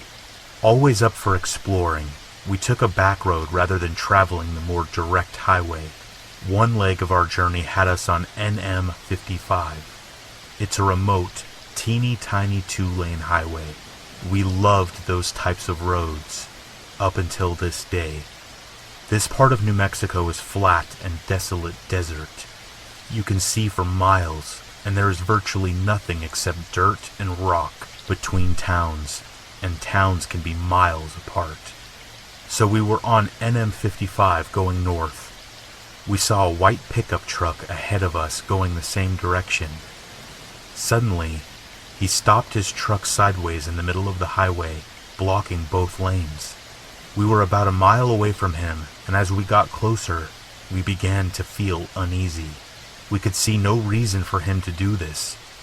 We were the only other vehicle out there, and we began wondering if we should turn around rather than come up to him and have to stop. We were about a half a mile away from him when he pulled over to the opposite side of the highway, but his truck was still pointed the direction we were going. We tried to relax a little. Surely this guy was a rancher or something. Maybe he was checking something on his land. As we passed him, we noticed a few things. 1. There was only one person in the truck, a middle-aged guy who never took his eyes off of us. And 2, he was talking into a walkie-talkie. A few seconds after we passed him, he pulled back onto the highway and started following us, but he never got too close. He would get within a car length away, and then drop back a little, and then speed back up again to a car length away. We were getting nervous. We realized how alone we really were. We had seen no other traffic on that road, and we hadn't told anyone about our great idea to take this detour. We checked our cell phones and neither of us had a signal. Typical for remote New Mexico, but scary given our present situation. Amy was driving and speeding up while I frantically checked the map, hoping to find a road that would have more traffic. There was no other road. We had to travel this one to get to the next town, which was Mountain Air. Turning around to go back the other way didn't seem like a good option either. After a few minutes, we saw another pickup truck coming towards us. He was going very, very slowly, maybe 20 miles per hour, if that. This pickup truck was old and beat up, whereas the one behind us was new. Amy had us up to 75 miles per hour, which wasn't typical for us on these 55-mile-per-hour highways, and we blew by the old pickup. As we passed it, we saw that it was another middle-aged guy, and he was also talking into a walkie-talkie. After the white pickup passed him, he pulled a U-turn and pulled in behind it. As we watched all of this, we could see the guy in the white pickup truck talking into his walkie-talkie. No doubt these two knew each other. We were being deliberately followed, and for the first and only time in my life, I felt like my life was in danger. They stayed right behind us. We watched for obstacles in the road. We truly thought old beat-up pickup guy had set up a trap in the road and our vehicle would be disabled somehow. We talked about driving into the fields. We were in an SUV, but this was very obviously their territory, and we were afraid of what would happen if we went off-road and got cornered. So we stayed on the highway. By now, the white pickup truck guy was right on top of us. We could see him talking into the walkie-talkie, and he stayed right on our bumper.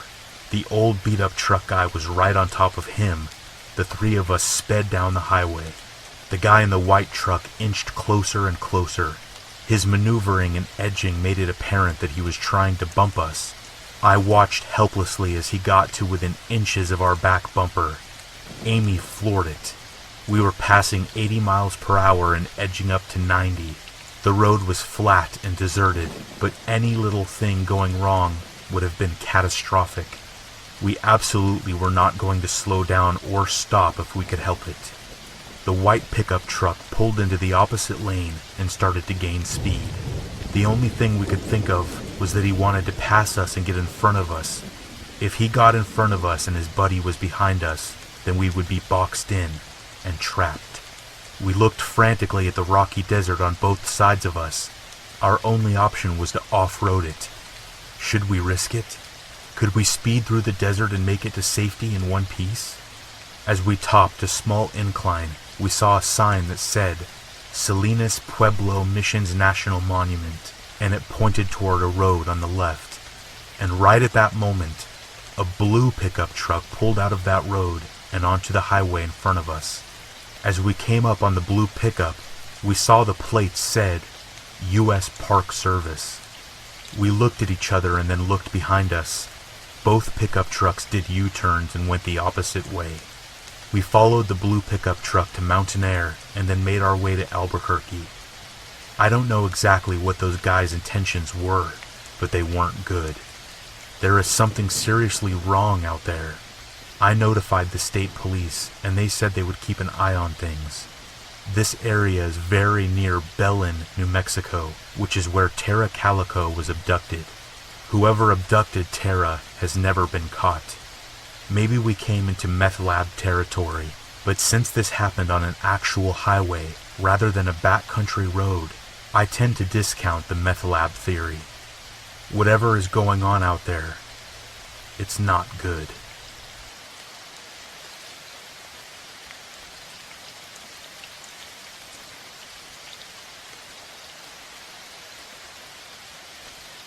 When I was younger, my family and I went on a road trip to Wyoming to see Yellowstone National Park. It's a beautiful place, and if you haven't seen it yet, I would recommend it. So from our home in California, it was about a 17-hour drive in our Yukon XL, which is the largest, most comfortable road trip SUV you can imagine. It took us several days worth of on and off driving to get there, and during the nights, we would try to find a little motel to rest at. One of the nights, due to us being behind schedule, my dad attempted to drive through the night to get us there sooner. He made it probably into the wee hours of the night before he deemed it unsafe and parked us in this little unlit rest stop in the middle of the woods in some flyover state. My brothers and I had fallen asleep in the car several hours before he had stopped, so for at least a couple hours we were all sleeping in the car in this dark little parking lot surrounded by forest. Having got a couple hours of sleep and being in a pretty uncomfortable position, I woke up in the middle of the night, pretty disoriented, but not really scared. I looked around and saw everyone fast asleep in this pitch-black car, and I naturally felt pretty alone. I tried to fall back asleep, but it's just not working out. So I just sit there for a while, boredom setting in. Looking out the window to see where we were, it's pitch black, so I couldn't see anything. Luckily, I wasn't the type to pack light and had brought a couple flashlights in my bag. Being careful not to disturb my sleeping family, I reached into the back seat, unzipped my bag, and pulled out a little plastic yellow flashlight. It wasn't the brightest, but it was enough to see the foreground of the general surroundings. I put it up to the glass, making sure not to make any noise, and pushed the little switch into the on position. I pressed my face against the glass and looked out. At first it looked like a normal tree line with some bushes, trees, and whatever, but as I scanned the darkness looking for animals, buildings, etc., I noticed this dark shape standing between these two trees in the distance. It looked like the shape of a man, but it wasn't moving. It was just standing there. After watching it for a good while and seeing no real signs of movement, I just assumed it was a bush of some kind or some natural occurrence. Just as I was about to turn the light off and reattempt sleep, I saw this shadow shape turn 90 degrees and move behind a tree, disappearing from sight. This scared the hell out of me, and I immediately turned off the flashlight and threw my sweater-turned blanket over my head, shutting my eyes tightly and covering my ears. I was paralyzed with fear. I sat in this semi-fetal position, clutching my flashlight for the rest of the night. I waited until the sun came up and we were back on the road before I got any sleep. I didn't tell anyone about the man that I saw in the woods.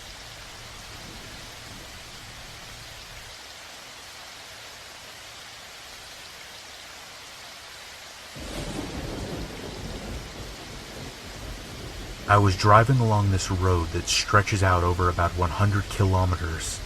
It was about 1 a.m., and I was at the end of the road that is very desolate. Neighbors were kilometers apart from each other. It's a familiar route for me. I drive on it once every few months just to go anywhere. Because of how isolated it is, there's no street lights, so you have to rely on your car headlights. On this particular night, I was feeling a little strange because the route didn't seem familiar, which is impossible because it's just one long road with the occasional turning roads. But I kept driving along towards the place where I turn around. I can to this certain point in the road where there was one lone house. Their car was parked in the driveway, and I could see that there was someone in the passenger seat. I thought it was weird because it was so late at night. As I got closer to them, they turned the car on and flashed their high beam lights at me. I didn't pay much attention to this, but then I drove past them and looked into my rearview mirror to see what they were up to. They pulled out of their driveway onto the road going the same direction I was. I was a little nervous at this point because it still looked unfamiliar to me. About 5 minutes up the road, I looked into my rearview mirror again, and the car that pulled out behind me was gone. I looked to my left and noticed an abandoned convenience store on the side of the road.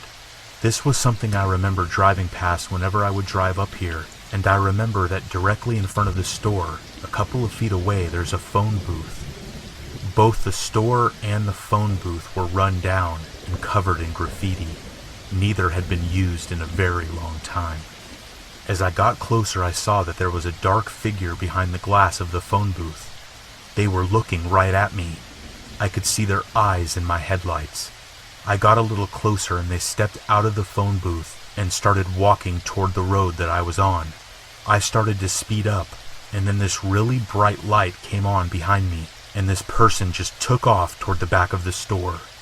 I looked in my rearview mirror once more and saw the car that had flashed me earlier. It was about 100 meters behind me. It followed me for another kilometer or so until we reached a turn off-road, where it made a U-turn and went back the other way. To get home, I had to go back the way I came. I drove past the phone booth and there was no one there. And then I reached the house where the car had pulled out, and it was back in its driveway. The driver, still in the front seat.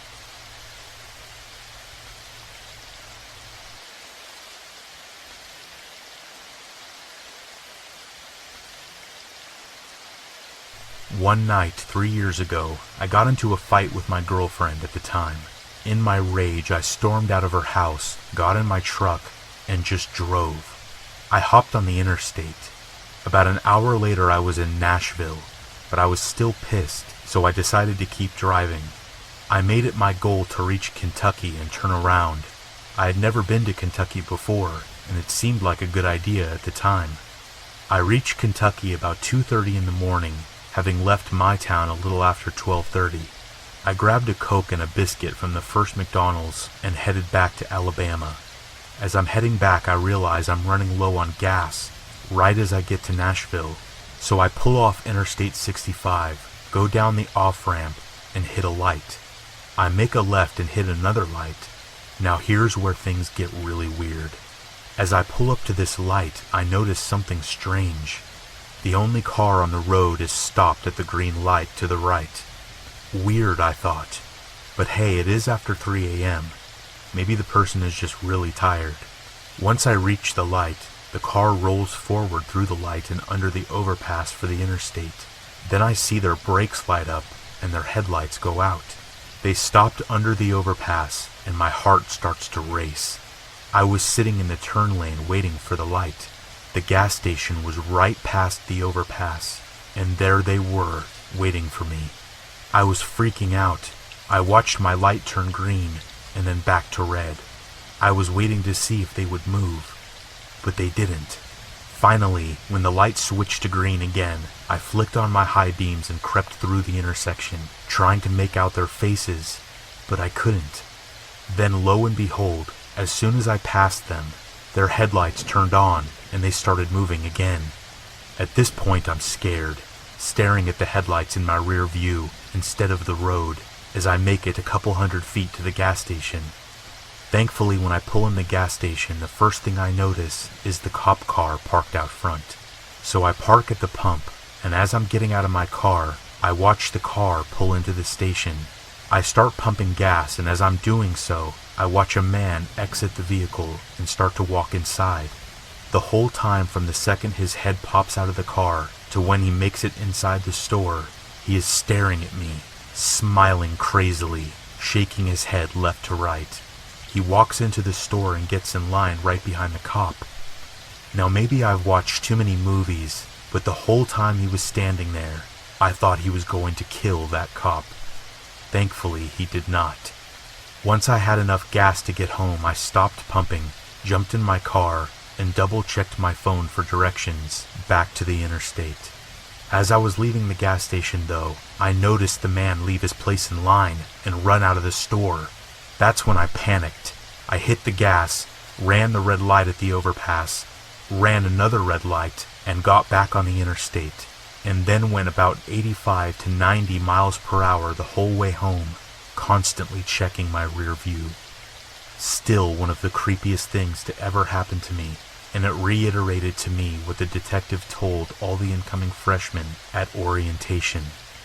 Nothing good happens after 2 a.m.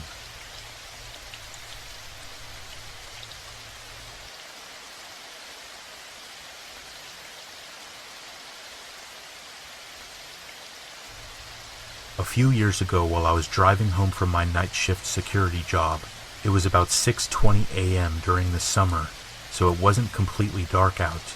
I was coming around a small curve in the highway, and I saw something. It looked like a naked human being walking on all fours in a very strange way. It was moving slow across the road, with its head swaying back and forth as it crawled across the road right in front of me. I was too confused to be scared, so I just continued on home. A day or two later, I was talking to my parents who live about 2 miles from where I'd seen the thing, and told them about it. They told me that some years ago, 2 of their friends were walking in that area, and both came running to their house scared to death, and would never tell anyone what happened, or what they had seen. Later, while telling scary stories with my friends, I told them of the thing I had seen that night. One of my friends who was a cop said about 8 years ago a man was run over at that curve, and everyone in the community thought he was a skinwalker. It doesn't scare me. I still drive on that same road all the time, day and night, but I still look for it every time I drive by that curve.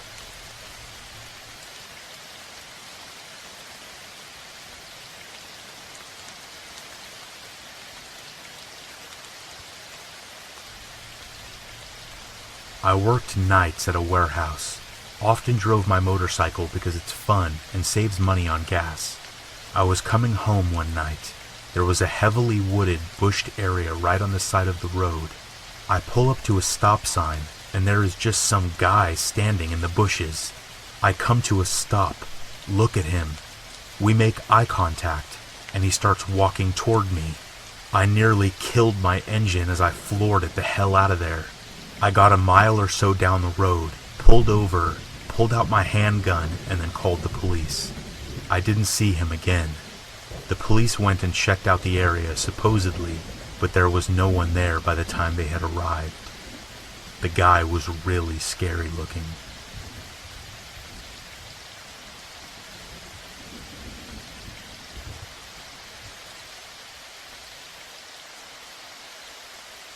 I was driving alone from eastern Colorado to Wyoming in the middle of the night on a dirt road. It was the type of darkness that most people never get to experience. Like being in the middle of the ocean, no cities or even small towns for hundreds of miles in every direction. Once I hit the border of Wyoming, the road became pavement. After about half an hour, I hear this loud bang, and my car pulls hard to the middle of the road. I had a flat tire. I pull over and get out, and it's as quiet as can be. So dark, not a single light of any kind for hundreds of miles, except for my headlights.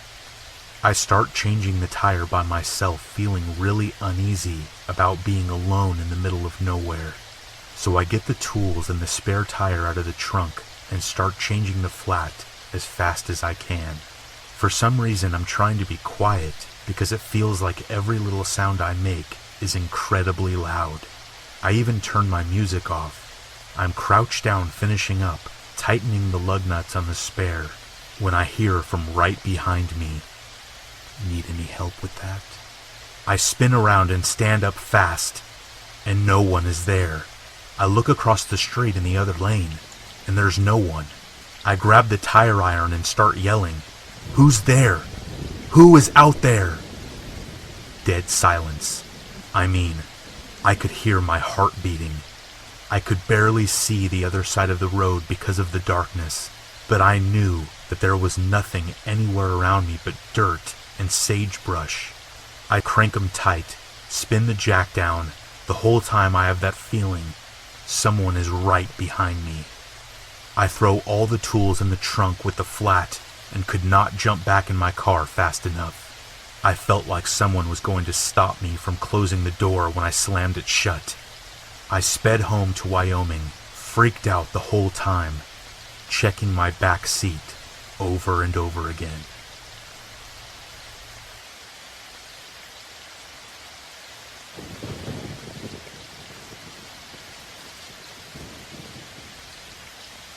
About 15 years ago, my mom and cousin were coming home from visiting my aunt, who lived 2 hours away.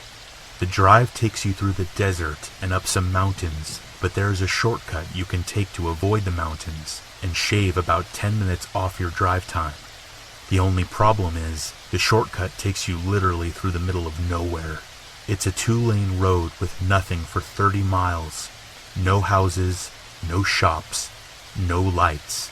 Not even those roadside emergency phone booths. They're driving along through the shortcut at about 11 p.m. when they spot something on the road. At first, my cousin thinks it's a rock, so she slows down to go around it. When she gets closer, she realizes it's a lady with long black hair and what looks like a burlap shawl wrapped around her. She's crouched down facing away from my cousin. My mom says that she thought the lady might have been in trouble, so they pull up next to her and ask if she's okay and if she needs help. My cousin says that the lady stood up, looked at them, and then let out a shriek like a banshee. She insists that her eyes were pitch black and her skin was as white as a sheet, and she was really skinny, like anorexic skinny. I debate this because it was dark out, and her mind might have been playing tricks on her, but nonetheless it was enough to spook the hell out of her and make her punch the accelerator and get out of there. The lady briefly ran after them, but they lost sight of her after a short while. They didn't stop for anything, even running a stop sign, until they got to the next town, where they stopped at a gas station to get something to drink and to collect their thoughts. A few weeks later, my cousin was telling her coworker what happened, and she said that it might have been a skinwalker, and that she's very lucky that she got away. That spooked her even worse, so now she won't go through the shortcut. Even when someone else is driving, she insists on them taking the main highway.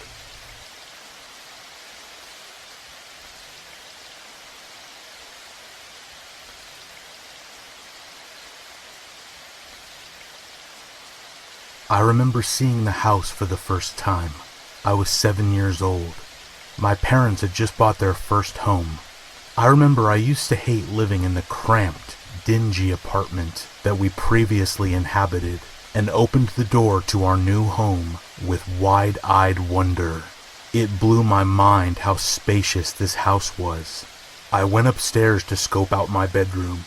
I was so excited that I was getting my own room and did not have to share a room with my little brother anymore. On my grand tour of my new house, I finally made it down to our basement. The basement was nothing like the rest of the house. The upstairs was elegant and classy. The basement was cold, metallic, and sterile. The ceiling covered in ancient pipes, winding in grotesque angles. The floor covered in rough cement.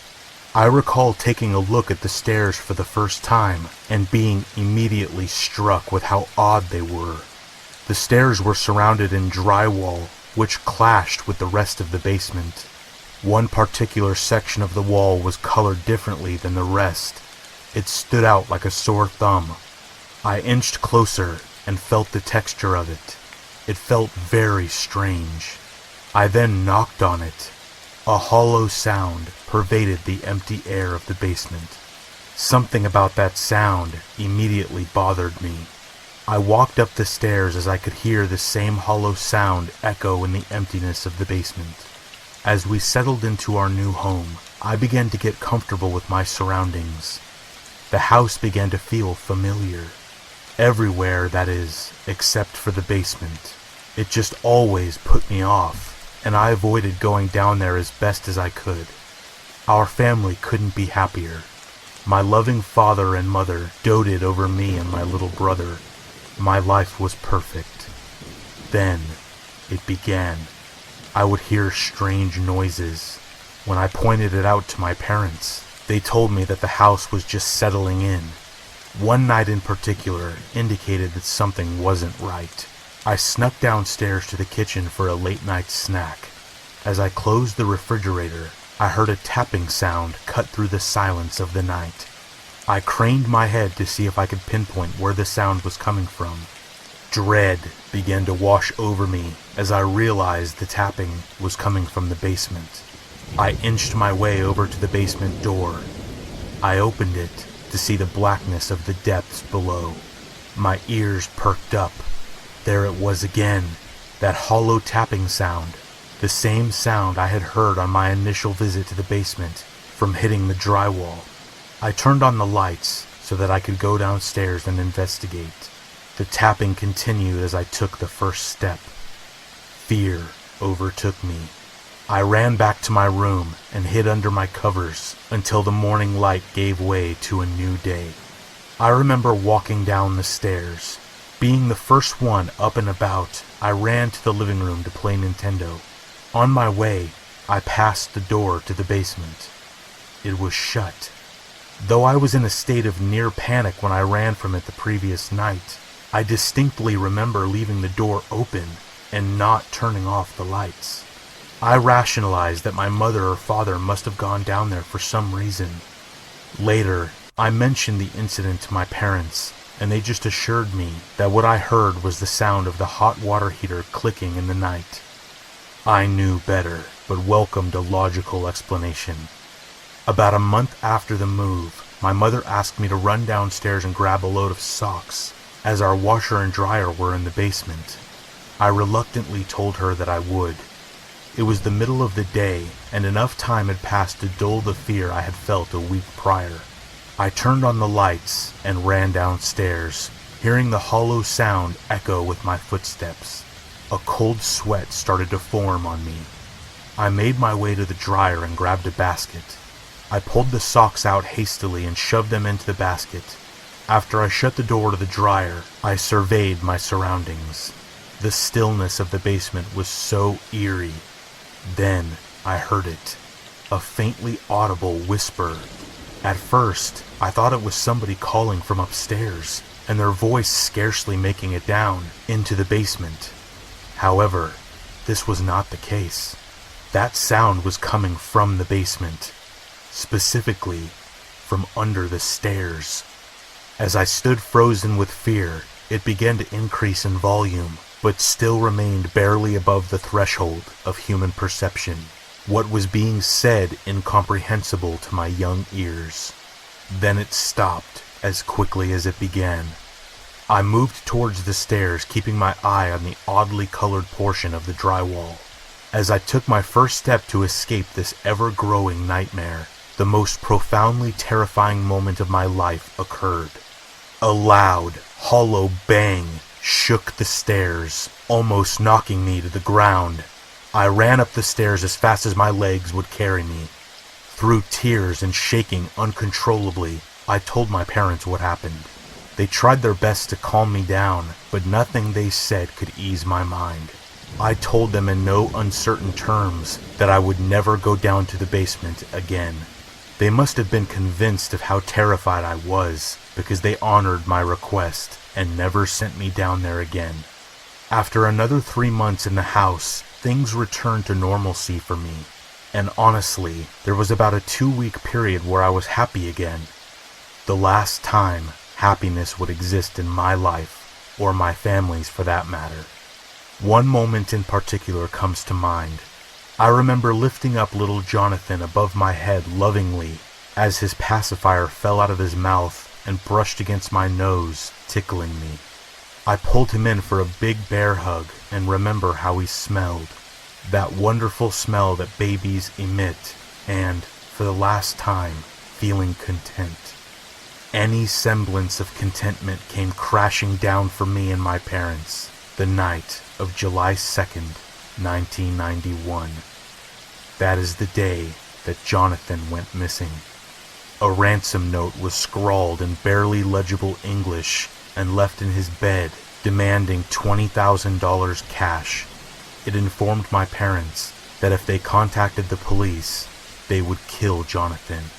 My mother and father took to their room and argued loudly and emotionally over whether or not to call the police as I listened with tears streaming down my eyes. My mother eventually wore down my father and the police were called. Seeing as the location of the drop and time were indicated on the note, the police set up a wiretap just in case the kidnapper decided to call. I asked my parents and the police if they had thoroughly searched through the house in case he was still here. They assured me that they had, and that Jonathan would be fine after the drop, but the seed of an idea was already growing in my mind that would blossom throughout the rest of my life. My parents followed the instructions to a T. They dropped off the money and then waited in the location that they were supposed to pick up Jonathan. He never came. Needless to say, this tore my family apart. As the weeks passed, there was no news about Jonathan. My young, vibrant parents became husks of their former selves. My mother especially. She blamed herself for getting the police involved and believed that to be the reason Jonathan was not returned. One night, as she was sobbing alone in shambles, clutching a bottle of wine, I finally decided to divulge to her my theory that had been brewing inside my skull. I told her that I thought it was whoever, or whatever for that matter, was under the stairs that had gotten Jonathan, and maybe he is still alive. She slapped me across the face so hard that I saw stars.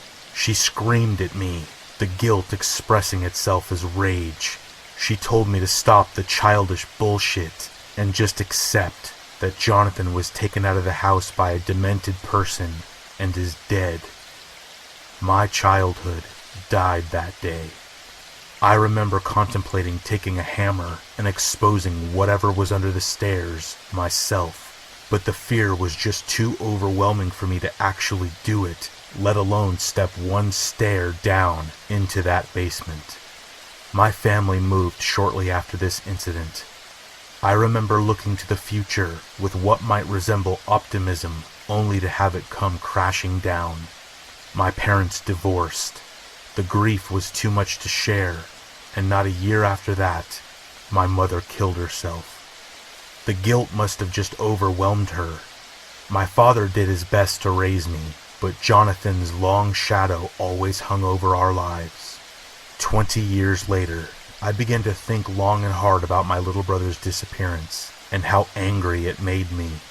My family had a chance at a normal and fulfilling life, and it was snuffed out in an instant by whoever took him. I wasn't just robbed of a little brother, I was robbed of any chance of happiness. As I grew up, I accepted the official story of what happened. But lately, curiosity began to get the better of me. I began driving past the old house, seeing that it was currently vacant. Ideas began to swirl in my head. So, I broke into the house, bolstered by alcohol. I decided to do it, knowing I would likely find nothing under the basement stairs, but hoping that this would close a too long chapter in my life and allow me to finally move on. To my dismay, the stairs sounded exactly the same as I remember they did, a hollow sound pervading the emptiness of the basement. I stare at the spot in the drywall, still discolored, still just as ominous as when I was a child. However, fear was not going to stop me. In fact, I was feeling the opposite. I was feeling a courage I hadn't felt in a long time. The moment of truth was upon me. With all the force within me emboldened by years of pent-up rage, I ran toward the wall shoulder first. The drywall came crashing down around me. I opened my eyes as my bravery was immediately eroded and turned into absolute horror. Bones. Bones everywhere. My horror increased to unimaginable heights as I surveyed the tight space, seeing the skeletons everywhere, the light playing menacingly on their tiny frames. Tattered pieces of paper were everywhere, with God only knows what written on them. There must have been the remains of 20 to 30 children when I realized that with no exceptions, they were all missing their skulls. One particularly tiny one begged for my attention. I became weak in the knees and fell backwards when I saw what were unmistakably bite marks up and down the tiny forearm. As I hit the ground, I expected to hear a dull thud as I landed on the concrete. Instead, I heard a hollow sound. I looked to see what I had landed on. A trap door. Finding new courage, summoning strength I didn't know I had, I opened it. Below me lay a dark tunnel, a crawl space that could barely fit a person lying on their stomach. The dank smell wafting upward made me reluctant, but I knew what I had to do. Before I was conscious of what my muscles were doing, I found myself crawling through the darkness toward whatever lay on the other side. As I reached the end of the tunnel, I looked up to see a sliver of light cutting through the darkness. I pushed upwards. Cautiously, I poked my head up. To my surprise, the tunnel had led to the other side of the stairs. I crawled out to find myself in the corner of the basement, facing the stairs behind a dryer covered in years of dust. The implications of all of this sent my mind reeling, but before I could form a coherent thought, the lights turned off in the basement. My heart caught in my throat as I began to hear someone descending the stairs. Slow but sure steps announcing I was no longer alone. With every thud, my heart skipped a beat. I began to hear that incomprehensible whispering in my mind, the familiar sound reigniting the fear and woe of my lost childhood. Worrying the darkness would not adequately hide me, I sought cover by ducking behind the dryer, not willing to take the risk of catching a glimpse, though every fiber of my being screamed at me to do so. Panic began to set in. What am I going to do when this person discovers their lair has been revealed? While I was mulling over my options, the screaming began. I say scream as a frame of reference, but there is no way to truly describe the guttural noises that I heard. The sounds smashing the silence of the basement were so bone-chilling, so surreal as to defy description. He clearly had discovered his perverse sanctuary had been disturbed. Before I knew it, I was up the stairs running for my life. I made it to my car too scared to turn around. With all muscles working in unison, I opened the door and put the key in the ignition in one swift movement. As my car sprang to life under the streetlight, a shadow fell over my car. I gunned it, never looking back, flooring the accelerator to the local police precinct. I breathlessly tried to explain to the attending officer what had occurred and collapsed to the floor mid-sentence. Now, it is a month later. The next day after my discovery, the police launched an investigation and quickly made the same gruesome discovery. I was thanked profusely by the police and the community for what I had found, telling me that they were going to be able to close the books on multiple missing person cases. However, they were not able to find the perpetrator of these heinous crimes. They began to test the DNA of the bodies. A profound sense of relief overcame me when I received the call informing me that one of the tiny skeletons belonged to Jonathan. I shared the news with my father. The look on his face, relief all-encompassing as the burden he had carried for so many years, was lifted. We hugged as tears filled both of our eyes. However, the relief has been short-lived. The thing that keeps me up at night is that whoever or whatever did this is still out there. The question that plagues my mind is whether or not this monster is literal or figurative. Either way, I hope I never find out.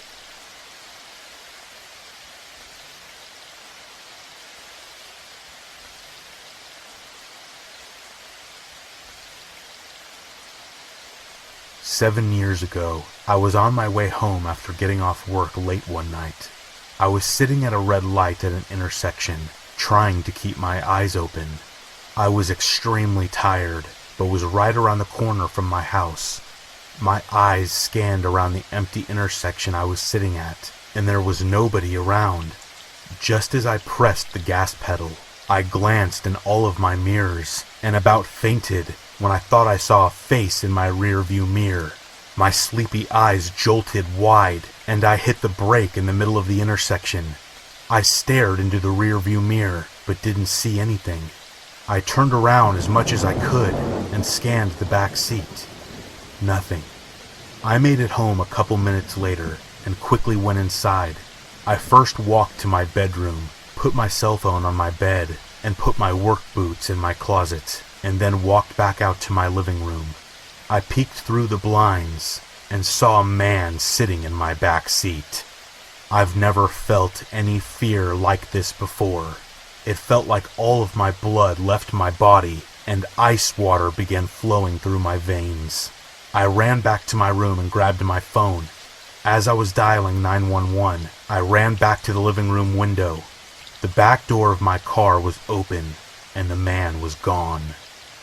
I slept at my brother's house that night.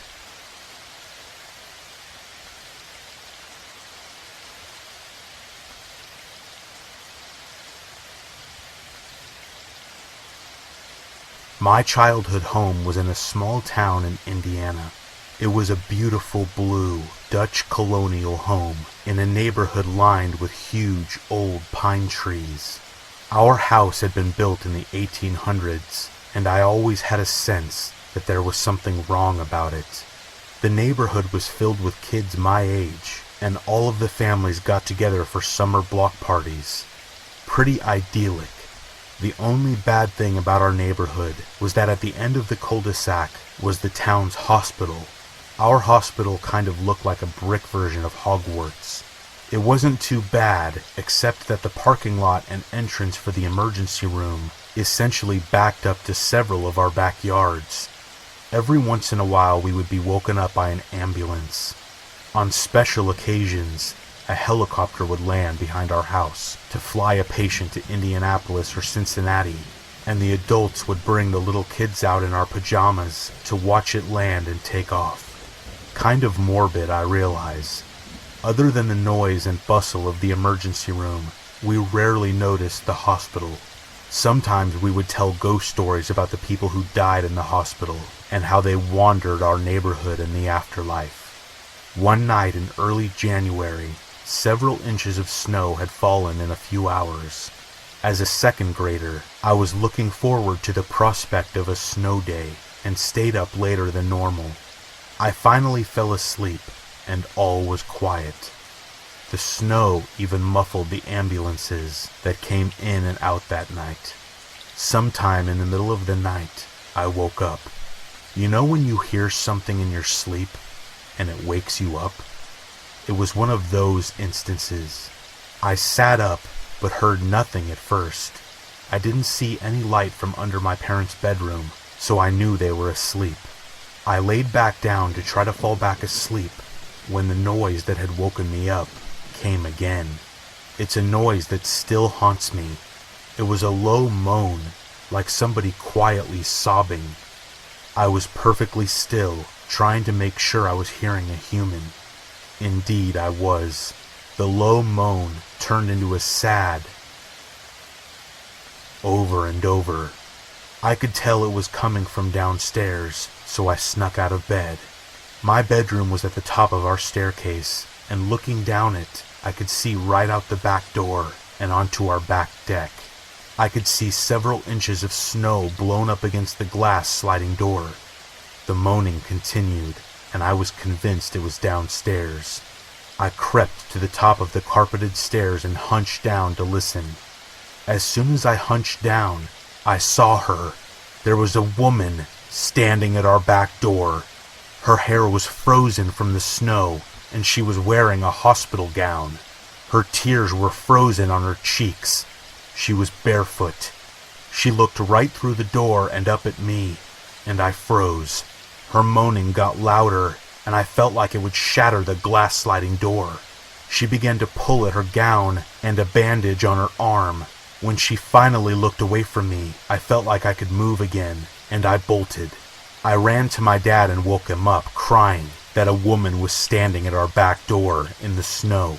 He ran to the stairs, saw the woman, and immediately called 911. It turns out a patient in the dementia wing had gotten out, barefoot and lost, and she had found her way to our house. The orderlies quickly came and got her.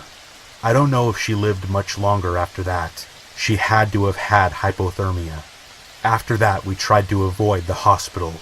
Even though my family moved from that home several years later, on a particularly cold and snowy night, I sometimes still have dreams of that woman. She was terrifying.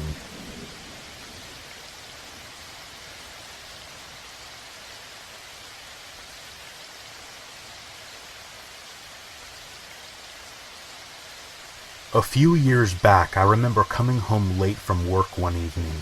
I was really tired and just went straight to the couch and watched some TV. It was very late, and my eyelids got increasingly heavy. I turned off the TV and distinctly remember all the sleep mode lights on the various electronics that are hooked up to the TV.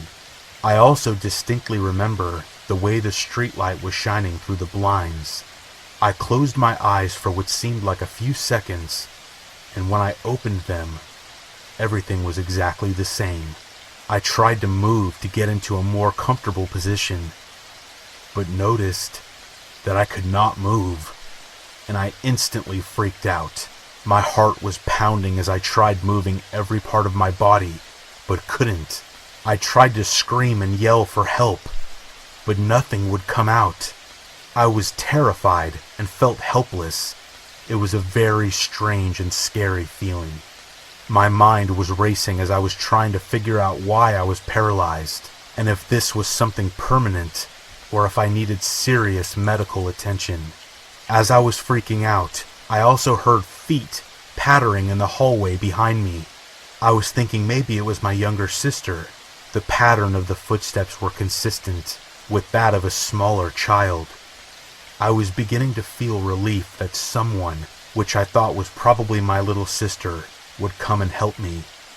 Then, at that very moment, I realized that my younger sister would have no business being up that late at night, and she would have been way too terrified to be walking around in the basement not knowing if anyone was down there without any lights on. I realized that the footsteps were not my sister and became even more terrified and confused by it all.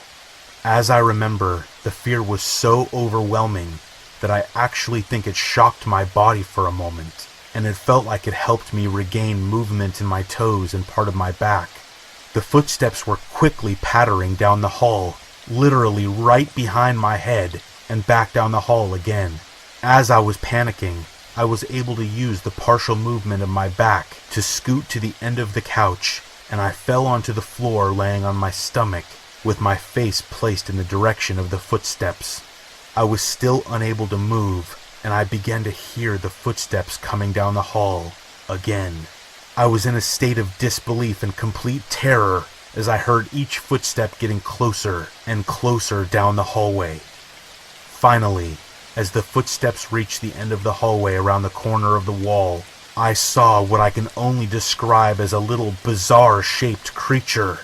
maybe 2.5 to 3 feet tall.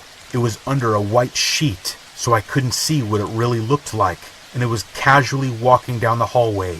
It had a very strange, unsteady gait. The creature then stopped and turned directly towards me and stared at me for a few seconds.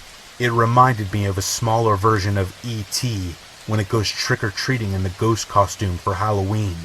It just looked awkward and not human, with a weird, flat head, but not knowing what was under the sheet was what made it more scary in its own right. The creature suddenly jerked its arms up and began waddling with intensity towards my face. I was trying to scream and desperately trying to escape, but I could only lay there motionless and helpless. I really thought I was going to die, or at the very least sustain serious and permanent damage. It was simply pure horror and shock. Right as the creature was seemingly about to attack my face, I woke up, and I was in the exact same spot I was in before. The sleep mode lights and street light beaming into the basement all looked the same. I was so confused and very disturbed. After researching, I found that I was experiencing an episode of sleep paralysis.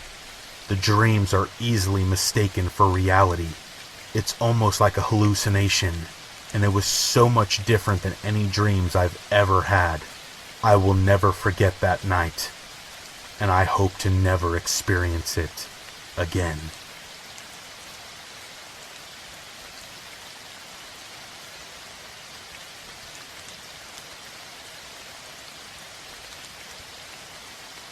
It was near Halloween time when my friends and I were telling ghost stories.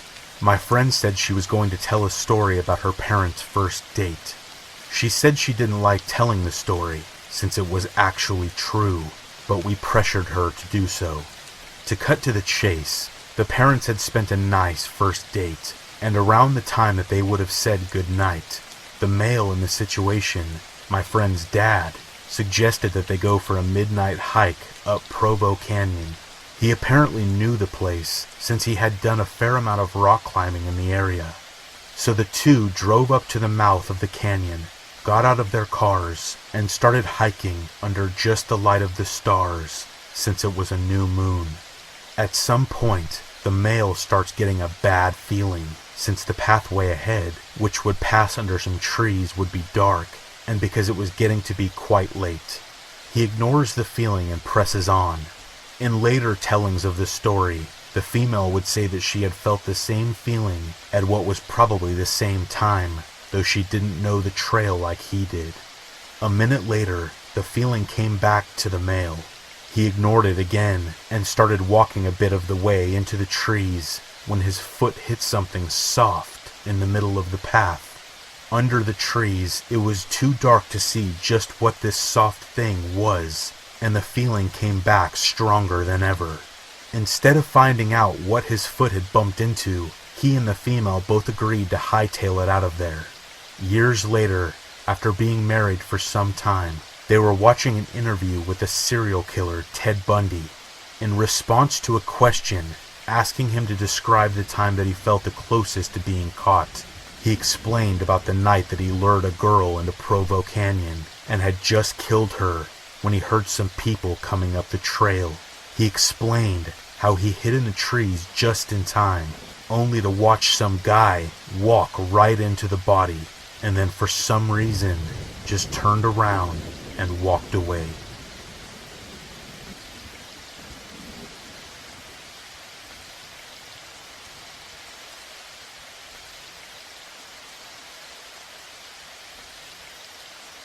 I used to date a girl in college who lived 3 hours away. We would trade weekends, one at her school, one at my school. One day, she got upset because she had driven all the way to see me, and I was in an all-night study session, which she had known about, and couldn't be home to see her. She texted me that she was going to go back to her place, and then I never heard anything from her ever again. After 3 days of texting her, trying to make sure she was okay, the text started coming back as number not found.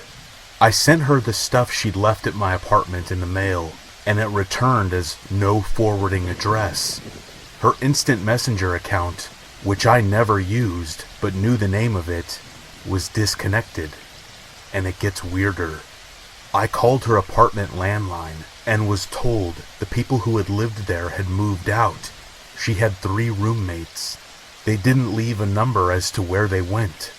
I got really freaked out and asked friends who worked in school admin to pull some strings for me, just to make sure she was alive.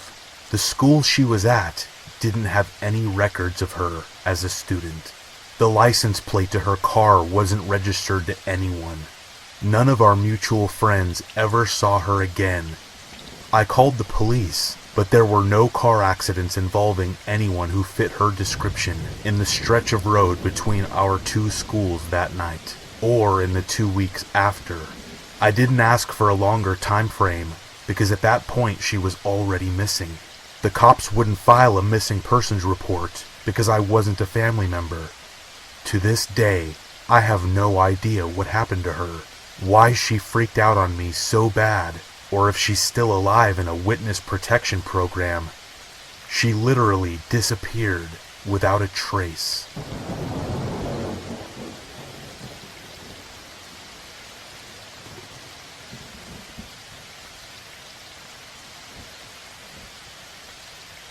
I was going to make a throwaway, but what the hell? I'll take the risk of looking like a totally insane person. No one is going to believe me anyway. This happened when I was 17. I'm 32 now. I graduated high school and got my first apartment in a nice town. I lived by myself other than my cat, Snowball. Don't laugh, I named her when I was 8 years old. A few details before we get started. I've never been a fan of cat boxes. Worst part of being a cat owner is shoveling tiny shit with a tiny shovel every day. So I got one of those motion-activated self-scooping deals, left it on the back patio, ran the cord inside to power it, and left the back sliding door open big enough for her to get in and out. It was about 5 to 6 inches. The patio was one of those 8x8 cement floor types, surrounded by a 5-foot-tall wooden fence.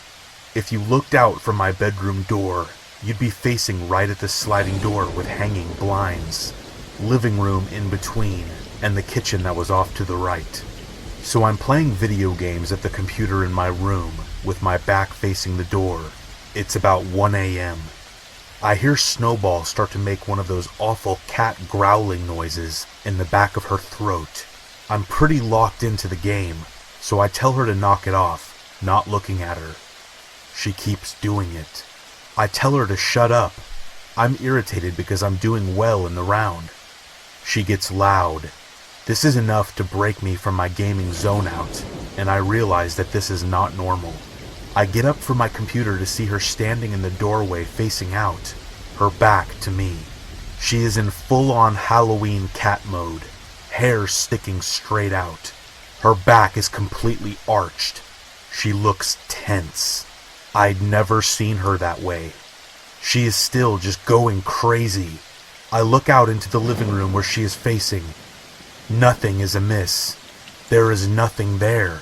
I look down at her to say something to the effect of, "What's the matter?" She makes this insane sound, like a combination of a hiss, a growl, and a spit, and she starts to take a few steps backwards. That is when a tiny creature runs out of the kitchen on 2 legs, wearing a tattered piece of cloth or a bag. It looked like a little cloak. It's maybe a foot or a foot and a half tall.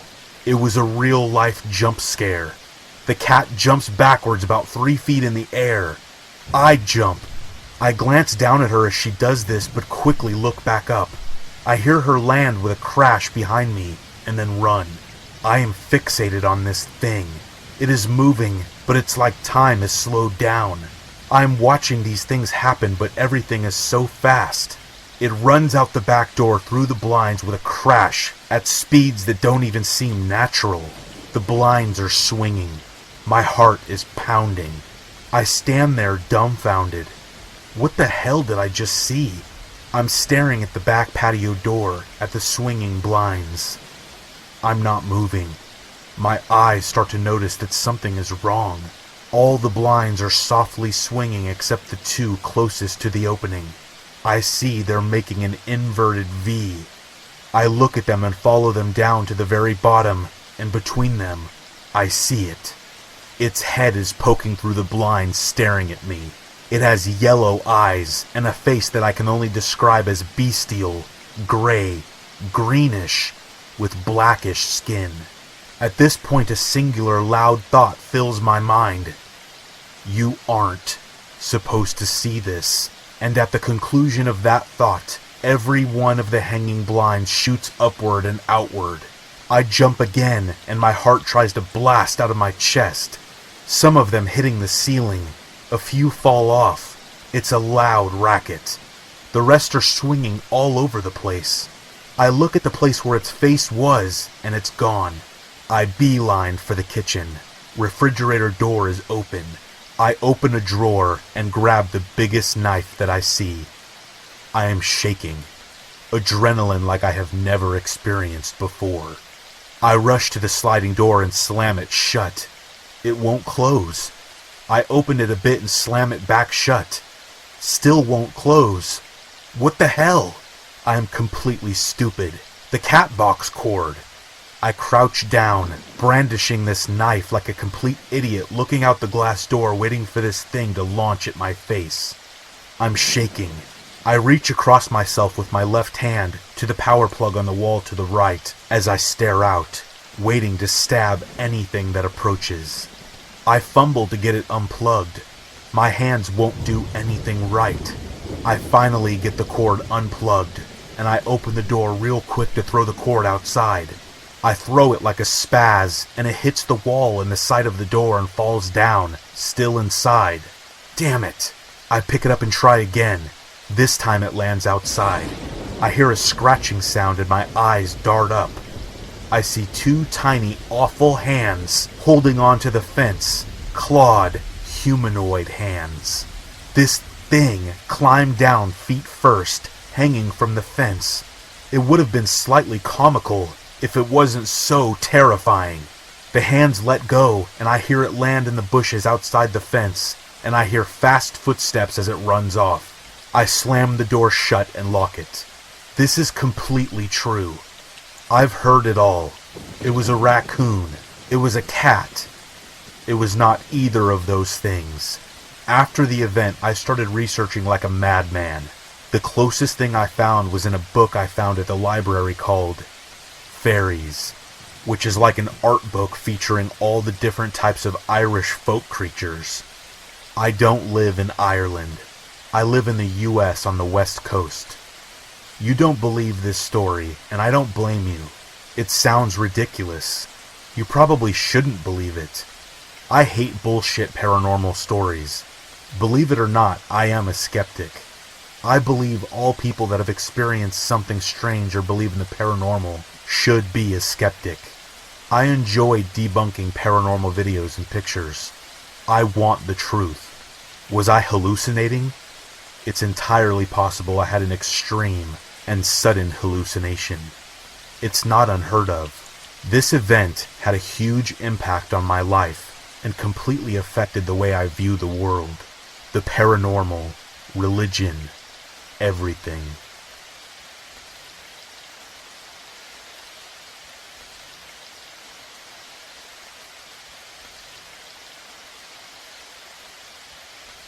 I was driving a shortcut from 29 Palms, California to Albuquerque, New Mexico.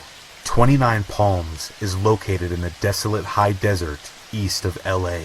The shortcut was all two-lane road through total nothingness, except for passing through Amboy, California. Amboy is a nearly abandoned town nearly as far below sea level as Death Valley, with a dormant volcano and lava field on one side and a salt flat on the other. It was also, at the time, a hot spot for satanic group activity. So I was driving by myself in the afternoon. I stopped in Amboy and snapped a picture of the city sign, just to prove that I was there to friends who dared me to take that route to I-40.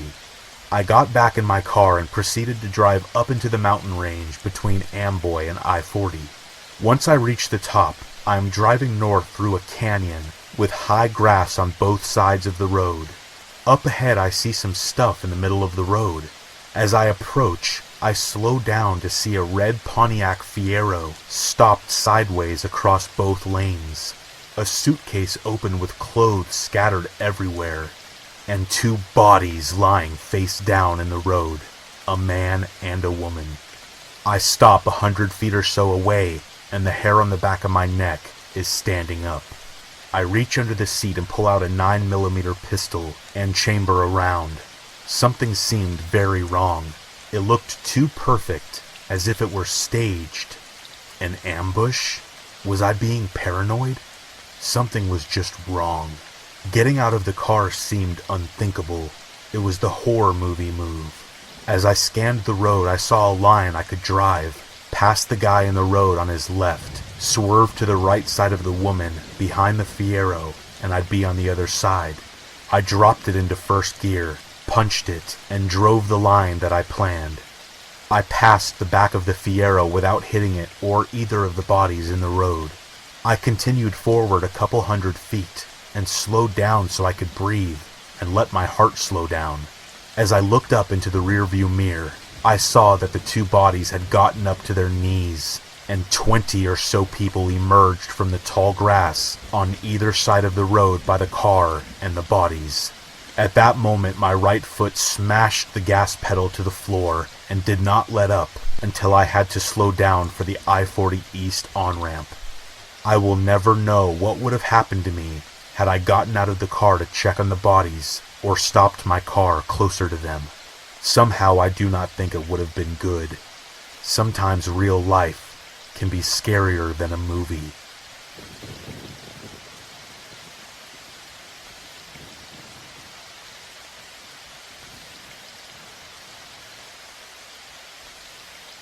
From an early age, I loved hearing scary stories. When I was first learning to read, I worked very hard in school. My teachers thought I was trying to be a good student. The truth is, I wanted to be able to read even more scary stories on my own. My mom recognized this obsession and would often share her own creepy tales.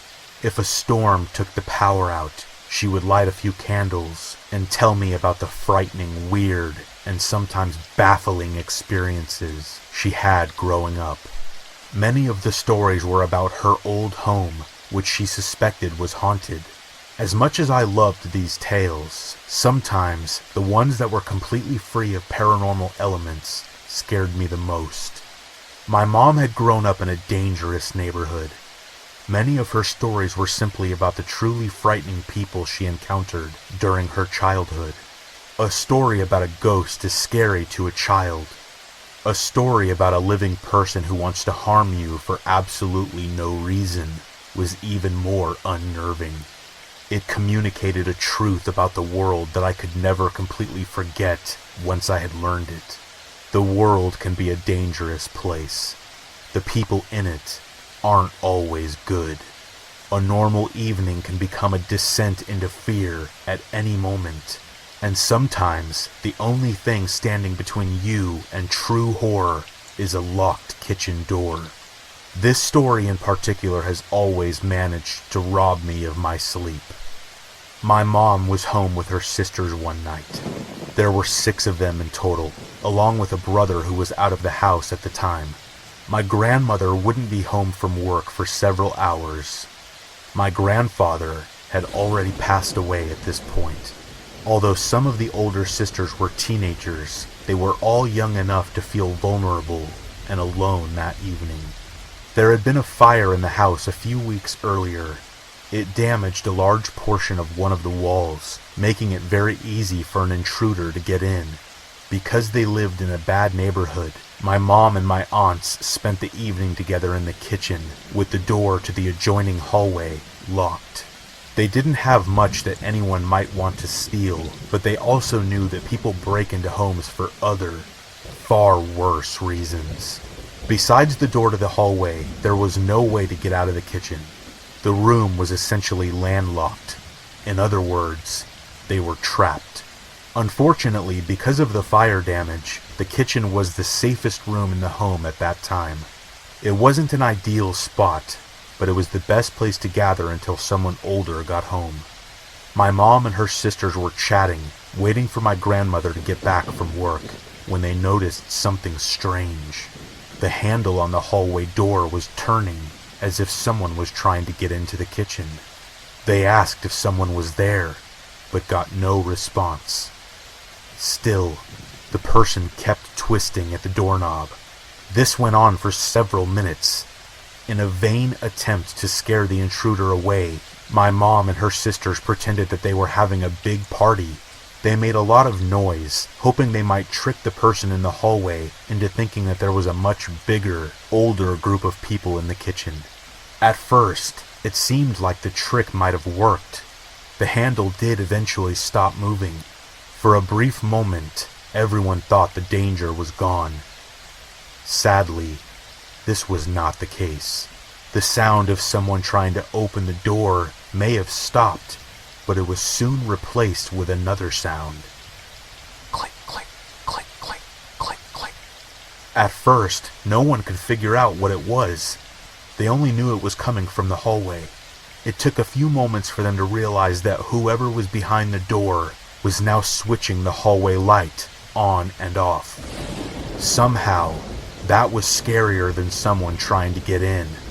There was no reason for this person to switch the light on and off like that, but they kept doing it. Clearly, they were now just taunting my mom and her sisters. The fact that they never said a word just made it that much more terrifying. My aunt called the police, but the police were notoriously slow in that neighborhood. There was simply too much crime for them to respond quickly. After calling the police, she called a neighbor and asked them to come to the house. Understandably, the neighbor was just as frightened by the thought of this intruder as they were. He went over to the front door and shouted for them to come out. It was a small house, but he would not go in. He thought he might be able to scare the intruder off by making it clear that an adult was waiting for everyone outside. He was wrong. All throughout this experience, the noise never stopped. Click, click, click, click, click, click. My mom and aunts finally had enough. They needed to get out of that room somehow. Every sister grabbed a knife, and they all lined up at the hallway door, from oldest to youngest. That was one of the few times my mom was happy to be the youngest of 7 children. After a moment, they opened the door to the hallway and charged into it. They hoped they might scare the intruder away, but their main goal was simply to get out of the house. When they entered the hallway, the light was off. The sun had fallen by that point, so the entire hallway was dark. That's probably for the best. No one truly wanted to see the person who had been taunting them all evening. More importantly, they didn't want the person to get a good look at them. However, my Aunt Nora, the oldest of the sisters, did see something. The outline of a dark figure running down the hall and up the stairs. She didn't take any time to stop and confront this figure. Instead, she and all the others ran out of the house. They spent the rest of that evening out front, waiting for the police and my grandmother. Eventually, the police did arrive. They searched the home, but whoever broke in was gone. Everyone agreed that the person must have entered and exited the house through the fire-damaged section. They never caught the intruder. It could have been a random lunatic. It could have been someone they saw every day. This person might have just been passing through the area, or they might have been stalking my mom and her sisters, watching them for weeks. Not knowing who had broken in that night was frightening, and yet, not knowing why this person decided to spend an evening tormenting 6 young girls with something as simple as a noise was even worse. Click, click, click, click, click, click.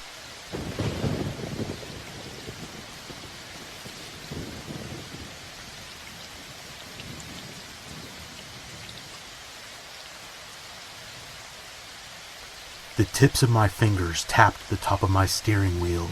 I reached down to the radio and clicked the seek button repeatedly, flipping through each different station. 5:35 p.m.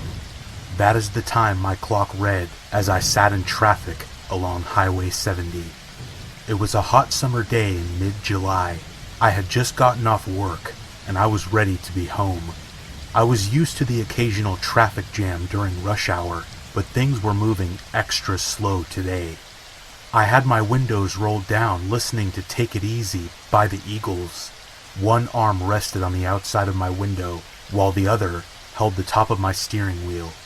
I sang along as the song blared through my speakers. The traffic was dragging on. I was probably only going about 5 miles an hour.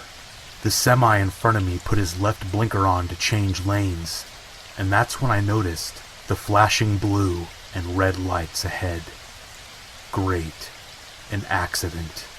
The tune of the Eagles hummed in my ears as I tried to stay entertained. I was coming up to the first patrol car. The cop was standing outside of his car, holding orange cones in each hand. He was motioning big circles with his left arm as his right arm held the orange cone straight ahead, I guess to keep the flow of traffic moving. I kept listening to the radio and rolled forward. The back left corner of the ambulance slightly protruded into the right lane of the highway.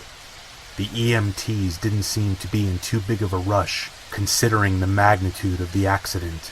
I rolled past the ambulance just as they pulled the stretcher out of the back. My eyes darted back to the road. I hoped that whoever was in this accident was okay. The cars in front of me were swerving into the left lanes ahead.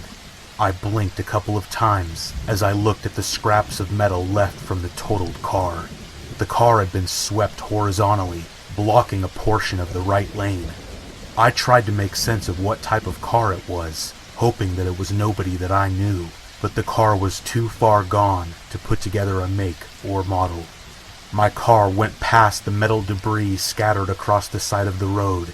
I saw 2 paramedics holding up a black tarp to shield the view from oncoming drivers. As I passed the black tarp, I noticed this putrid smell that was radiating from it. The smell brought me back to junior year biology class, the day that we had to dissect pigs. The smell of the formaldehyde on the dead pig made me gag, and I couldn't make it through class that day. I then began to dry heave from the stench. I pulled over to the side of the road, thinking I was ready to throw up. Oncoming cars started honking at me as I cut them off to pull onto the shoulder of the highway. I took a few deep breaths, and another steaming whiff of formaldehyde crossed paths with my nostrils. I threw up out the window on the pavement. I used the sleeve of my shirt to wipe my mouth off, and then got behind the wheel of my car to get the hell out of there. The humidity of the day wasn't helping me feel much better, and the sun was boiling down and reflecting off the metal cars around me. The exhaust from each ignition made it seem 10 times hotter than it was that day. My sweaty palms gripped the top of my steering wheel. When I looked out my left mirror, I saw an old lady waving the universal signal saying that she would let me in. I turned the knob on my radio up to distract myself. I looked up and out my rearview mirror, and that is when I saw it. A lifeless, bloody hand lay just inches out from the black tarp. The paramedic must have seen the horrified look on my face, because I saw him use his shoe to kick the hand back behind the tarp. I swiveled the wheels of my car into the left lane and proceeded on my way in the slow-moving traffic. Something felt off about this whole situation. I have cruised past a car crash before, but I have never seen paramedics be so oblivious to letting a dead body show. Plus the smell seemed unnatural for someone who had just died. Feeling unsteady, I looked again in my rearview mirror. Except this time, I didn't see a bloody hand. No, I saw something way more sinister looking back at me. The dead body was sticking out from the tarp, just enough for me to see the head and upper torso. My eyes darted back and forth between the paramedics, but they didn't seem to notice the change in the body's positioning. Just then, the head of the body twisted up, and smiled at me from upside down. I don't drive on Highway 70 anymore.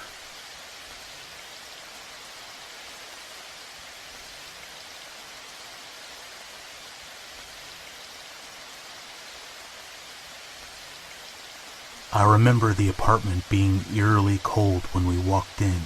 It was probably in the low 60s outside, but it somehow felt even colder in our one-bedroom domicile than it did in the draft courtyard.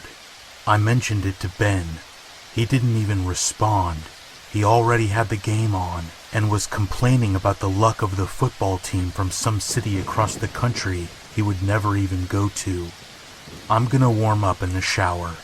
I put the statement out there 60% as a notification and 40% as an offer. Ben responded with a sound that I'm not even sure qualifies as a grunt. I let the shower warm up and then slipped in. I felt the grime of the workday, the after-work drinks that we had to have with Ben's boss, and the chill of the night wash off me as soon as the stream of water hit my body. The first couple of minutes of the shower were utter bliss. One of those moments when you feel like nothing else in life could ever be better. I never wanted to get out. Then, I heard the sound of Ben peeing on the other side of the shower curtain. "Ben," I said in a thoroughly annoyed tone, "please, just don't flush the toilet." I heard the urine stop. I didn't hear the toilet flush. I heard Ben walk out of the bathroom. I showered for another 10 minutes before I got out. I dried off and headed back to the bedroom. I glanced over at Ben on the couch, still glued to the game. I heard him muttering something about a fumble. "Thanks for not flushing the toilet," I said before ducking into our bedroom. "I didn't go to the bathroom," Ben said. I stopped in the doorway and then walked back into the living room. "Don't lie, I heard you peeing when I was in the shower." Ben threw his hands up, eyes still on the game. "I have not gotten up from this seat since we walked in. It's overtime." Ben insisted in his tone where I know he is telling the truth about something.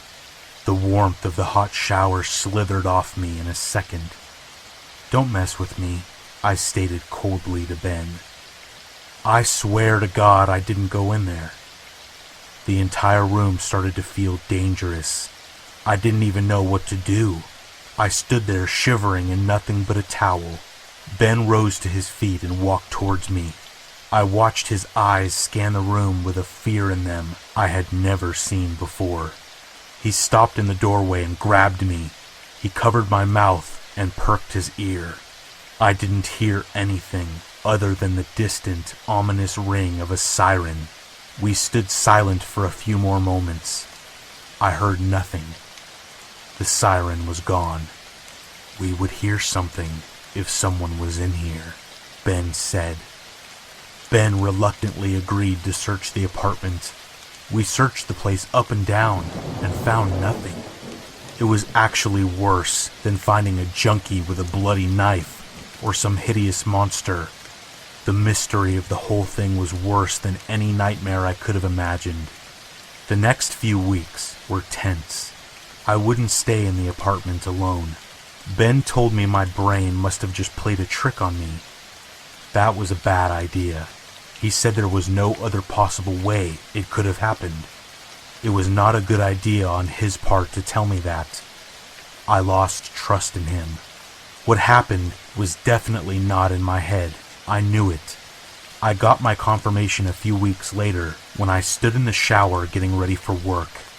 I was almost done with the shower when I heard a flush ring out from the other side of the shower curtain.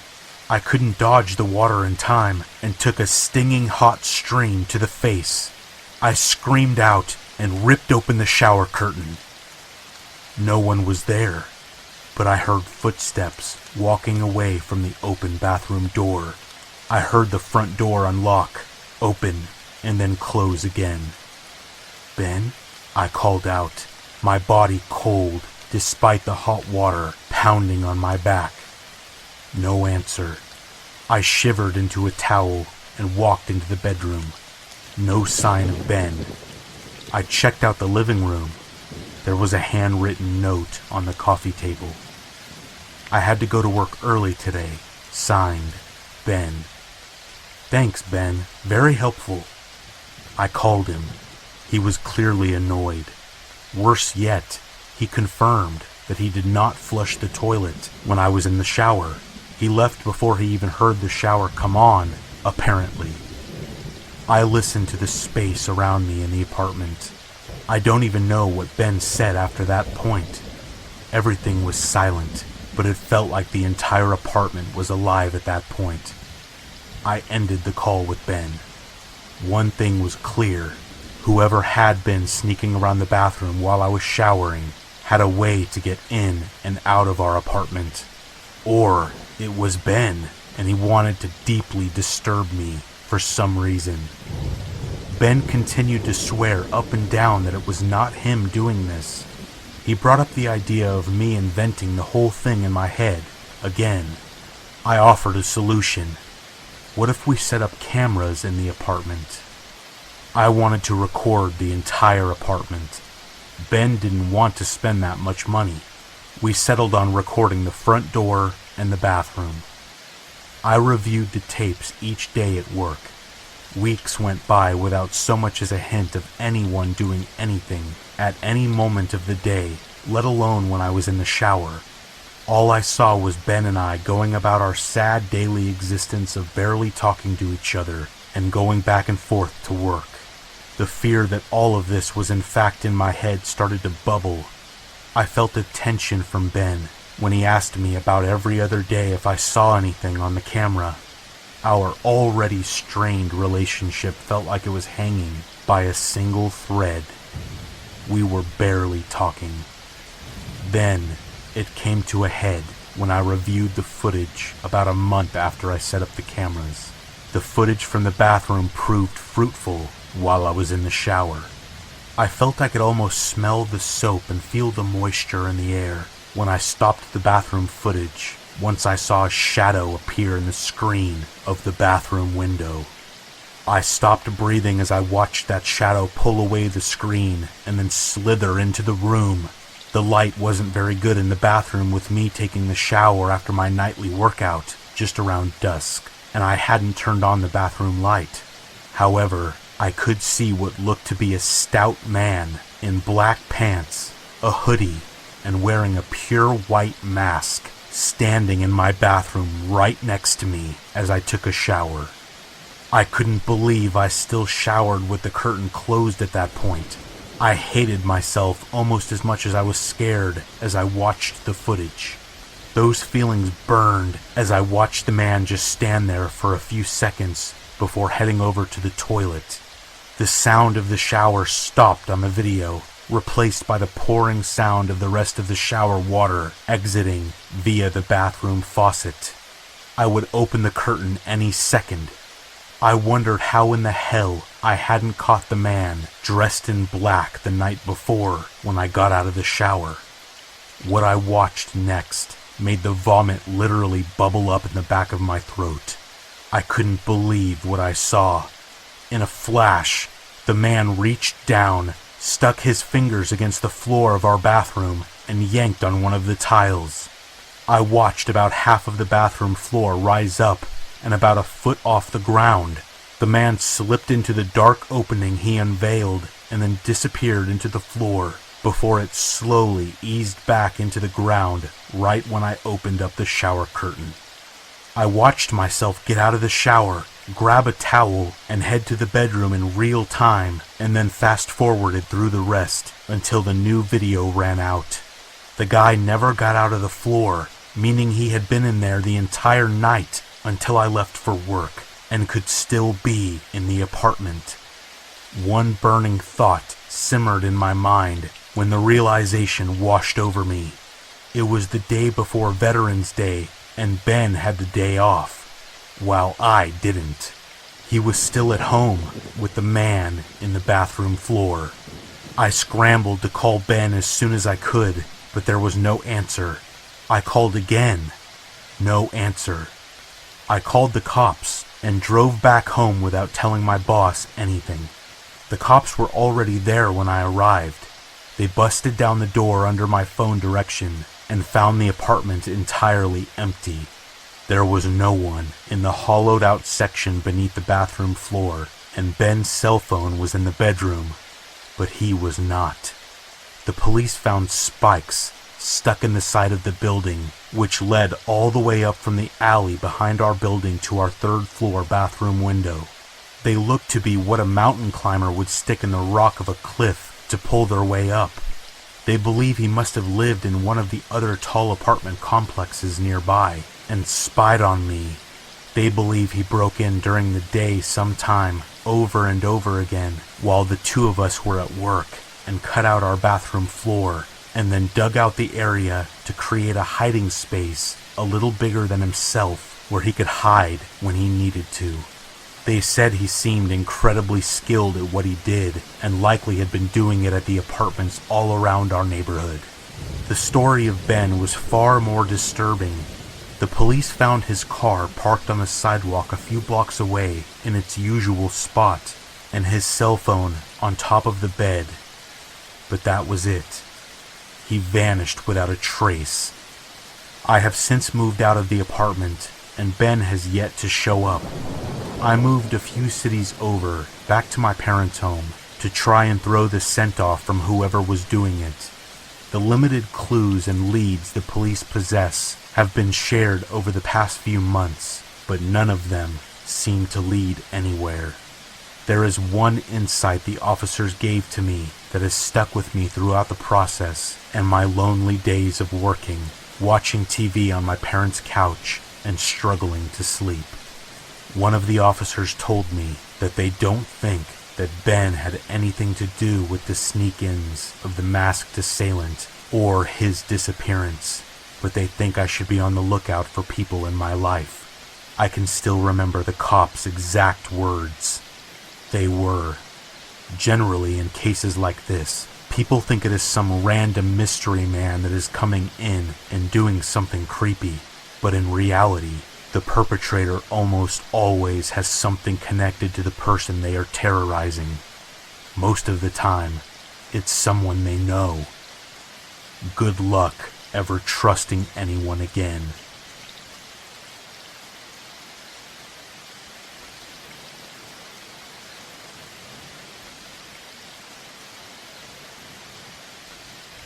I was sitting in my room one evening after getting home from work on the second floor.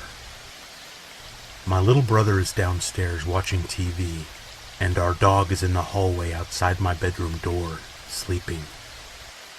All of a sudden, our dog starts making all kinds of racket, jumping around, barking, even kind of howling. I go to get up to see what's going on, and I hear, "That's a good girl," in a deep male's voice. It was definitely not my little brother, so I shout, "Oh, you're home early," thinking that it's my dad's friend, our roommate. I open the door. As soon as I'm out there, I see that there is no one at all but the dog, wagging her tail, staring at the empty end of a hallway. My little brother comes upstairs, and he says that he heard the same voice, thinking that it was me. We checked the entire house and found no one. This happened many years ago, and I don't at all feel like it was a misunderstanding, or that my brother and I thought that we heard something but were mistaken. Someone was in our house that night.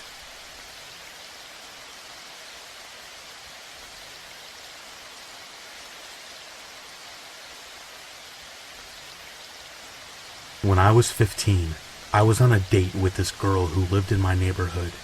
All we did was sit at the park near our houses and talk, and when the sun went down, we left. As I was walking her back to her house, we walked under a huge oak tree, and because it was so dark, we didn't see the massive spider web. We walked right into the middle of it, and of course, freaked out. Eventually, we felt that we got all the webs off of us, and I continued walking her to her house. When I eventually got home, I got right in the shower. As I stood under the water looking down, I saw a huge brown spider fall onto the shower floor and go down the drain. The next day, I saw the girl at school. She told me that morning she took a shower, and while she washed her hair, she felt some movement and eventually watched 3 huge spiders go down the drain. She had slept all night with the spiders in her hair.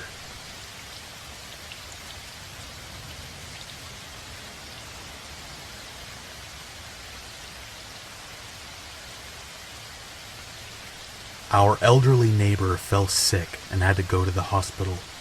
Her niece asked us to take care of her dog while she was away.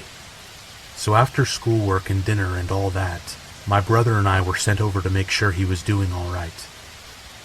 It was late at night in this weird old lady's house. My brother was in the shed with the dog, and I was in the living room looking at the creepy old photos on the mantelpiece. What follows is true. I heard the door creak, and then a woman's voice called out my dog's name. I freaked out, turned around. Of course, there was no one there. I thought maybe it was the neighbor's niece. But then I went out to my brother and the dog, and he was freaking out too, because he thought that he heard a woman's voice right outside the shed. We both agreed that we definitely heard a voice. We left the dog in the shed, went home, and were greeted by my dad, who told us that the neighbor's niece had just called to say that the neighbor had passed away in the hospital just a few hours ago.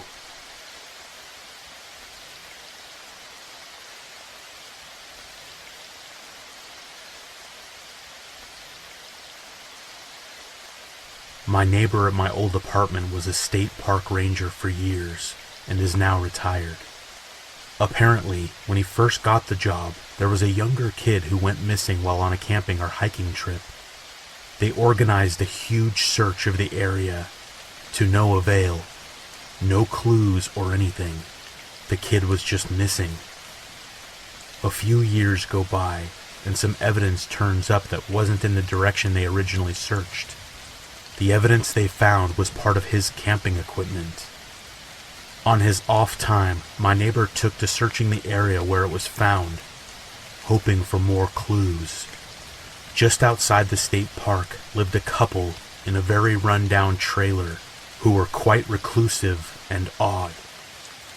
One day, my neighbor had to talk to them about something unrelated to the missing kid. He was in their trailer, which is a mess of junk, no running water, etc. While he is in there, he realizes that the ashtray sitting on a table looks very unusual. He looks closer and realizes that it's a skull, and it looks small. There's this investigation into the couple, and here is where things get really weird. An investigation shows that they were innocent of killing the kid. He probably died of exposure or dehydration. Apparently, this guy came across the body afterwards, and his dogs were after it. When he took the skull, it was really recent after death, and apparently still had features, hair, everything. The guy took it and defleshed the damn thing and took the top of it to use as an ashtray. Apparently, he was well aware that there was then a current search for a missing child, and could recognize the kid from the pictures. But it never dawned on him or his wife to go to the cops and inform them of their find. He just saw an opportunity for an ashtray. Apparently he showed them where the remains were, and they scrounged together enough for burial, but kept it quiet so that the family didn't know that some guy put out his Marlboros in their kid's head for 5 years after letting his dogs eat his remains.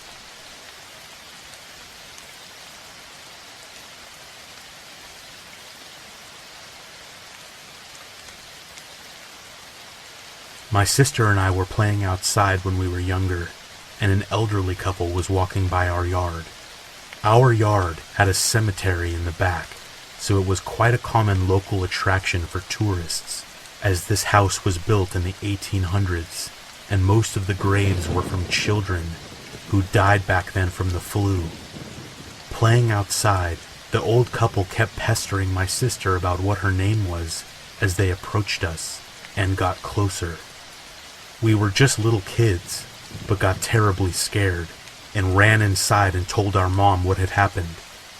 The following week, I heard a story on the news about an elderly couple approaching a teenage girl, kidnapping her and murdering her. And it was the same couple that had approached my sister and I.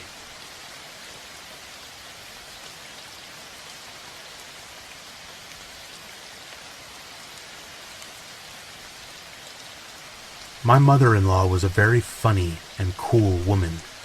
She and my wife were really close, and sadly, she passed away when our son was about 4 months old. Fast forward a few years, we live in an old 1930s era craftsman house in Pasadena, California. Our son is about 3 years old at the time. I was giving him a bath one night, and he starts looking over my shoulder, not at random stuff, but his eyes were fixed on something. A moment passes, and he asks me why Grandma calls Mommy a funny name. Long pause. I asked him what he meant, thinking that he was talking about my mom. He then says, "Why does Grandma call Mommy a funny name?" I was really set back by this. My wife and I never used the nickname, and it was just what her mom called her since she was a baby. I asked him where he heard the name. His reply, "The farmer told me." I asked him who the farmer was, and he replied, "His friend." I tell my wife this story later, and she's of course reduced to tears over the whole nickname thing. We both know there is no way for him to know what the nickname was, and we were completely at a loss of words. Fast forward to the next weekend, and my son is playing in his bedroom. My wife is at work. I hear him start talking, like he's having a conversation. He's saying things like, "Yes, no, I don't know," and then I could also hear him laughing. I go into his room and ask him what he's doing, and he says that he's just playing. I ask with who, and he says, "The farmer." At this point, I'm already thinking about the Exorcist movie. It's a little unsettling. I ask him where the farmer is. He says that he left when I came in the room. What the hell? So my wife gets home, and I tell her this, and now she's just as weirded out as I am. We have no idea what to do, and figure if it happens again, then we'll do something. A few days later, in the middle of the night, we both hear our son saying the following: "Grandma says you and I can't be friends anymore." The wife and I go check on him, both of us a little freaked out. He's just sitting up in bed. I ask if he's okay, and he says yeah. Grandma says I can't play with the farmer anymore. He never one time mentioned the farmer again. Not ever. He's 13 now, and doesn't remember any of it.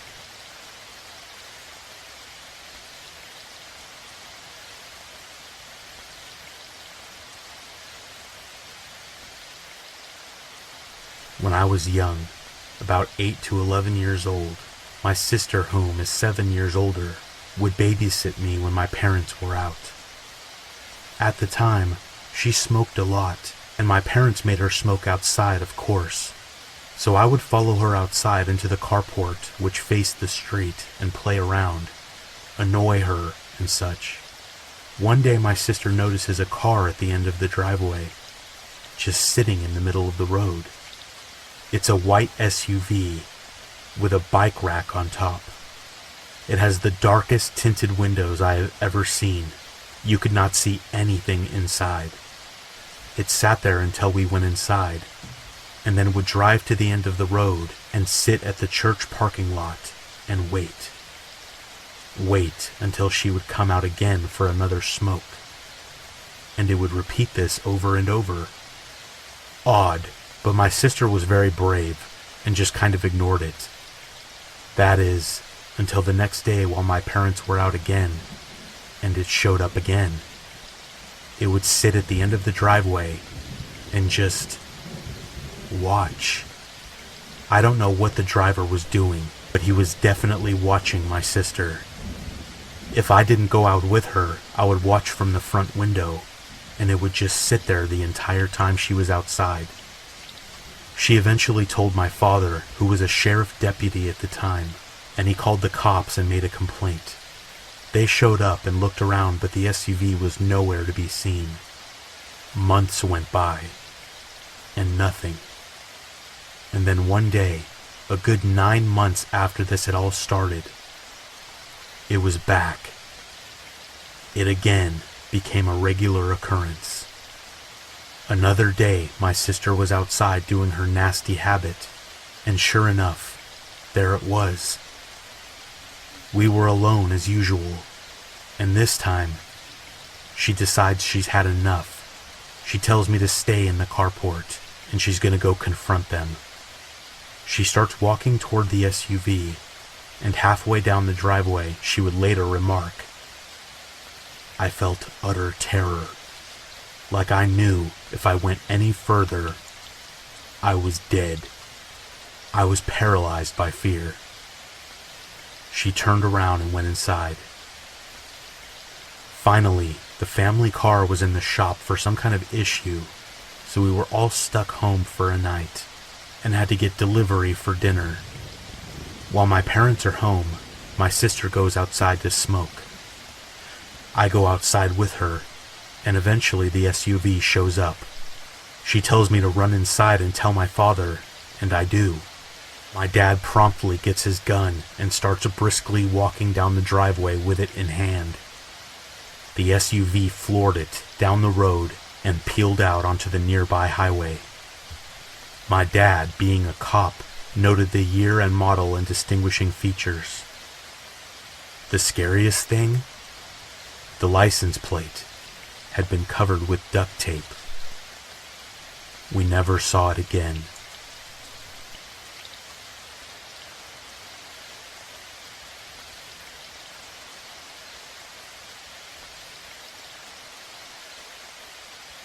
I grew up in a house on Long Island in the town of Brentwood. It was a quiet town for its location. My dad worked as a taxi driver at the time, which meant he would usually end up coming home early in the morning, and I would greet him. So it's Saturday. I'm watching cartoons, and my dad comes in, and I run to say hello. My mom hears us from the bedroom and says, "Hey honey, don't go in the pool, it's not ready yet." My dad and I think that that's weird. It's 6 a.m., and we weren't going to go to the pool. We brush it off, and he goes on to tell me his usual stories of the crazies that he had picked up throughout the night. We then realized it was Saturday.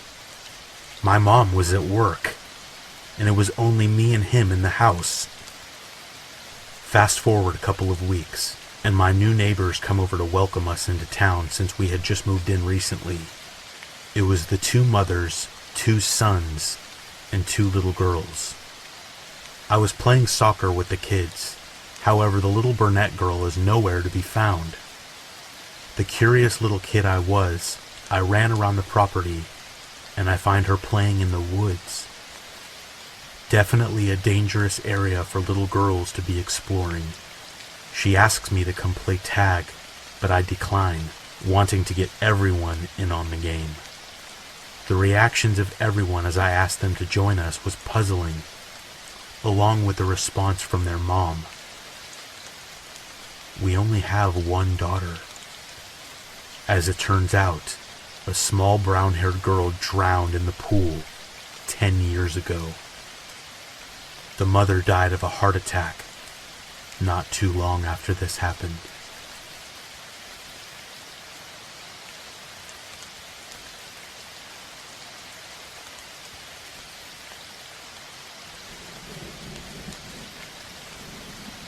This is my good friend's story, and he is definitely not known to make up things. His story happened when he was about 8 years old. He was playing hide and seek with his friend at his house. It was late, probably around 10 o'clock. It's my friend's turn to find his friend. He's looking everywhere around the house, but he can't seem to find him anywhere. He eventually decides that he must be hiding outside, so he leaves the house to find him. He starts searching around some bushes when he hears his friend's voice coming from a dark corner, maybe 20 feet away. The voice calls for him to come over. He didn't, because he was already pretty spooked being outside in the dark. My friend yelled back, "Come over here." That's when he said he really got scared. My friend kept saying no over and over again. At this point, he said that the voice suddenly changed to a dark, horrible-sounding voice demanding him to come over there. At this point, he ran back inside the house, only to see his friend standing in the living room. When questioned how he got inside so fast, the friend said that he never went outside. Whatever that voice was, it scares me every time I think about his story.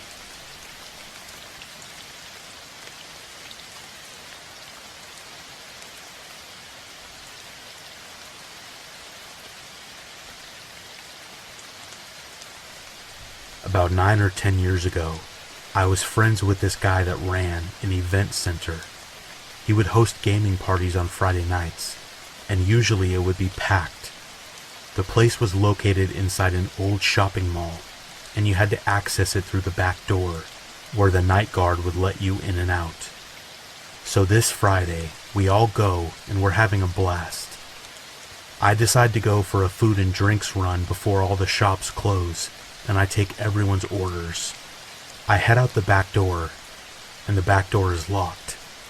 I wait a minute and then call out for the guard. He appears from behind the door of his office and lets me outside. I go and then come back, and he's waiting for me. He opens the door, and I go back to the party. The weekend passed by, and on Monday, I decide to go hang out at the event center for a few minutes after school. I walk in the mall, and there's cops everywhere, and an awful stench. The shops were closed, and the cops wouldn't let me stay for long, so I just decided to go back home. That night the news reported that there was a murder at the shopping mall. A lady that managed the place found out that one of the guards was stealing, and that after she confronted him, he killed her and stuffed her in garbage bags inside his locker. The murder took place that Friday that I was there, and forensics estimate the time of death at around 9 to 10 p.m. My heart stopped. The news showed a picture of the murderer, and I immediately recognized him. It was the usual night guard. I get the shivers from just remembering this.